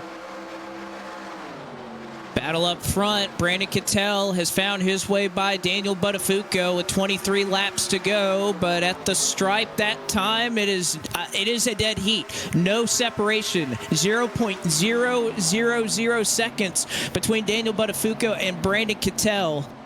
Is they their top 2? Butler going to try to go middle 3. Contact with Buttafuoco. Remember, they got together at Rockingham. You have to wonder if that factors into that. Buttafuoco hits the wall and will slide on back. Here comes Sean Butler for 3rd. I can't believe they saved that. And you're right about that Rockingham history. I know Sean was really dejected after that contact. Got to wonder if Sean has that in the back of his mind, that he's thinking about that moment. And he's just trying to get away as we've got contact off the corner. Peleg into the outside wall. Everybody scatters. Ryan Andrew off the pace. He was involved in that. Slice is going to try and push Larry Pace by, and here comes McCandless and Kevin McAdams around the outside, 3 wide. Well, McCandless blinked out there for just a moment. He may look to try to make it 4 wide. No, he'll tuck back down in the middle as McAdams slides up off the corner. It's 3 wide. Frisch, McCandless, and McAdams, who, again, I thought we would see further towards the front in this thing. They fell back early, but I thought they'd have enough time to recover, but it has just not been easy. You see James D. Gibson back there, who was a part of it all race long. He can't find his way further up the road, and McCandless is blinking out yet again. Hopefully he's back. He is. So hopefully he's able to sort out that connection issue. Meanwhile, back up front, battle for 5th. Side by side, Botafuco into the wall. He misses the corner, may have gotten some contact there from Maxwell Castro. Oh, and yeah, Botafuco, there was. Yeah. He got run over. Castro immediately apologizes over the radio, but I mean... No, he didn't apologize. He said that was netcode. Yeah, that's a bit different. Looking at that replay, that was anything but netcode. Yeah. Yeah, Daniel came over the radio before he said that it was netcode and just said, "I." So I think the rules of engagement have now been set. We'll take a look at it one more time, getting into the corner in turn 1, and there was contact there. That was not internet. Yeah. So Botafuco, he doesn't fall off the lead pack. He's just back here to 8th. He's still hanging on. Now, and Butler trying to chase down Tell for the lead. You know, just throwing something interesting out there. He does have a spotter connected. That's Botafuco. He does have a spotter connected. Wonder if that spotter has told him what the actual story is. Well, if you're the spotter, you're just going to, man, don't worry about him. You know, yeah, that was netcode. It was, 3 wide further on back in the pack. They've settled it out up front. Gibson and McCandless side by side. Toyka down on the bottom. Again, this is for about 15th. They're 4 wide now as Pierce goes all the way to the top. That ain't going to work. No, it's not. There's no way. My gosh. It's working. It works. How did they make that? What in the world? Still 3 wide. McCandless kind of got shuffled out there. Oh, it's a tight 3 wide right ahead of them. They were bouncing off each other, entering into the corner. Meanwhile, another battle for the lead. Too much going on. It's Butler side by side with Cattell trying to get to this top spot. Castro's right on his back bumper, gives him a little shot. Butler gets a little sideways trying to go around the outside for the lead. Up front, here comes Sean M. Butler, who has the run and the momentum off the top side. Can Cattell stay on the left rear quarter? He can, and is going to drag Butler back side by side for the lead. Andrew Gibson and Tweka still 3 wide behind him. I think Andrew may have blown a tire. He was wiggling down the back straightaway. I don't know what in the world happened. He has contact with Larry Pace. Pace into the wall. Andrew hits it hard. Caution is out with 17 to go. Larry Pace just asked, what are you doing to Ryan Andrew? Not sure what happened to Andrew there. He just got really wiggly. Yeah. Back straight away. I don't know if maybe he thought he was going to hit Gibson and then just kind of got stuck. He has a meatball. He may have blown a tire. I think that's very possible that he blew a tire there. Looking at this, he only pitted 9 laps ago, so I'm. But he would have taken 4, no? No, actually, I could be wrong. He took 2. He only took 2, and he said a left rear, I believe is what he said. So that would have been the side he didn't take. I mean, we need to watch him down the back straightaway because his car was visibly wet. I thought he hit the wall and was just trying to correct it. But we're going to see it right here, down the back straightaway. He's in a tight 3 with James D. Gibson. Yeah, you can see it right there. Yeah, you can see him right there. Yeah, so he felt it. And he was just trying to manage it. And then Larry just kind of got caught up into it. Everybody's pitting. Whoa. Cattell stays out. Everybody else is on pit road. Oh, no. This is going to be problematic for the Cattell camp. Freilich also stays out. He has no more sets. So he's going to stay out. Chase Pierce stays out. Brandon Gass is a lucky dog, so he will stay out. Jamie Ritchie Price stays out. Derek Fulton stays out. So we've got a really mixed bag here.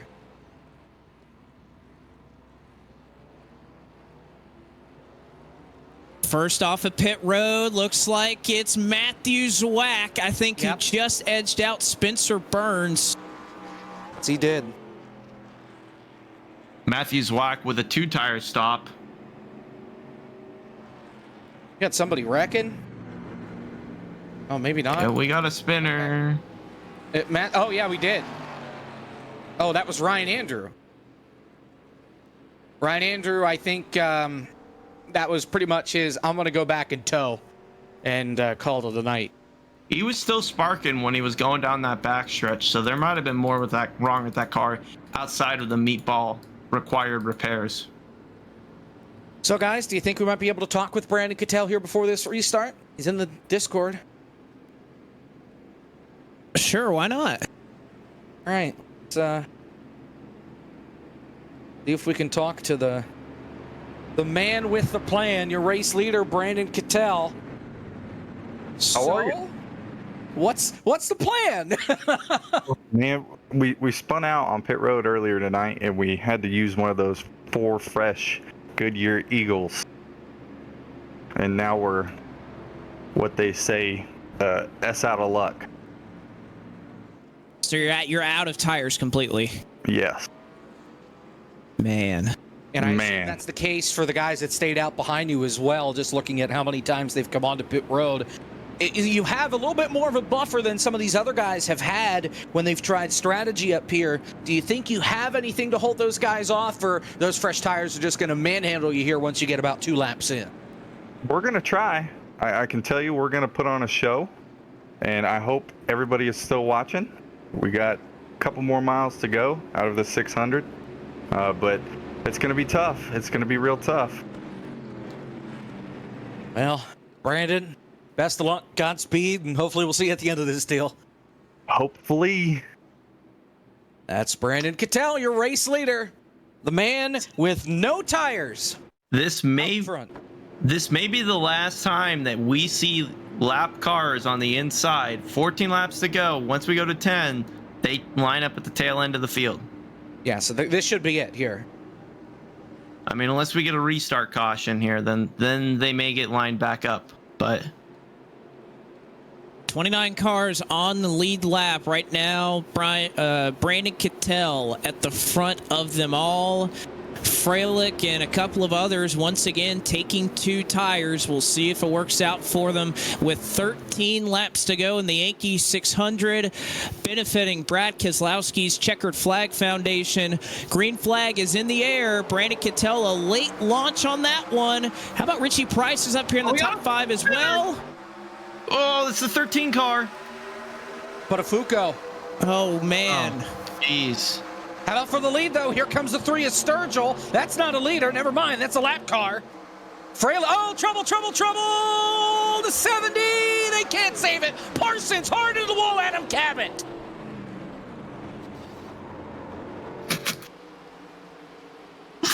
And Chandler Parsons is not happy. Derek Fulton involved in that as well. If only you could have heard what we just heard out of Chandler Parsons. That would make the highlight reel on the Radioactive for sure. And Cabot, I mean, he did just kind of run him over. But Cattell also involved in that, just spun. Hard hit for Adam Cabot. It was pretty much use the brakes, you son of a gun. So who was up there? I think you look at the yellow car, Matthew Zwack and Derek Fulton. That's kind of where all this starts. You see Nadeau getting out of the way. And I think Zwack just carrying some more speed through the center of the corner. Thought he was underneath Fulton. That's kind of what starts the whole stack up. Cabot and Parsons get together. I mean, honestly, there's really nothing that Cabot could have done there. I understand Parsons is upset, but I don't think there's much that could have prevented that from Cabot's part. And Parsons is out. He's done for the night. He's gone home, packed it up.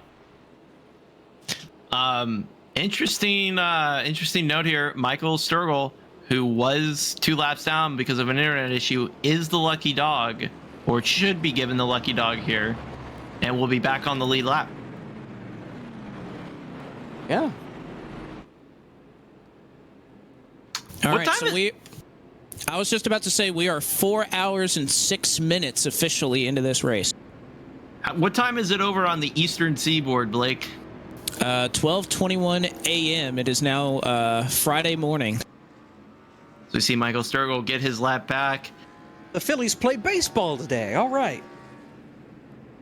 This is a whole new day, whole new opportunity. Everything that happened yesterday is in the past. You're in a new day now. Go out there and race and get that lead. That's what I'd be telling my driver if I was a crew chief right now.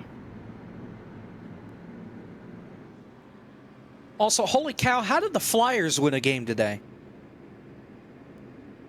I thought they were bad. What happened? I mean, it's the beginning of the year. I thought, isn't New Jersey, like, decent? I don't hockey much, but... So this was the part, this was where I was curious, Blake.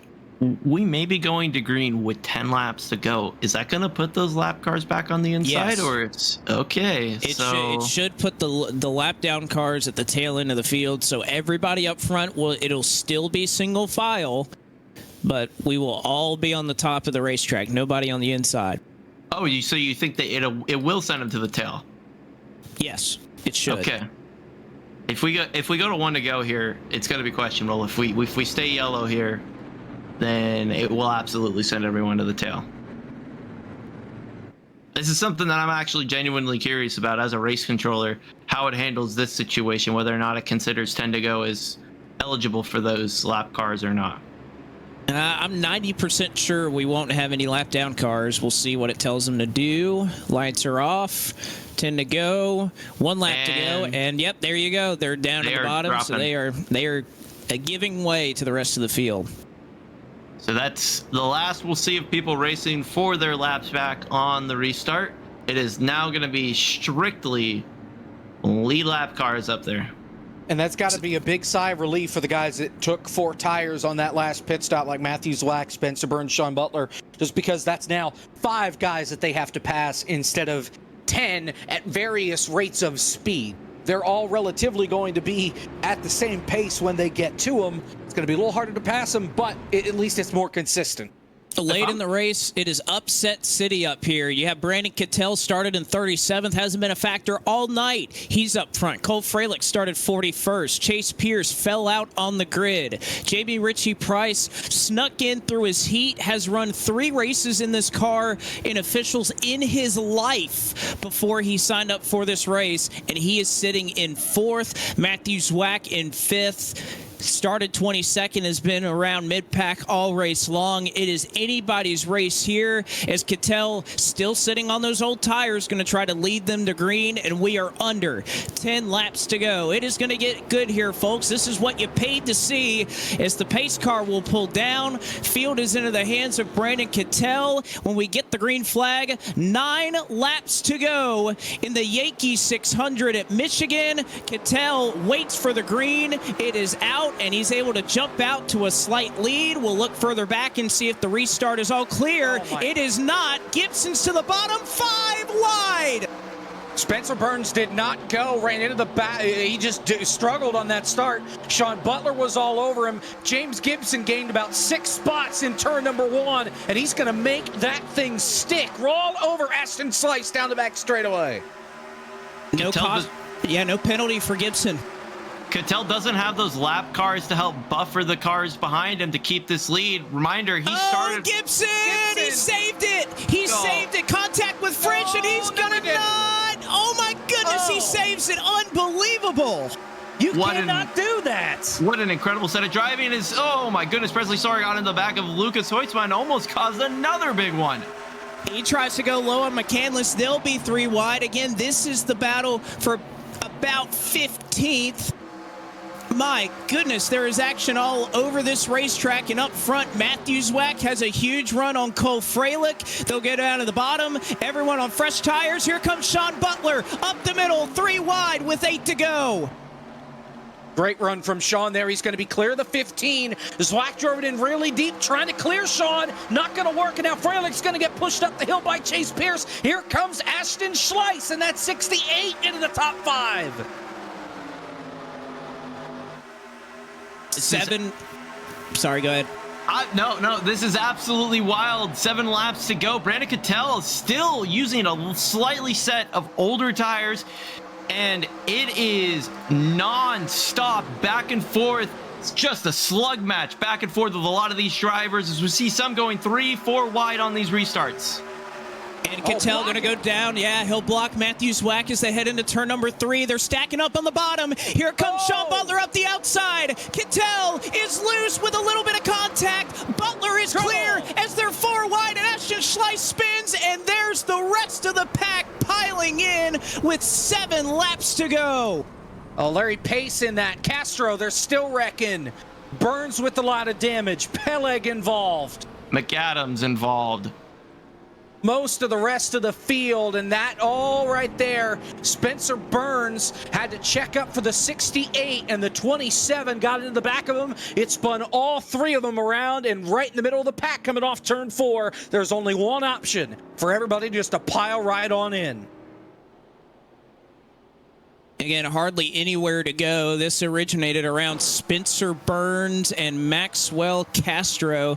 You can see right here, Burns is inside the top 5, trying to make a move down here to the bottom. He's very upset on the radio with the 27, and we'll see why right here. A little bit of a stack up. Burns checks up. And, yeah, Castro just runs right into the back of him.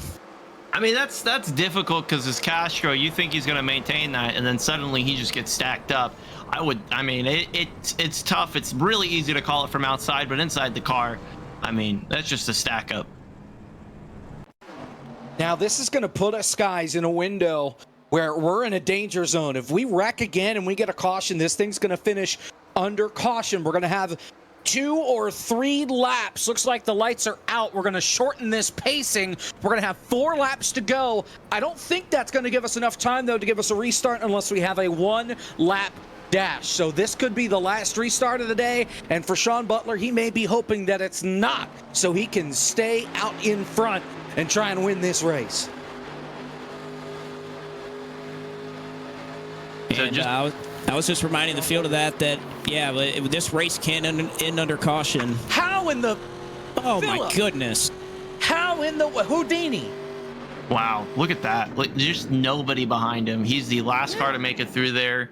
Nobody behind him. I mean, he went under a guy. And I don't think he got that much damage either. I mean, there's not a scratch on that Thunderbird. We are 1 to go here. We're getting... Yeah, wow. We're coming to the green. 4 laps to settle it. If they wreck, it's over. And good on Ben Easterday. He shortened that caution to give us as many green flag laps as possible here. Sean Butler, Brandon Cattell, Matthew Zwack, Ashton Schleiss, and Michael P. Frisch. It is a moon car party up here in the top 5. 4 laps to go in the Yankee 600. Who is going to finish first, and do we make it all the way to the end of these 600 miles? Field into the hands of the Pennzoil Ford of Sean Butler into the restart zone. A little bit of a good launch for car 32. Green flag is out. Boy, Phillip blinked right at the restart and caused some guys to check up back there, but we're all good. We're wrecking big on the front straightaway. Oh, we got one upside down. It's Chase Pierce. He is rolling down the front straightaway into turn number 1. We've got about half the field rolling coming off turn number 2. Everybody single file and strung out down the back straightaway.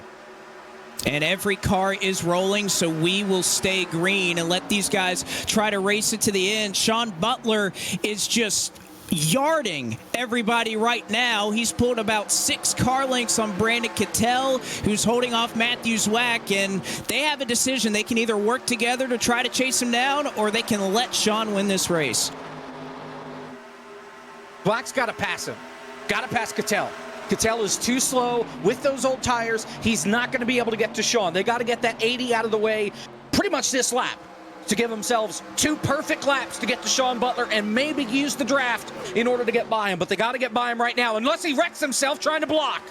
Oh, man, Matt Kemp got in the wall out there. Contact with Cole Freilich and Philip McCandless. We are still green. They'll come around to 2 laps to go this time. This is the battle for about 10th. Sean Butler up front. Pulling away is Kittel and Zwack side by side. And now Schleiss going to try to make it 3 with drafting help from Michael P. Frisch. 2 to go. Oh my goodness gracious. 3 wide for 2nd place. Schleiss has got it. Wow, out of nowhere. Schleiss is clear off of turn 2. He's not going to get a lot of help behind him because Zwack and Frisch are side drafting each other. Butler still has a huge lead. And I don't know if it's going to be enough for Schleiss to make it back. Oh, Frisch is up the racetrack looking to repeat after a World 600 win, but doesn't look like he's going to do it. They'll see the white flag this time. 2:99 in the books. 1 more lap to go here at Michigan.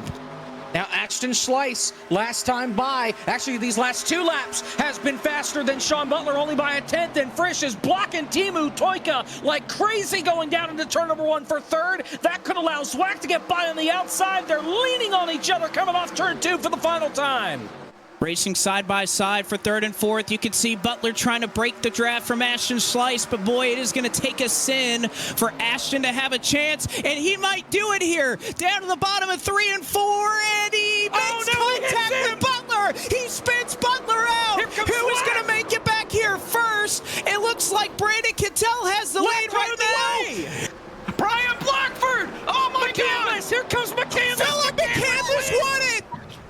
That is impossible! Philip McCandless! Are you kidding me? We've seen this movie before at Rockingham! Are you kidding me? Philip McCandless wins! Unbelievable! We need to see a replay of that last lap on board with Philip McCandless. That was insane. He was. My heart breaks for Sean Butler there. He had that thing won, and I mean, Ashton sent it in. I don't think he meant to get into him. Just misjudged it. And I mean, I think he even got on the brakes trying to stay off of him. Philip, how you feeling, my brother? I told you earlier we were gonna fucking win this race. I'm sorry. You weren't wrong. Oh man, what a day. Yeah, I mean, I was rooting for Sean over Discord right when that happened. I wanted him to win, and obviously he got dumped, but just everything cleared right at the end. Blackford, I know, was trying to make a move. Him and I raced clean. I actually messaged him before the last restart, like, hey man, I'll push, because we were just letting each other go and working together really well. And it's wow, I just can't believe I won it. Coming to the white flag, is there any thought in the back of your mind that you could potentially win this thing? Oh, no, not at all. When we came down for that last pit stop, the thought was, well, I'll take 4 tires just because, some are going to stay out, some are going to take 2. And I just wanted to have a car that, I like being able to be in control, and, I wasn't going to go to the front of the pack on no tires and wreck everybody. So I just wanted to, I always like to beat people with the car over skill if I have to. I guess that last lap, I don't even know what position I was in going into the white flag, but we just found our way through it. And again, thanks for putting this on. Brad Keselowski Checkered Flag Foundation is awesome, and I guess the sailor gets to take the checkered flag home. But at the end of the day, this event is awesome. Even though it may not have been like that on the last lap, I feel like this racing and the racing in general that people come out do here in the 87s in your event is the best racing on iRacing.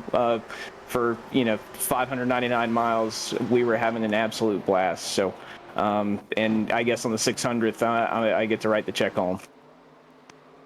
All right, Philip, thank you so much, and congratulations. You are the winner of the Yankee 600. Congratulations. Thank you very much. And wow. Yeah, I think Philip nailed it. the racing for 599 miles or 599 and 3/4 of a mile was about as good as it could be.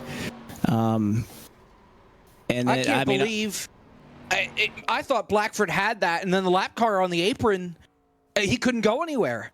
Cattell was trying to side draft him and use that lap car as a pick, and they just wrecked themselves trying to get around the lapper, and it opened up the door for McCandless.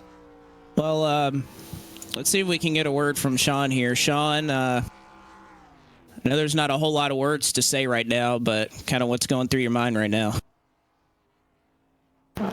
Oh, man. I don't know. I don't know what to say. Like, that's one of the dumbest things I've ever seen. Not only sim racing, but in racing in general. I don't know, man. I think I ran that race perfect. I had the idea of how everything worked, knew how to save the tires well, and man, that's... I know the Sorry Sean meme is it's one of the most popular things around, like, the moon car community and everything, but man, that's... I don't know what to say to that, really. It's just really bad. Well, I know we were rooting for you to bring it home. I just... I know there's not a whole lot we can say to make it up to you. I mean, obviously you had that in the bag, and we all feel for you here. I appreciate it, man. Might have to sell all my stuff and get new ones, because I don't know what the hell is going on with the stuff I have. Just can't win anything anymore, especially with stuff like that happening. But appreciate you putting this on, man. It was a very fun race. Had a blast the whole time, and I'm very frustrated. I'm trying to keep it together, but oh man, it's one of the roughest things I've experienced in this, for sure. Especially after 600 miles. That's for a team like that. That is I don't know. A lot more people will be a lot more expressive than I am, but I don't know. But appreciate you guys doing what you did for this whole broadcast and the whole event, and appreciate everyone donating as well for a good cause. And oh man, that's rough. I mean, I just feel for you, Sean. I don't know what else to say.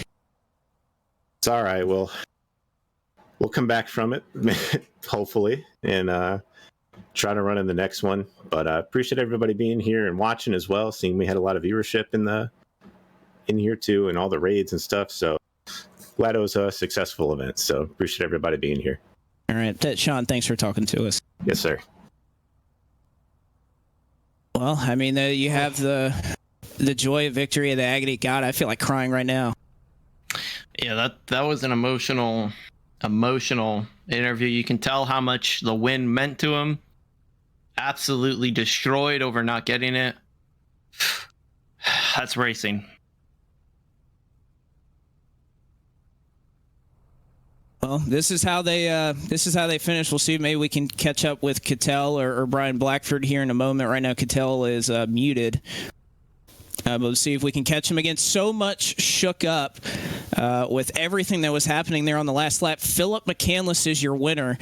I saw that finish, and we talked to him, and I still can't believe he won that race. Brandon Cattell in second. Brian Blackford, who he looked to be clear and on his way to victory after that spin before he had contact with Brandon Cattell. He finishes in third. Matthew Zwack fourth. Alex Kolonix is in fifth. Sixth was Presley Sora. Seventh, Cole Freilich. There is a discussion on whether the 68 will be finishing in eighth, but unofficially right now he is in the eighth position. Sean Pellig ninth, and Derek Fulton rounds out your top 10. 11th unofficially, Daniel Buttafuoco. Michael Sturgill, he was like 30th, 2 laps down 5 laps ago. He finishes in 12th. James D. Gibson falls back to 13th, but he's still able to bring it home. Anthony Kroback, 14th. Sean Butler, unofficially in the 15th position after leading those last several laps and leading the Yankee 599.5. Michael Frisch in 16th. Brandon Gass in 17th. Jake Poole in 18th. Spencer Burns finishes 19th. Timu Toika rounding out the top 20. 21st, Lucas Hoitzma takes it in. Then Larry Pace, 22nd. Jonathan Cadell 23rd, Chase Pierce. 24th, covered pretty well during the race. Almost got to there and then got spun out. Kevin McAdams, 25th. Danny Thompson, last car on the lead lap, 26th. Matthew Kemp takes it in, 27th. James Holzer, 28th. Jamie Ritchie Price, 29th. Jeremy Nadeau finishes in 30th. 31st was Chris Yankee, 32nd Maxwell Castro, David Brown was 33rd, Chandler Parsons 34th, Adam Cabot 35th, Ryan Andrew was 36th. Justin Malillo, after flipping, finished in 37th. 38th was Brian Hicks, 16 laps down. 39th, Justin Smith. And after leaving early but dominating a good portion of the race, Matt Busa was 40th. 41st, Nate Stewart. And Thomas Lewandowski, after suffering some damage, was 42nd. And that is the full field rundown here for the Yankee 600. Man, that's see, Cattell is still muted here, so I don't know if we'll talk to him. I'm not sure if Brian Blackford has the Discord, but I'll just kind of throw it around to you guys. I mean, again, this was everything these events are built up to be, right? It was action-packed. We had moments of calm. We had moments of a lot of excitement. We could feel everything building up to those last 10 laps.